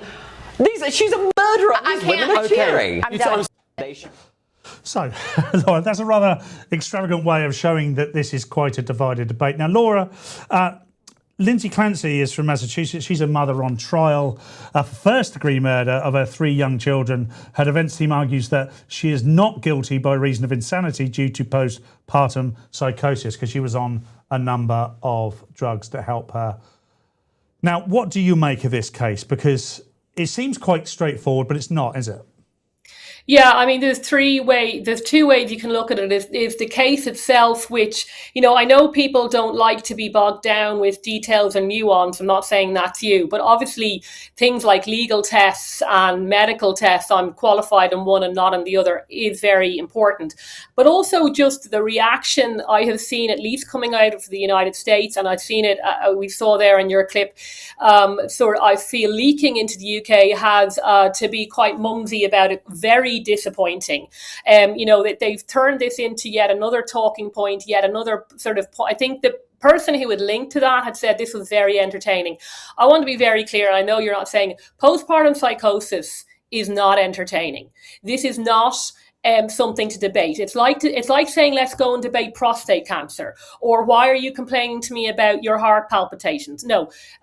What happened in this case, just to give the background to those who are not familiar, an absolutely tragic case where Lindsay Clancy, 36 now, strangled with an exercise band her 3 children, Cora, her daughter who was only 5, her son Dawson who was only age 3, and her 8-month-old baby, Callan. It just, you know, a really unspeakable offence. and there's a photograph of them, and it really rang through to me because I had quite a similar photograph of my 3 children at a similar age. The age is a little bit wider, but I really recognise that photograph, and if I think a lot of moms would. And the prosecution case is just unbelievable. Even I consider myself a cynic. I consider myself somebody who thinks carefully about human behaviour. I also consider myself a conservative. But the prosecution case are essentially saying that this woman woke up one day and said she didn't really fancy doing this motherhood lark anymore, and she plotted and planned to kill in cold blood, in a brutal manner, her 3 children. I have looked at this in some detail, certainly not as much as others have, and think this is not the case. What the defence are saying, and this is proved, both Lindsay Clancy and her now ex-husband Patrick Clancy are suing medical practitioners for malpractice. What happened was that she suffered from postpartum depression, which is common and serious, but that then tipped over to the much rarer condition of postpartum psychosis, which the NHS says it affects about 1 or 2 in 1,000 mothers who give birth. Now, if you are suffering from postpartum psychosis, this is a psychotic emergency. You go to the A&E if you have this, not your GP. Symptoms can include hallucinations, delusions, and mania. And what happened, unfortunately, for Lindsay Clancy, she did reach out for help. And as the other just ridiculous man said, she did reach out, and she was on up to 13 different medications at the time, some of them incredibly powerful. I think this should be a moment to look at what is happening with big pharma in the United States. I think she went 48 hours without sleep, and anyway, things got worse and worse. And her case is she was suffering either from it sort of changes, a mania or psychotic, but she was listening to what are called command voices telling her to kill herself and the children. She killed the children, and then she cut her neck and her wrists and threw herself out the second floor window, which is now why she's paralyzed from the waist down. The evidence of what she was like as a person beforehand is very compelling. Her mother obviously stands by her. The nanny who was called to give evidence said that she was a very, very loving mother. Now, the mother-in-law, and if you don't want to get into the science of it, I think is also a compelling witness, because if you think about it, her mother-in-law has lost everything. Sue Clancy, she has had her 3 grandchildren taken from her. She was a nurse. She worked in the labour and delivery room. And so actually did Lindsay Clancy. She was also a nurse delivering children, delivering babies. And in evidence, Lindsay Clancy's mother-in-law, as I said, who's lost everything, said that Lindsay was a wonderful mother. She loved her children, all of them, very, very much. So if I'm presented with that kind of evidence, I ask myself, I don't think people like that just turn around one day and say, I don't want it anymore. And even if you do, then you get a divorce. Okay, you do not do what she did, and in the United Kingdom and in Ireland, if this case, because it's being tried as a first-degree murder case, and the plea is that she wasn't criminally responsible, because they do not have the offence of infanticide available to them in the state of Massachusetts, or indeed any jurisdiction in the United States, whereas that offence is available in England and indeed Ireland, or indeed, say, diminished responsibility. And I don't think that this would be tried in either England or Ireland, or if it was, it wouldn't be as divisive. There was a very tragic case here in Ireland a few years ago, where a 44-year-old woman suffocated her 3 children, and she was found guilty by reason of insanity, but there was no contest between the state, I was going to say the Crown, but it's the state here, and the defence. But as usual in America, it's how can we cause as much division as possible? Oh, Lord, there's so much to unpack. This is obviously a very, very tragic case, and thank you very much for explaining that so eloquently, because it's difficult. There's a fine line with a number of things here. The way it's reported could be seen as exploitation. We see the division of social groups. We almost pits men against women, but not always. But it seems to pit left versus right to some degree. You're seeing people out there going, how we're seeing mainly women out there saying, men don't understand what this woman's gone through. She wasn't culpable, therefore she's not guilty. And men saying things like, well, if this was a man, we'd view this differently. Now, if this was a man, obviously men don't suffer in the same way after having a baby. But if it was a man, do you think that this would be treated differently, Laura? So, I mean, first of all, yeah, but I think that's very critical. If this was a man, then it probably wouldn't have happened, because men cannot suffer from postpartum psychosis. Okay, that's what she's claiming. Now, if you do have male annihilators, even aside from this case, if you gave me a father, God forbid, who had killed his children, and there is no other motive, because for most of those cases there is a motive. So in the Watts case, which I looked at detail, I think Chris Watts, who killed his wife and his 3 children, he was having an affair. So what normally happens at those kind of cases is there's either a huge financial problem, or indeed, or there is usually an affair. And if that, the police look at that, and this is the reason he wants to get rid of his family. Sometimes he makes an attempt to kill himself, and he kills the whole family. Now, if you're looking at a father, okay, and say he suffered not from psychosis, but from, manic depression, and he's on very serious drugs. And there is all the evidence, all his friends, all his family, including his mother-in-law, says he was a great father. He was a devoted and dedicated father, but he got depression, and then he was put on 13 different medications. And in fact, the doctor, which has happened in Lindsay Casey, doubled the medication of one of the very strong drugs beforehand, and he killed his family. No, I would be saying, I think that looks like insanity to me. If there's no other motivation, people do not flick like that unless there is, as I said, a money motivation or an affair. And most of those family annihilators, I see people are so ignorant about this horrendous condition. Yeah, and what I want to say is genuinely, I don't know the age profile of your audience, but if you're a woman, or indeed you are a man caring for a woman who's had a child or thinking about having a child, just be aware of there's baby blues is one thing. The postpartum depression is quite common and can happen. Now, postpartum psychosis is very rare. Thankfully, it is very rare, but it does happen. And in the UK, if you want to know how tragic this is, this was June 2024.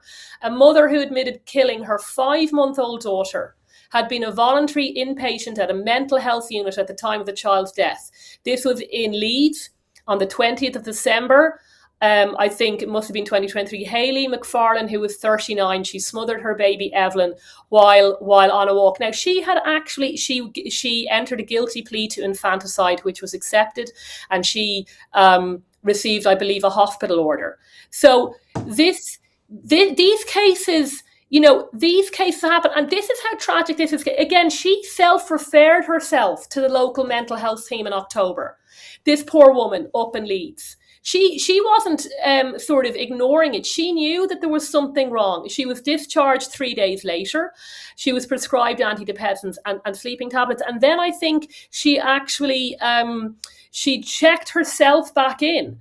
And she said at the time the court heard, McFarlane displayed a fixed belief that she had ruined everything and had stunted her baby's development. So this is what happens in these cases, from what I have read, is that the mothers become fixated either on saving the children, someone else, there's an outside threat to the children that they must stop, or they themselves are a threat to the children.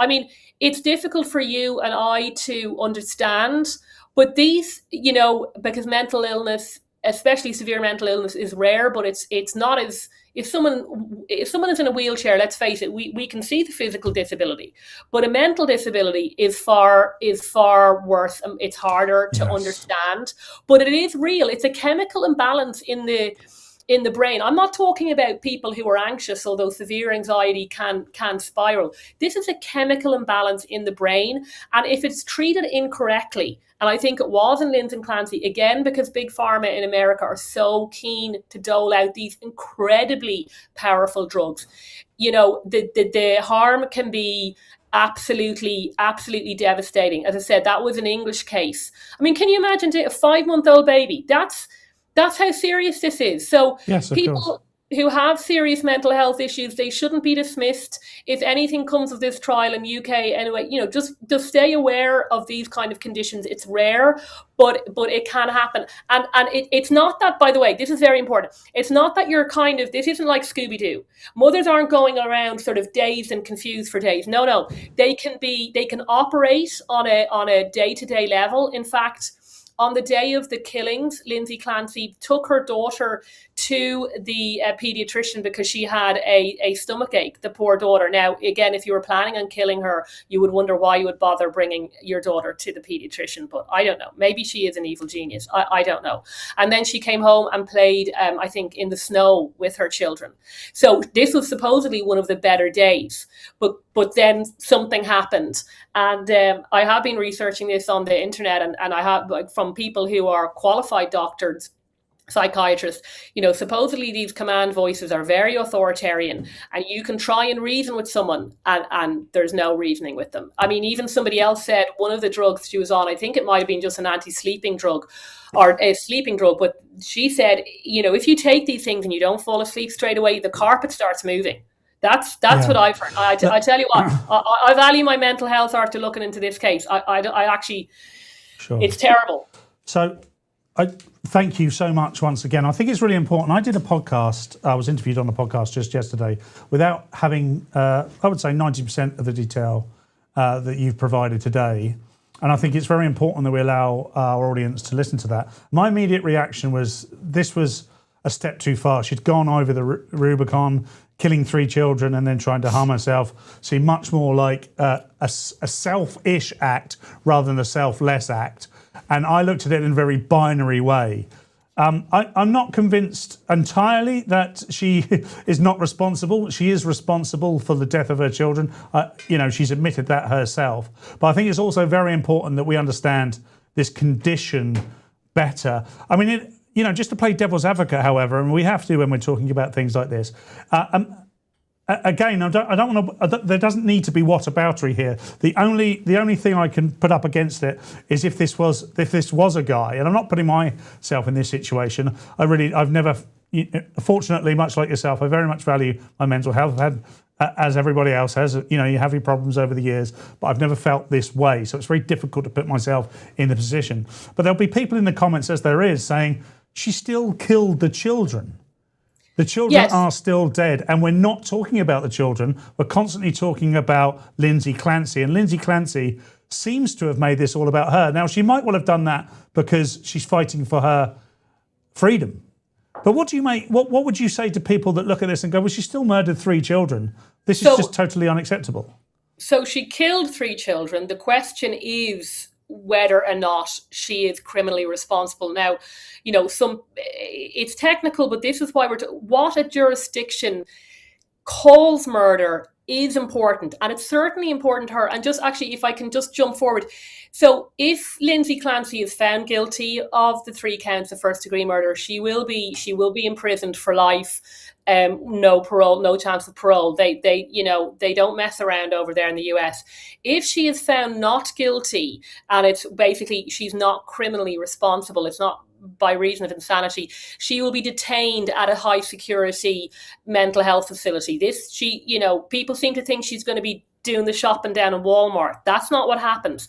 Andrea Yates, who was the last mother who drowned her 5 children in a bathtub in 2001 in Texas, you know, the well-known liberal state of Texas, she was found guilty by reason of insanity. She was detained and remains in a high-security mental health facility. She was convinced that Satan was going to kill her children. She had to, I can't even understand it, she had to kill them instead.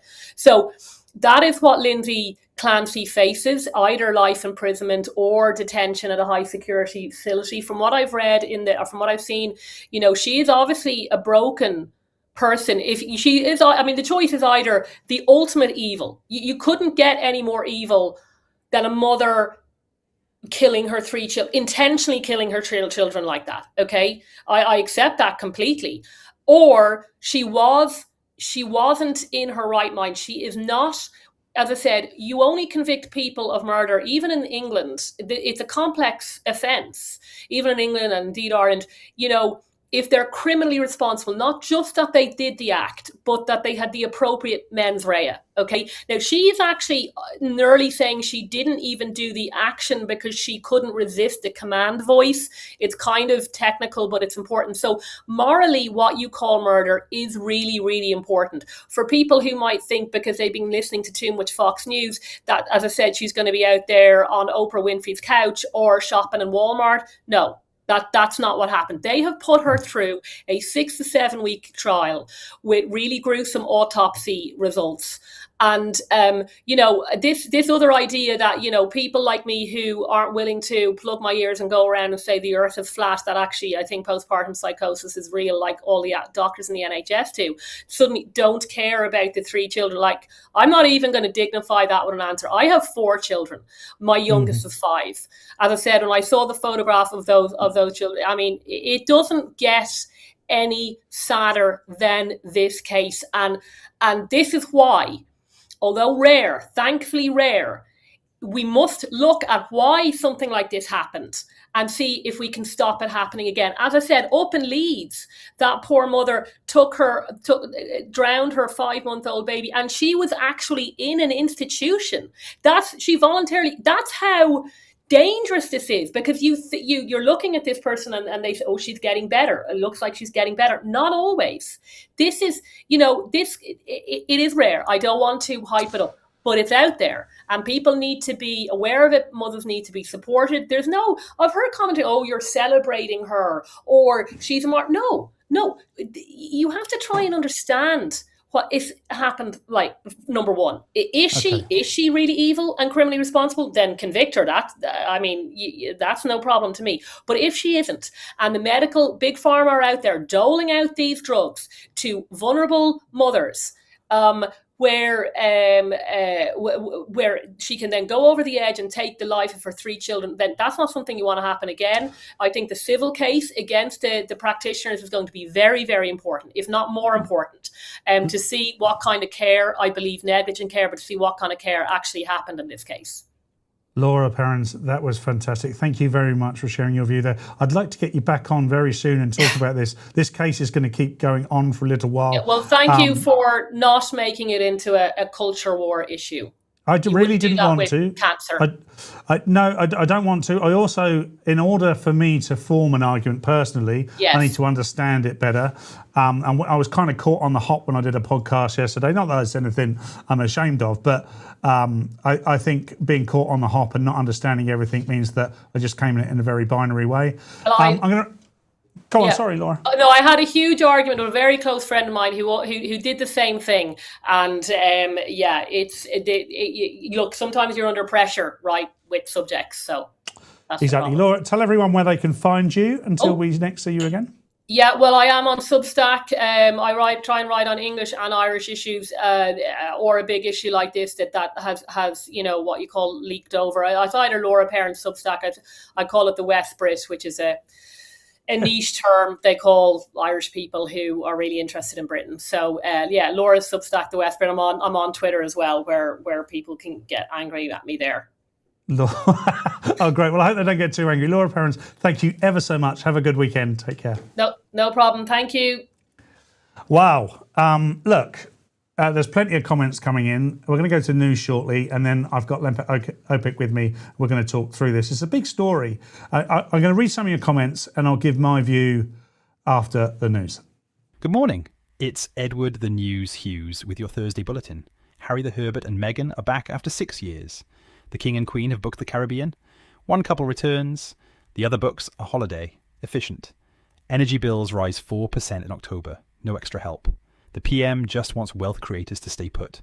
Warm thoughts all round.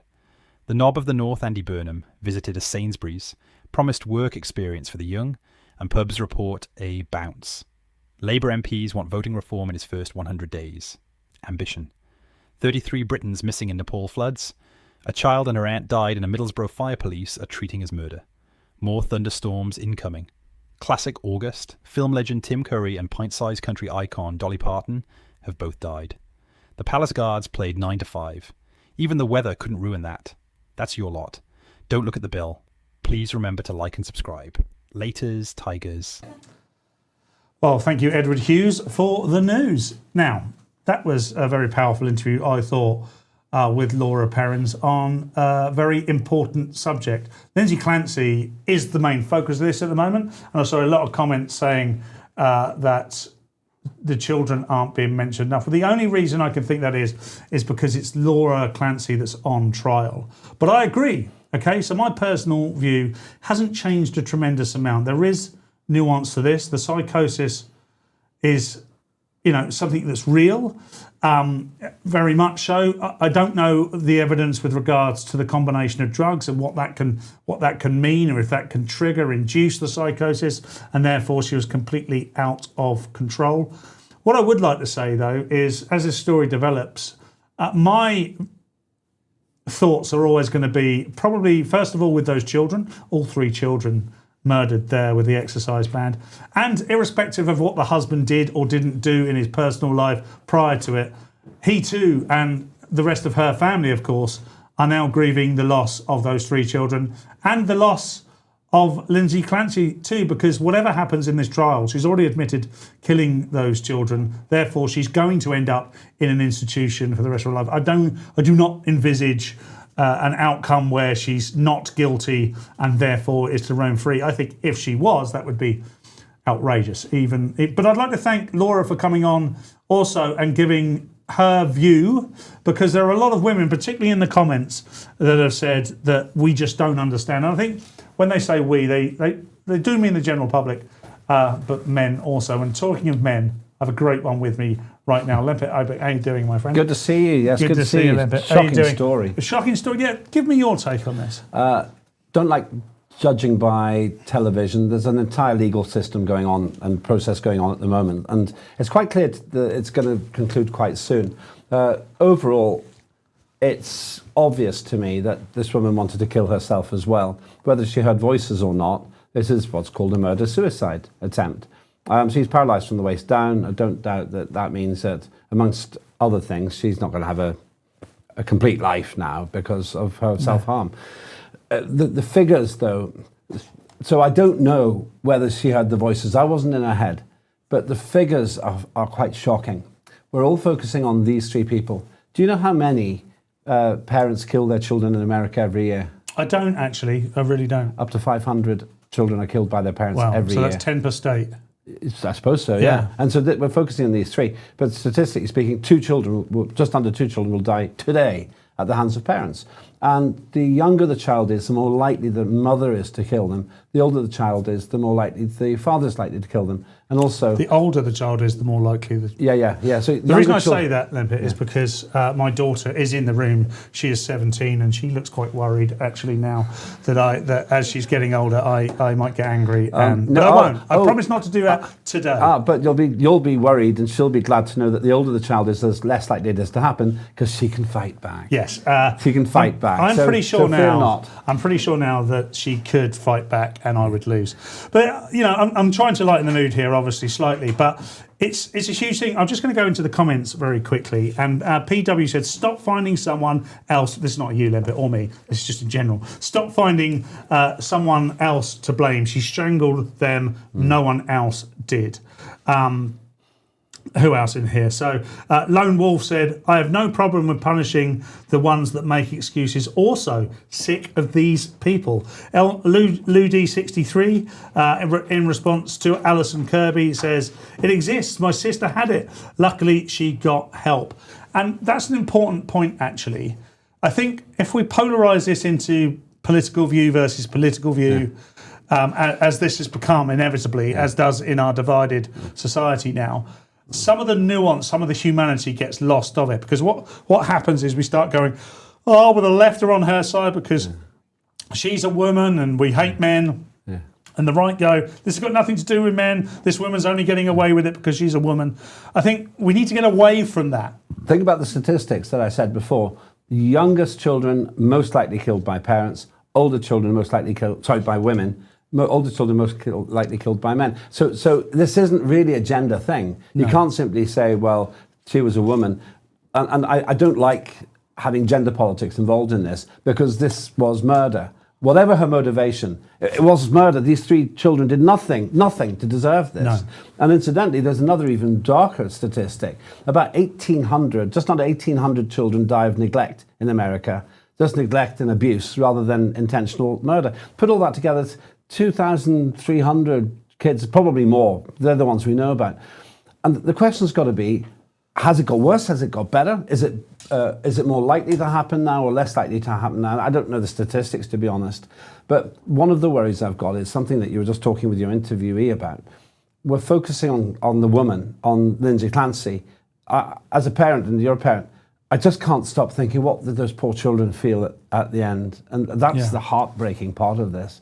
And I think our society still actually does draw a line. There's a red line here. Well, you abuse children and that's my understanding is one of the children tried to run away, having seen what their mother was doing to her siblings, and she chased after them. So, and obviously subsequently killed them. Now, that is where I start to look at this a little bit more binary, because when I hear something like that, irrespective of the psychosis and how she was affected by the drugs, irrespective of whether her husband was having an affair or not, and I don't know if that's true or not, I understand he's remarried elsewhere now, this was a couple of years ago, and is married to the person he was allegedly having an affair to. Irrespective of all those things, in that moment, she is the human who is choosing to take other humans' lives, and those humans happen to be her children. Because it's a mother and her children, there's something innate in us that makes that incredibly difficult to understand. Yeah, there is this, in my view, fundamental fighting instinct in me. If anybody came close to my children,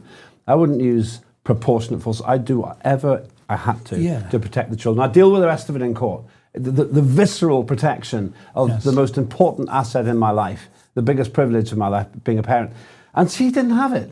She didn't have it. And there's an argument to say, and I'm sympathetic to this, actually, to be honest, that she should just be banged up or whatever the local court ruling is, because however mad she is, if other people know they will not get away with this, then somehow in their deranged mind, they just might stop. And to have this cultural relativism, that's what put me off being in the Lib Dems, actually. Oh, we've got to understand everybody's point of view. There has to be a line. There has to be a line. And we begin to destroy society if you can always plead this insanity thing. I talked to the mother of one of the murdered young people in Nottingham recently. Oh, really?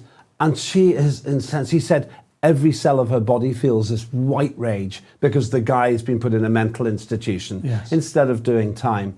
Just imagine how the parents of that murdering scumbag, whose name I won't even deify on television by honouring him by being named in Southport. Imagine how they feel. There comes a point when you simply say enough. Yes. And I wonder if one of the reasons we have films like Citizen Vigilante, which I definitely recommend, and Nobody, which is a sort of lighter take on it, the reason these vigilante films are doing well, and the Death Wish, is because people want some absolutely raw response to this kind of thing.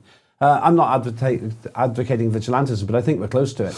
Well, on all fronts, actually, I think civil war is something that is possible, and this could also induce it. Also, we're just waiting for that spark, unfortunately, I think there's a case for morality here, and not just morality and reality, and perhaps spirituality as well, because in order for us to make sense of this, we have to have a social contract, which in this part of the world is based on Christianity, the Ten Commandments, and the speaking of the Gospels in the Bible.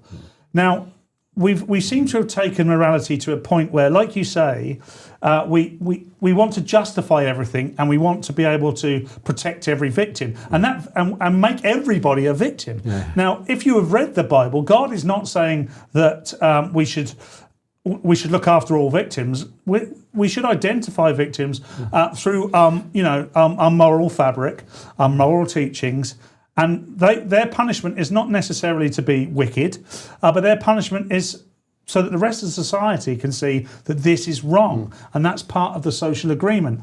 We seem to have broken this social agreement now to the point where everybody's just deified. Yeah. And even people committing the most heinous of crimes are held up as the Welsh choir boy, who we won't mention, or whoever it might be in Nottingham. This guy, he had schizophrenia. We didn't do enough for him. No. His ultimate act was to commit murder. There are now grieving parents and our children gone. He needs to be punished for that. Otherwise, what are we saying to the rest of society? Absolutely. And I'm a Christian myself. But Jesus wasn't weak. He was very political. He wasn't. One time he went in and they were using the church for basically a market. He went mental, threw over the table, said, "You can't do this in my Father's house." And Jesus' message was about turning the other cheek, it was about being compassionate and so on. But it wasn't about being weak.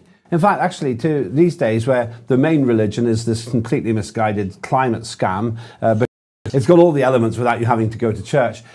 We've got this atheism which is undermining everything you've just said.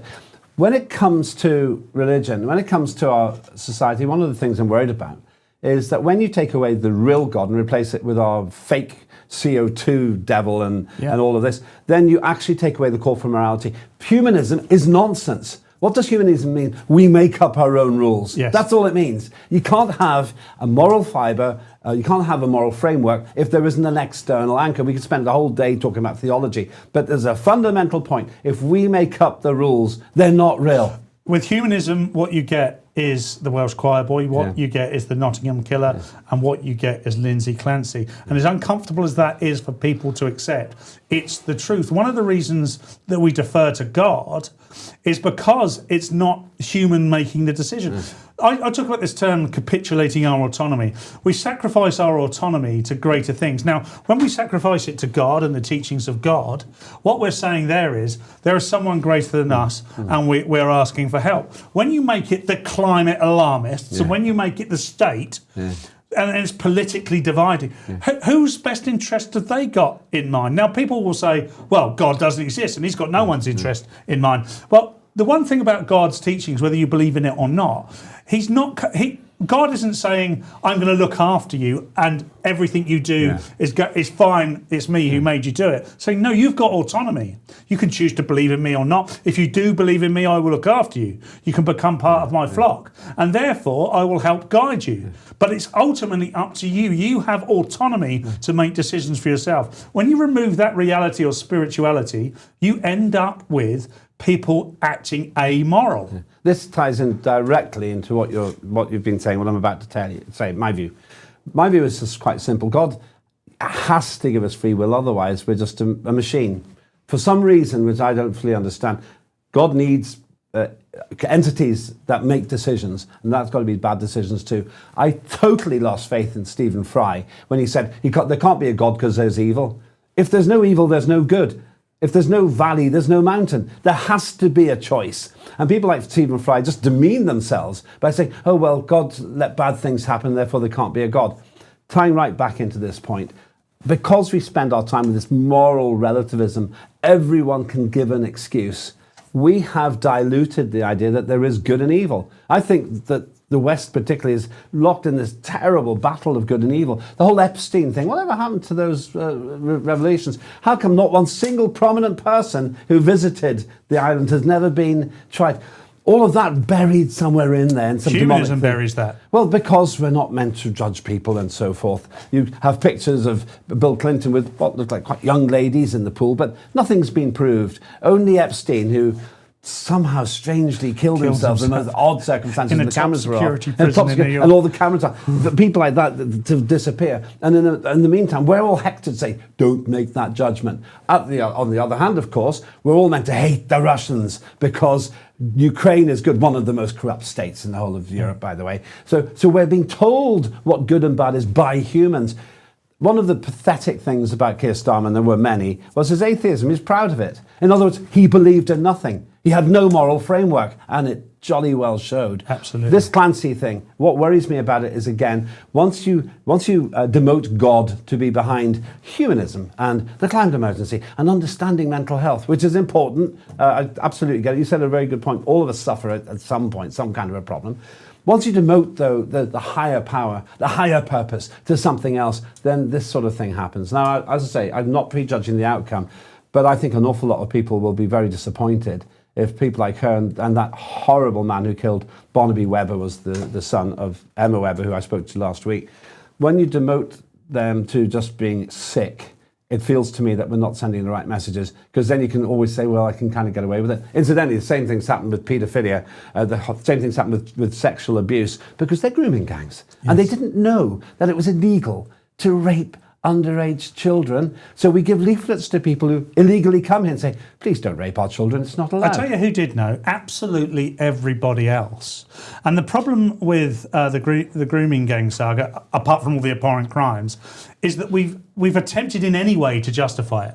There is no justification for any gang of any culture to groom young disenfranchised white girls, as they all were, because they were separated from society, a lot of them fostered, orphaned, whatever it means, given up by their families, and were basically not missed and could be taken advantage of. Those are the victims here, not the people in the grooming gangs. And if it's difficult and uncomfortable for anyone to accept that these people have done that because they were Pakistani Muslims, because they didn't like the West, because they didn't like white girls and they saw them as cheap, then I'm sorry, but the truth is the truth. And all of this discussion is about the truth. And there isn't sort of many versions of the truth. There is nuance to what's going on. And, God willing, this judge is able to make, and this jury is able to make a sensible decision based on the truth. Interesting point. The only defence that's going to lighten her sentence is to plead insanity. Now, I'm not saying that she's making it up, but if I was her defence lawyer, I would be left with no option except this one. And what we're really talking about here is the destruction of the West. Yes. The might be willful destruction of the West. 250,000, maybe up to 1 million underage girls in this country raped almost exclusively, not completely, but almost exclusively by these Pakistani rape gangs. And we're still seeing people in Parliament, to their great shame, to this country's great shame, saying, oh, well, we don't really need to have more of an inquiry into this. Why not? This Clancy situation, again, we're interested in it because it's such a morbid, horrible story. And any parent, any sensible parent will feel for it. And all the time it's the same thing. Well, we've got to understand the victim, the perpetrator's motives. And as I say, I would probably not feel this strongly, but speaking to Emma Webber, very powerful woman, she said I won't forget this for a long time, every cell in her body feels white rage towards the perpetrator. We need to start taking a stand. And I, by the way, think that this is being done on purpose to destroy the West. I'd love to hear more from the parents of the victims, actually. Like with Harry Novak's father, came out and did a great speech, but also had been coached into saying certain things about community cohesion. Yeah. What I want to understand is 6 months later, a year later, does Henry Novak still believe in community cohesion, or is he filled with that white rage? And if he's filled with white rage, why is he filled with that white rage? And why does he not feel comfortable to talk publicly about it? We know why. We've capitulated our autonomy to the state. And when you do that, and the state say you cannot talk about this, even if your son is killed because he was white, you cannot say you are angry about it. And in talking about community cohesion, all you're saying there is we need to remember the perpetrator's family, because they are the ones we need to be concerned about here. Absolute horse mess. It drives me insane that people would capitulate their autonomy in that way. There's another example of Anna Turley, who's the MP for Redcar. I don't know if you saw this. This is just despicable. She went and laid flowers or some kind of wreath at the spot where 2 police officers and 5 scum, it seems, 5 yobs, died. The 2 police officers died because of the other car. The 2 police officers were doing their job, but she gave them parity of esteem. Why? Even the mainstream media didn't do that. And she basically goes, well, let's remember all 7 dead. I don't feel very sympathetic to the 5 dead yobbos who killed the 2 police officers. And this is the problem. She's an MP. Now, she said, oh, the police advised her to show equal respect. The police said, well, we'd never give you that advice like that. By contrast, Mo Molam, who happened to, by coincidence, be the MP for Redcar many years ago, and she's an amazing woman, and she was Secretary of State for Northern Ireland, and I worked with her because I was Shadow Secretary of State. She walked in to prisons talking to terrorists, people who'd killed other people, and she never acknowledged they had the right to do it. She said, we've got to stop this, let's talk. And not once did she cross that line, but Anna Turley lays wreaths or whatever flowers for 5 people who killed 1 driver and 4 accomplices who killed 2 police officers. It's all the same thing. Absolutely. It's all the cultural relativism. In my mind, she's enabling a future crime of that nature to happen. We're going to go to Connie Shaw very briefly, and I can't wait to talk to her. Please do stay with us, Limpet, and we'll discuss what I discussed with Connie afterwards. But this stuff is maddening, and I think, like you say, it's an attempt to break down the very fabric that's built up Western society. Connie, good morning. How are you doing? Morning, Paul. How are you? I'm okay. I'm okay. I've just spent about an hour talking about how the fabric of the West is being destroyed. Lindsay Clancy, I don't know if you've seen this case in the States, and arguing the nuance of that, even though this is a mother that's killed her children. And we do have to talk about the nuance, but that's not what I want to talk to you about. Connie, I'm a massive fan of yours. Everybody in the chat and watching this will be a massive fan of yours. I've been privileged enough to meet you a number of times. I'd like to talk to you about Stephen Gray, but before we do that, for those in our audience that might not know, and I don't know where and if they've been, if they do not know, tell us a little bit about you, Connie, and how you got to this point. So I'm the External Affairs Officer at the Free Speech Union, and when I was at university, I was in need of the FSU's help when my student union disciplined me, and as well as the University of Leeds itself, took disciplinary action against me because I was expressing my gender critical views as a result of starting a podcast where I wanted to discuss identity politics and woke politics. And the student union removed me from my position at the student radio station. And then the university itself launched disciplinary action against me to the point where if I was found guilty, I could have been expelled. And the Free Speech Union, after I paid my £30 membership as a student to the Free Speech Union, instructed a barrister who helped write a 16-page legal defence that I needed to defend myself against basically the university who put me through this disciplinary action, and I was found not guilty of anything. And the university decided to put me through all of that, I think in the hope into scaring me into not talking about these things, and unfortunately for them, they created a monster. So here I am today, very proud to be working for the FSU and continuing their work. I cannot urge people enough, just even viewers and listeners to this, to join the Free Speech Union.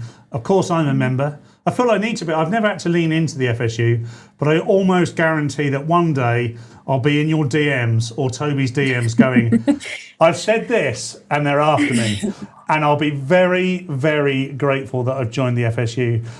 The FSU also have been fighting the cause for many other people, other than yourself, Connie, and other than the people we know about. But Stephen Gray recently was fined £1,000, £1,000 for sharing a joke online. And this joke just happened to involve bacon, Islam, and child marriage. Okay, all those 3 things together are pretty innocuous. However, when you put them together, it's seen as a protected characteristic. Do you mind telling us a little bit about this Stephen Gray case, Connie? Yep, so Stephen Gray is a retired police officer. He served in the police for 30 years, and so he never expected to then have the police knocking at his door, because you said there rightly, Paul, that he had shared a post. He had reposted a post that had been reposted by thousands of other people.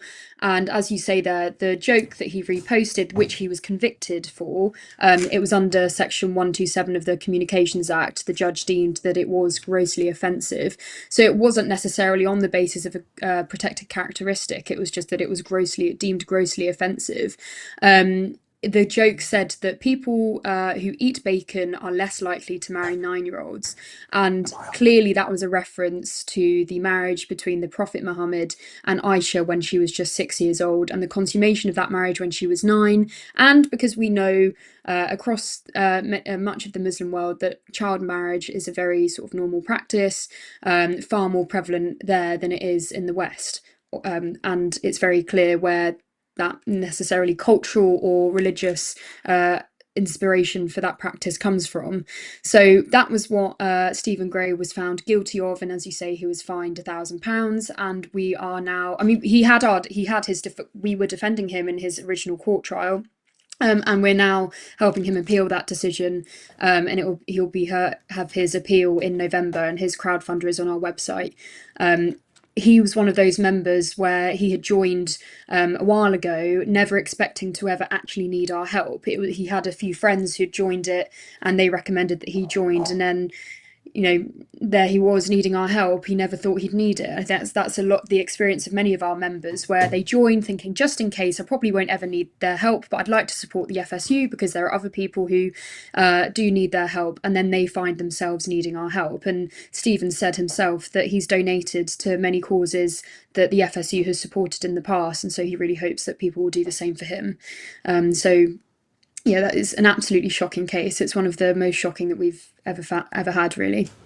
Yeah, I mean, again, I'm going to urge absolutely everybody to join the FSU. It's so important. It's maybe give it as a gift if perhaps you can afford it, but a friend of yours can't. And I'm not sponsored by the FSU.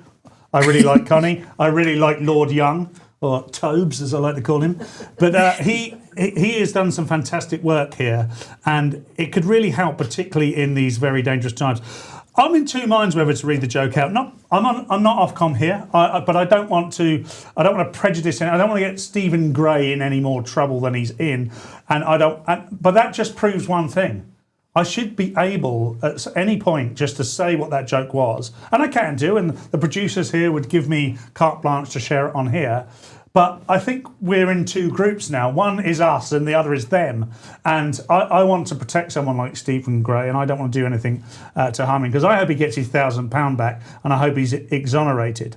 But this isn't just a standalone case. There seems to be protected groups now, protected characteristics. One of them seems to be Islam and Muslims. The other seems to be trans people. And basically, there's about 6% of the country that are a Muslim, and about 0.3% of the country that are trans. But there seems to be a massive group around them that feel the need to absolutely protect them at all costs, irrespective of what they may be saying or doing. And when it comes to women-only spaces, for instance, why are people so energised? Why do people feel the need to get into those spaces?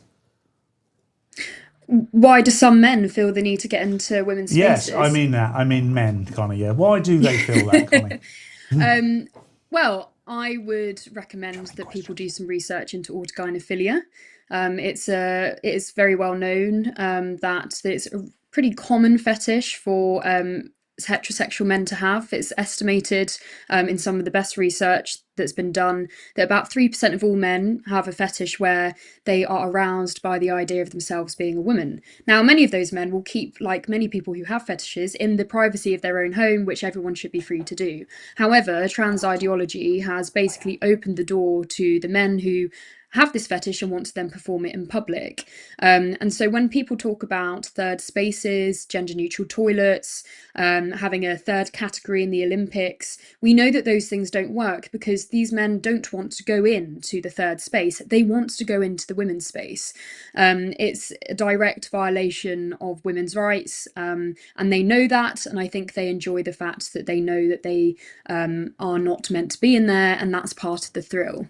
That's why you'll see many on social media who are not trying to hide their enjoyment when they go into women-only spaces. They take photos of themselves in the mirror to show that they've been into a women's toilet.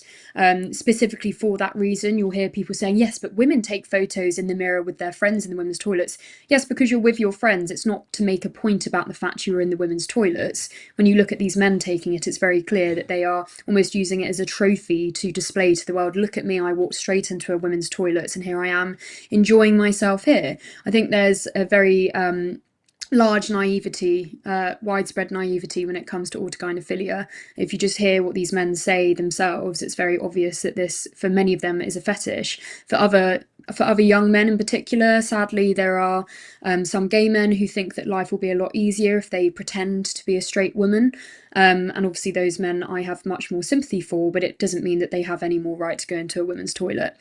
So there are varying reasons, but ultimately this is an ideology that has been hijacked by fetishistic men who want to exploit young children who are uncomfortable in their bodies, using those kids who are confused about their gender and their identity to justify the fact that they themselves have always been trans, the idea that they were always born this way. Many of these men will have also fathered children and then go on later in life to start wearing their wife's underwear in private and then come out to their wives and basically destroy their families because they would rather perform their fetish publicly than basically keep it in the bedroom. Many of these men, I would suggest, also have some narcissistic personality traits. I'd really recommend, there's a excellent documentary on YouTube called Through the Looking Glass, and it's a series of interviews with women whose husbands, after having kids together, being married for a long time, decide to come out to their family and say, I'm actually a woman,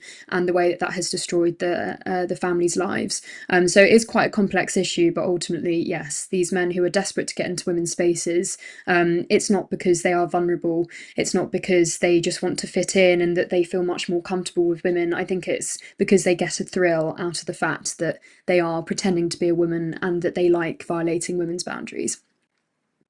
I've got Lembit Opik with me, Connie, who would like to ask you a question, if you don't mind. Not because you've opened up a Pandora's box for him by describing that. Connie, you've been very courageous. You nearly lost your paid-for education. As remember, you had to pay for the education they're trying to swipe away from you. And is it true that your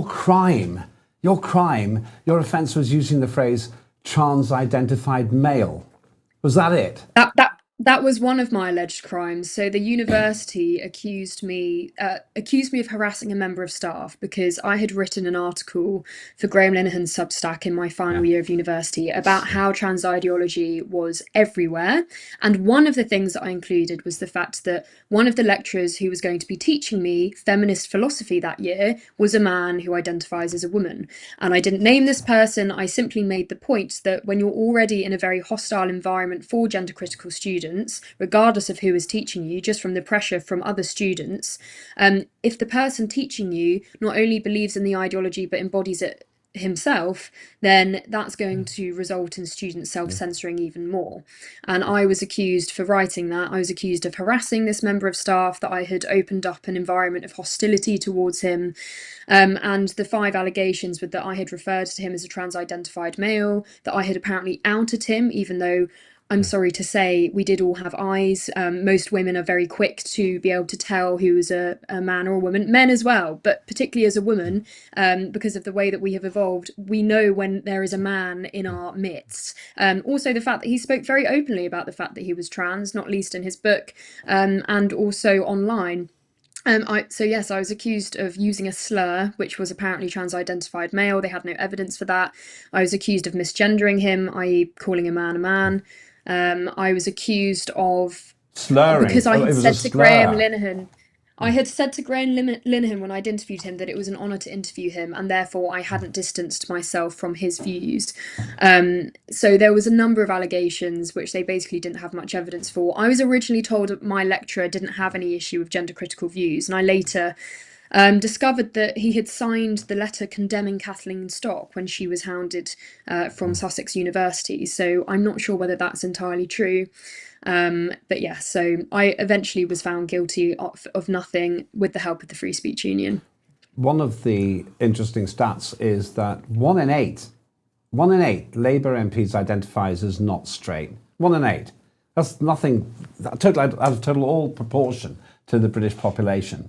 And I just wonder what's going on. Why does this community have so much power when, obviously, as you said it yourself, those people who genuinely want to change their gender and so forth and live in a different way, I get that. But why are they endlessly forcing it upon us? Why is it that in modern drama and modern mainstream media, you have to have these sub-stories? There's a great series called Ted Lasso. It's actually about football. And they had this whole sub-story, about who's gay and so forth. What's driving this? Well, I think that many of our institutions are obviously captured by the idea that in order to make something worthwhile in our modern entertainment industry, that there needs to be a storyline of someone's identity. Identity politics has infiltrated everywhere, not least the creative arts. And so I know that many of my gay friends and gay people that I know are frustrated that in many TV series and many films that there will be a character who the fact that they are gay is the main basis of their character. You know, I know many these people that I speak to who are part of the LGBs. The fact that they are lesbian, gay, or bisexual is possibly the least interesting thing about them. They don't want that to be the thing that they are pointed out as being. That's this is something that you just happen to be, in the same way that straight people just happen to be straight. It doesn't define your personality. But of course, I think since 2015, when essentially Stonewall had achieved its aims in getting gay marriage legalised in the UK, and homophobia had become far more taboo, rightly so.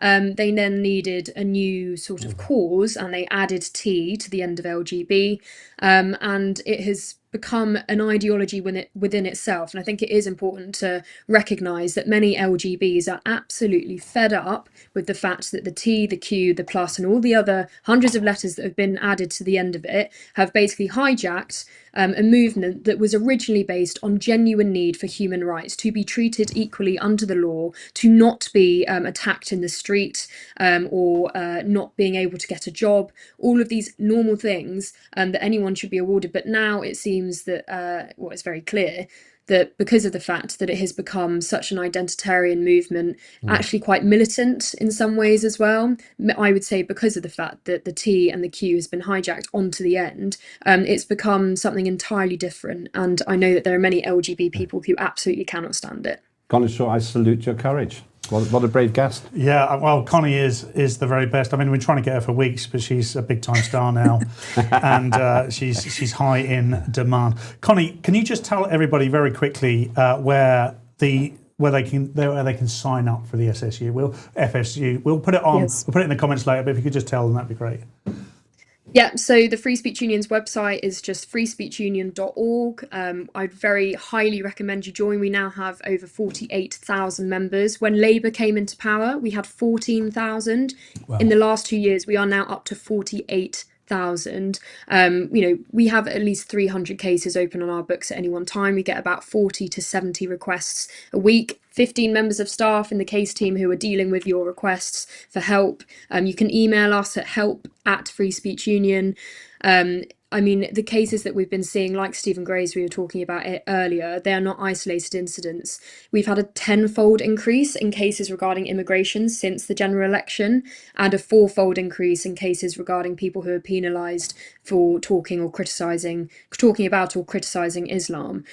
So if you're someone who wants to talk about these very concerning things that are going on in our country, I can't recommend enough. It was the best money that I ever spent when I was at university. Gender critical cases still, I think, are still the biggest single category that we have of cases, but they are slowly being sort of pushed down as we get more and more cases coming in concerning people being penalised at work, having the police knock on their door. We've had a 500% increase since the general election of police being involved in people's lives because of things that they've said, mainly on social media. But as we get more and more cases basically to do with multiculturalism, which is clearly this failed experiment, we're seeing a more authoritarian state trying to crack down on people dissenting. And so if you are someone who is on social media, who talks about these things, who wants to have a chat about these things at work, I can't recommend enough making that subscription to the FSU. Connie, thank you so much for coming on. You're a wonderful woman. I see a bright future ahead. It's a shame that we need the FSU, but I'm ever so glad that we have it. Until next time, Connie, take care of yourself. See you soon. Thank you so much, Paul. See ya. Wow. This is ridiculous. It is. I mean, the idea that we need this is Orwellian. Which is a phrase of our time, unfortunately, considering he wrote his book 1984 in 1949, almost spelling out exactly 1948, I think. Was it 48? I thought it was written in 48 and published in 49. Oh yeah, maybe. Okay. I don't know. You said written. Yeah. Pedantic. Sorry. Yeah. We've got bigger things to talk about. Sorry. No, it's okay. It's absolutely okay. These things are important, but Connie has found her way into the FSU and has become an important voice because she just happened to point out that in her view, a woman is a woman, a man is a man, and neither can become the other. And that she believes it's important that we protect spaces for women. None of these things were big topics 10 years ago. 15 years ago, definitely not. 30 years ago, if we'd been having this conversation, people would have thought we were absolutely bonkers. This has been well established for a millennia. We're going backwards, aren't we? Yeah, we are. There was a documentary, I can't remember it now, in the 70s, 80s, of a man who was transing to a woman. He had a very difficult life, actually, in the end. His life, or her life, didn't end well. And it was really interesting for a lot of people. I remember watching it, probably as a teenager. I was fascinated because it seemed so unusual. Now, this is a celebrated thing. It's almost promoted. They have drag queens going into schools and so on. 98% of the human population knows what they are. 2%, maybe I think it's maybe even less than that, but around 2% isn't straight. But we obsess about it. We get children to think about stuff which is completely age inappropriate. Exactly. And the maximum percentage of the British population that's trans is 1 in 200. Though, funny enough, there's actually a mistake in the figures because it turns out that while 9%, I think it's something like 9% of people say that English isn't very good, when it comes to the people identified as trans, it's 29%. In other words, they didn't understand the actual question. It was 10% said they didn't speak English. I'm looking at it now. 29% of the total number of transgender people couldn't speak very good English. So the figures are actually even less than that. And on we go. Now, I don't have an issue. I actually was involved with the UK Transsexual Awards at one point, many years ago. I've got no issue with this. What I've got an issue with is this endless ramming this down people's throat. I'm colourblind. And about 8% of men are colourblind. It's something like that. And I'm not sure exactly what it is. That's 4 times more than the number of gay. Why don't we have Grey Pride Month for people like me? You're a victim. And this is a great point, Lembit, is because we've commercialised even victimhood. And if you can find the most oppressed, that is the golden goose's egg. We found, colourblind affects men more than women, so perhaps that's not going to be the victimhood that anyone's going to die on. But what I would say is that they, by which I mean how do I like to describe the ultra progressive left? Because just saying left and right is kind of meaningless now. And there are definitely people like myself and perhaps even yourself, Lempit, that pretty much started. I was a Labour voter when I could first vote, and in my 20s I was a Blairite. I was someone who considered myself centre left, then centre right, and then just merely by working on GB News or Talk TV or the wonderful UK Live Online, I'm now far right maybe, but my views have not changed. I was in conversation on a podcast just this week, and I'd said I'd spoken to you, and one of the things we'd spoken about your views on was that your views have not really changed, and you were Mr. Lib Dem in the early 2000s. If people said Lib Dem, they could probably name the leader and they could name you, and that was it. And my girlfriend. And your girlfriend. Well, I wasn't going to mention that, but it was in your eyes. It was definitely it was there, heavy, weighing. And yes, you were famously with a cheeky girl. Yeah, I was indeed. Yes. Let's just get it on the table. Yeah. The elephant in the room. I think we should. And kudos. I'll be right in a minute. It's definitely something to be impressed by. I mean, well, you're in for that. Thank you. I mean, I must admit, I was in a group of people at the time that were like, "How has he managed that? What I'll show legend. You later." Oh, please do. Too much information. But look, I think your views haven't changed, have they? No, they haven't. I'm a libertarian. Well, what that basically means is it's actually almost ironic based on what we're talking about. Do what the hell you want in your life as long as you don't harm other people. But also, You can't give offence. You can only take it. So you can say offensive things. That stupid joke, it was reasonably amusing for some people, but it's not reason to fine somebody. In my view, in our world, as long as you understand the consequences of the harm you do to yourself, drinking, smoking, perhaps drug taking, as long as you understand and you own those consequences and you don't impose those consequences on a third party, live your life as you want to. If you want to have a sex change, do it. But don't ram your culture down my throat. Now, I didn't move at all. I've not really moved in my politics for 35 years. But the Lib Dems have moved because they've become this namby-pamby cultural relativist. Well, we don't really want to have this strong Christian agenda. We just want to let everyone do the thing. Sharia courts, bring them in. If you want to live under Sharia law, go to a country that has Sharia law. Don't bring it here. My parents are Estonian. And when they came here, they made it quite clear, we embrace the culture that embraces us. We don't expect people to fly Estonian flags on National Estonia Independence Day and so forth. You embrace the culture that embraces you. Otherwise, go back to the culture you actually want. Absolutely. Now what we've got here is we've got this perversion of our culture on things which for most people are irrelevant but very uncomfortable. You could never have this conversation on the mainstream media anymore because they're all essentially bought into this weird kind of messed up thing. I don't care what your sexuality is. Actually, I don't even know what your sexuality is. It doesn't make any difference to our conversation. And it doesn't matter to me if you've basically got a particular religious nuance which is different. As long as you believe in something bigger than us, then that's good enough for me. These people seem to be desperately trying to replace God with a different religion. Absolutely. Just for all the viewers out there, particularly the waspy women, I identify as white and straight and ready. I didn't see that coming out of the I just made that last bit up. I like to keep the waspy women on side. And desperate. And desperate. That's what you can take ready to mean, actually. Desperate, just transpose that for desperate. Look, earlier on, I was toing and froing in my mind. Of all the things to toing and froing in my mind about, it was sharing the joke that the guy got in trouble for. Now, there were people in the comments who were sort of saying, well, why didn't I? And it wasn't because of the joke. I don't think the joke's important. No. It's not, I'm a professional comedian. Connie actually did share it, Yes, I know she did, and that's absolutely fine because what that does is shows what people are getting upset about. The reason I didn't is because for me, it's not the joke that's important. It's the ability the freedom to be able to share it. Because as Orwell said, freedom is the freedom to say that 2 + 2 = 4. If that's granted, we have freedom. That's the truth, okay? So the truth is that you should be able to say something. And when it's a joke, okay, it might be a thinly veiled joke because you dislike Muslims, for instance. But hey, you live in the United Kingdom, and you know what? You're allowed to dislike Muslims if you like. You're not allowed to act on it in a violent way. You're not allowed to incite violence against them, but you are allowed to make fun. But you're not actually now. Legally, you're not. One small point. George Orwell did write it between 1946 and 1948.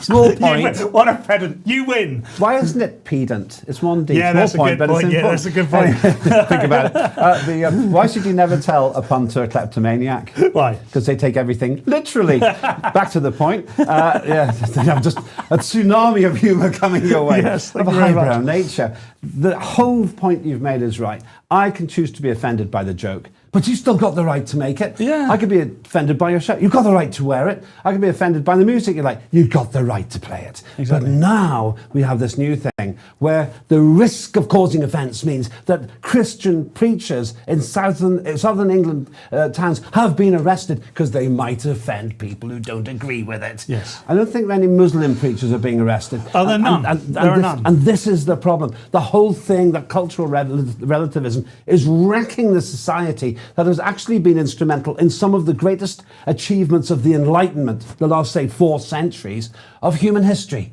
But now we apologise for it. Now we try to pay reparations. Now we say, well, actually, you don't really want to go too hard down the Christian path because we might offend people. We got the king, the defender of the faiths. No, you're the defender of the faith. There's one religion which is essentially the orthodox religion of Britain, and it's Church of England. And his mother did that for 70 years. Yeah. And I'm worried about it. I like King Charles as a person, but I just worry that if even the head of state has already been drawn into this thing, I'm not quite sure where this goes. Absolutely right, and the prescription of words that we have to say as well. I mean, you can identify as you wish, but don't tell me or anybody else how I must describe you, what pronouns I must use. This is what we've been fighting for. It is essentially the freedom to offend. Now, I don't like to be offended. I'm sure you don't like to be offended. But one thing I don't want to do is impose that on everybody else and say to everybody else that my version of the world is the version you must live by.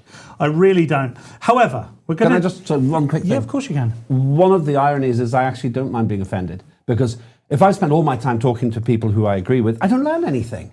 If I meet people who have a different view, and I remember when I worked in a great company called Procter & Gamble, they summed it up like this. When you argue with somebody and they say, I totally disagree, say, good, you see it differently, help me understand. That's the point. So I am drawn to people who have a different view, but we're not allowed to do it now because we're being corralled into a mindset which doesn't tolerate dissent. And that's why our society is in so much trouble. Well, talking of people that don't tolerate dissent, Angela Rayner doesn't tolerate dissent. Can we play or show the ident for the next section, please?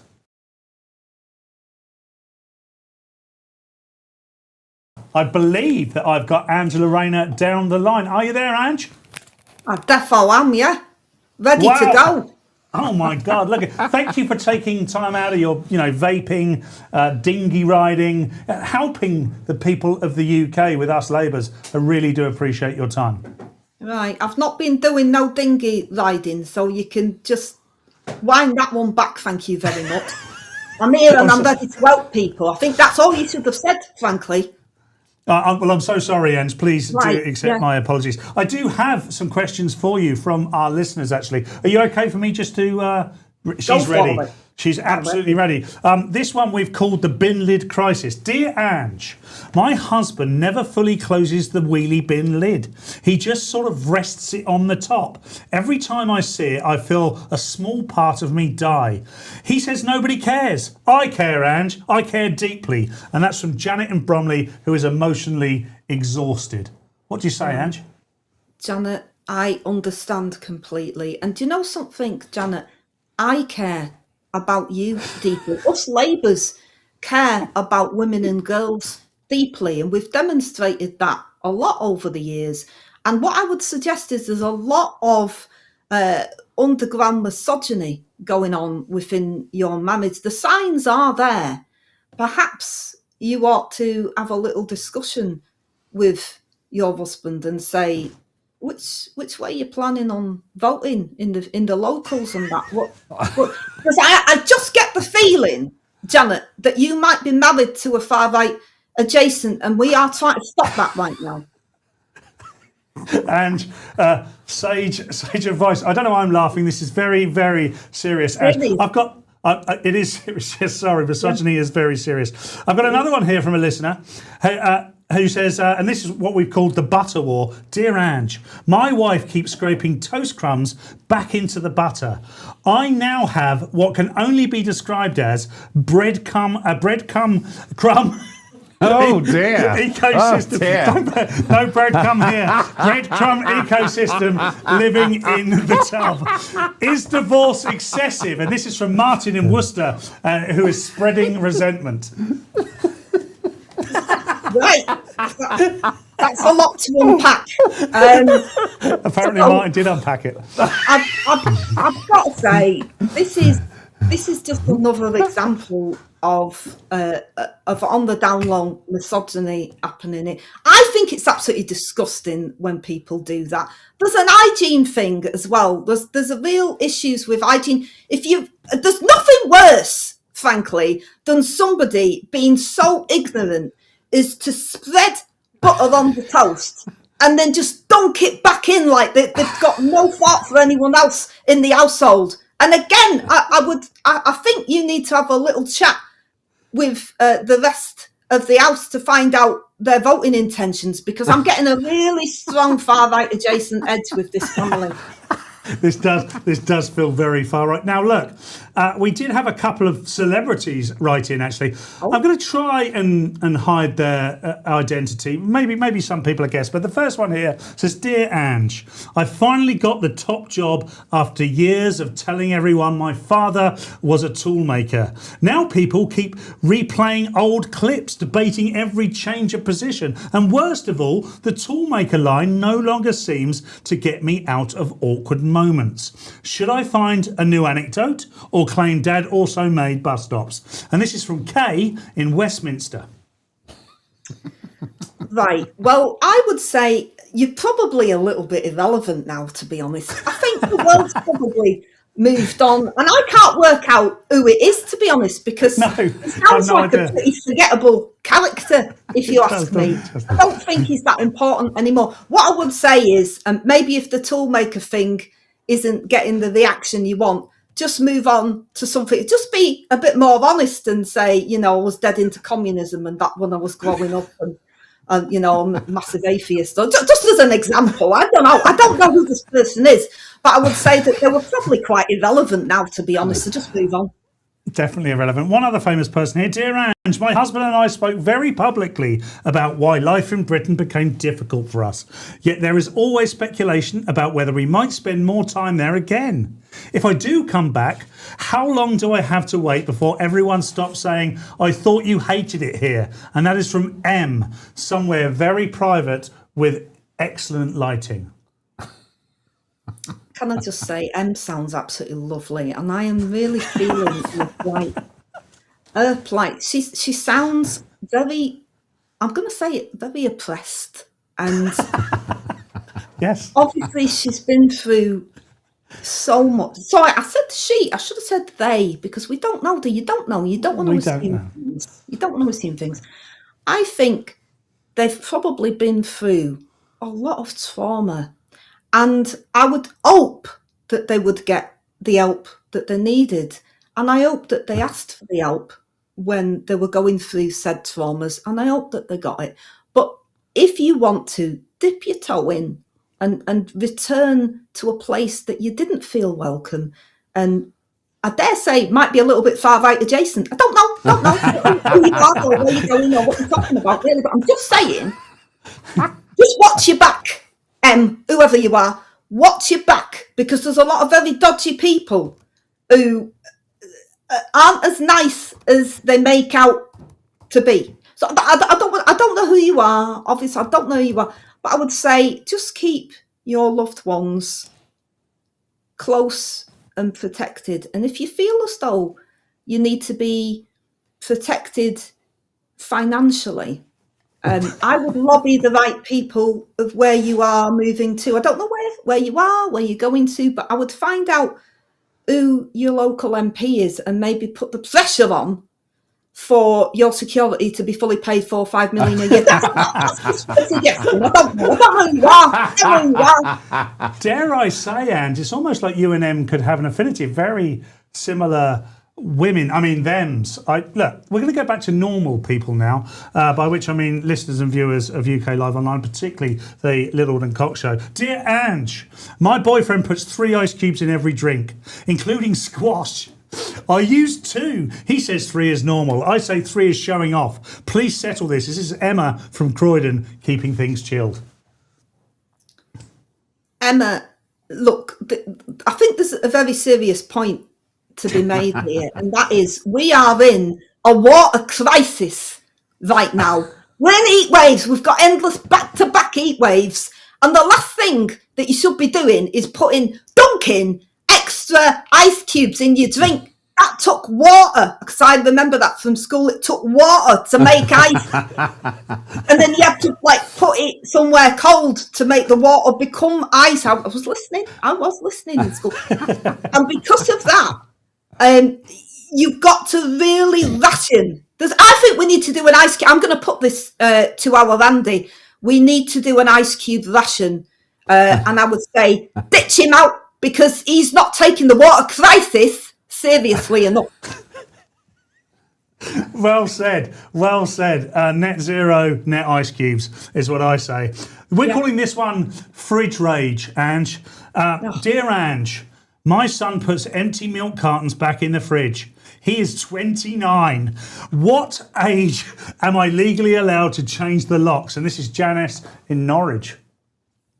Boot him, Janice. Boot him out. He's old enough to look after himself. And that is just another example of misogyny. And I'm not saying it's your fault, Janice. I'm not saying it's your fault. It's probably definitely not your fault. But at his age, if he's still doing childish stuff like that, he's probably a member of Reform or Restore. He got to be, isn't he? And he absolutely must be. Look, Ange, tell me what you've been doing over the summer, Ange. I really want to know. What have you been doing over the summer? Have you been doing anything to help everyone out? You know me, I love helping people out. It's all about other people and defo not about me. I have been helping loads. I've been helping our Andy a lot, actually. I've been helping him loads, making fantastic TikTok videos. Really important. Are they in TikToks? Like, you know, what's your favourite snack and what was the shops that have gone now that you wish were back? And I was, if you noticed in that video, I was trying to steer him a little bit. Bless him, he needs a bit of help. I was trying to steer him because we wanted to talk about, you know, the big shops that aren't here anymore. And he started talking about some shop no one's ever heard of. I said, oh, God, I'm going to have to talk about Woolies. So I said, what about Woolies? What about Woolworths? And then we did just a little bit of joking about the penny tray sweets and, oh, did you nick them? And, oh, no, we didn't do that. And Oasis. So, vibes. We are vibing. We are aura maxing and aura farming right now for maximum max Riz. If you didn't understand any of that, it's because you're old and you're not in our voting range. So there I think that's true. What I don't understand is how any of this helps the country, Ange, but I'm sure that's because I'm far right adjacent and simply don't understand what the normal people want. You don't really, but that's fine. I mean, as you know, our Andy had a big moment this week. Did you see him in the Ukraine? Did you see him? Yeah, he's playing the guitar, wasn't he? I mean, that's just what the people of Ukraine needed, I thought. The way he strolled off that train with his polo shirt with the zip like a regular lad, just a normal lad, just doing normal things like meeting up with Zelensky. He wasn't full of hugs like our Keir used to. Our Keir used to be a bit touchy-feely, a bit too, he just lingered a bit too long, didn't he, when he was hugging. But our Andy he strolled in all masculine, all the maxing. He was all the maxing, strolled in, all masculine. And he got off that train like he was on a stag do. He was like, wow, Liz, everywhere. Maxing and relaxing. And then he got a guitar. He didn't plug it in. That's fine. Don't matter. You don't have to always plug them in. I think they were relieved, to be honest, that he didn't get plugged in. But, I mean, it is all about going there saying, do you know this new order track? Shall we do a bit of Smiths? Also, what we're going to do about the massive threat coming from Russia. But that's fine. I mean, that was just a small thing. It was all about the Riz. The Riz is important. I'm going to learn about Riz. Ange, thank you so much. Look, there are so many more questions for you. I think we're going to have to do this again. Would you be up to coming back and talking to us all again and helping us all out? Yeah, but can we just, between you and me, can we not call it a second job? Because I'm having a bit of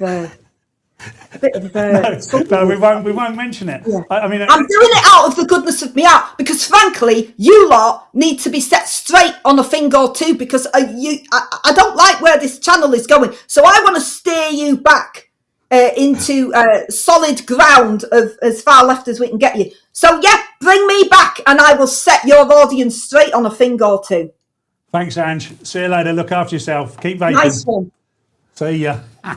Oh my God, Angela Rayner there. Yeah. I mean, can you imagine? What's depressing is I actually did an interview with Angela Rayner a few years ago when I had the audacity to suggest that before she starts criticising other people for earning money outside Parliament, she should take a look at her own expenses. And they went mental, but she had two great formidable titans of morality supporting Philip Schofield and Holly Willoughby. I rest my case. What have those two ever done that's wrong? Oh my goodness, what a show! Limbo, what are you up to at the moment? What are you doing? What can people get engaged with what you're doing? Well, yeah, follow me on @Lembitopic on X. I'm quite lively there. You got 2.2 million hits on the X last week, which is personal best. Wow, that is actually, amazing. yeah, it was quite good. And I do some other broadcasting as well, but I'm here quite a lot. You are. We do want you more. Will you come back? Oh, absolutely. I'll be here faster than you can I've got to say, there are people absolutely loving you in the comments. So if I didn't invite you back, then they probably wouldn't have me on. No, I've just been typing those in myself. Yeah, all those different names. Yeah. Interestingly, a lot of people in the comments there are laughing as if like the Ange thing was a joke. But look, I don't know where they're getting that idea from. It was difficult to get Angela Rayner on. Very difficult indeed. It's surprising. She came on. It's surprising she had the time because, as I understand, her commute from Brighton to her constituency is 264 miles each way. It's incredible. Yeah. Isn't it? 50p a mile. Well, and on what's that, not to like? On that note, I'm going to start to bring the show towards a close. First of all, thank you to absolutely everybody in the comments. I've not been able to get to you as often as I would like to today, but that's because we've had a jam-packed day for you. This has been an intense show today. It's great, Mr. Fish and Chips OBE. Thank you, Mr. Fish and Chips. A super chat from Chris Maud for £5. Says, brilliant show again, Paul. God help you on Sunday, pal. You're getting better viewing figures than Alex on Talk. Let's not mention that.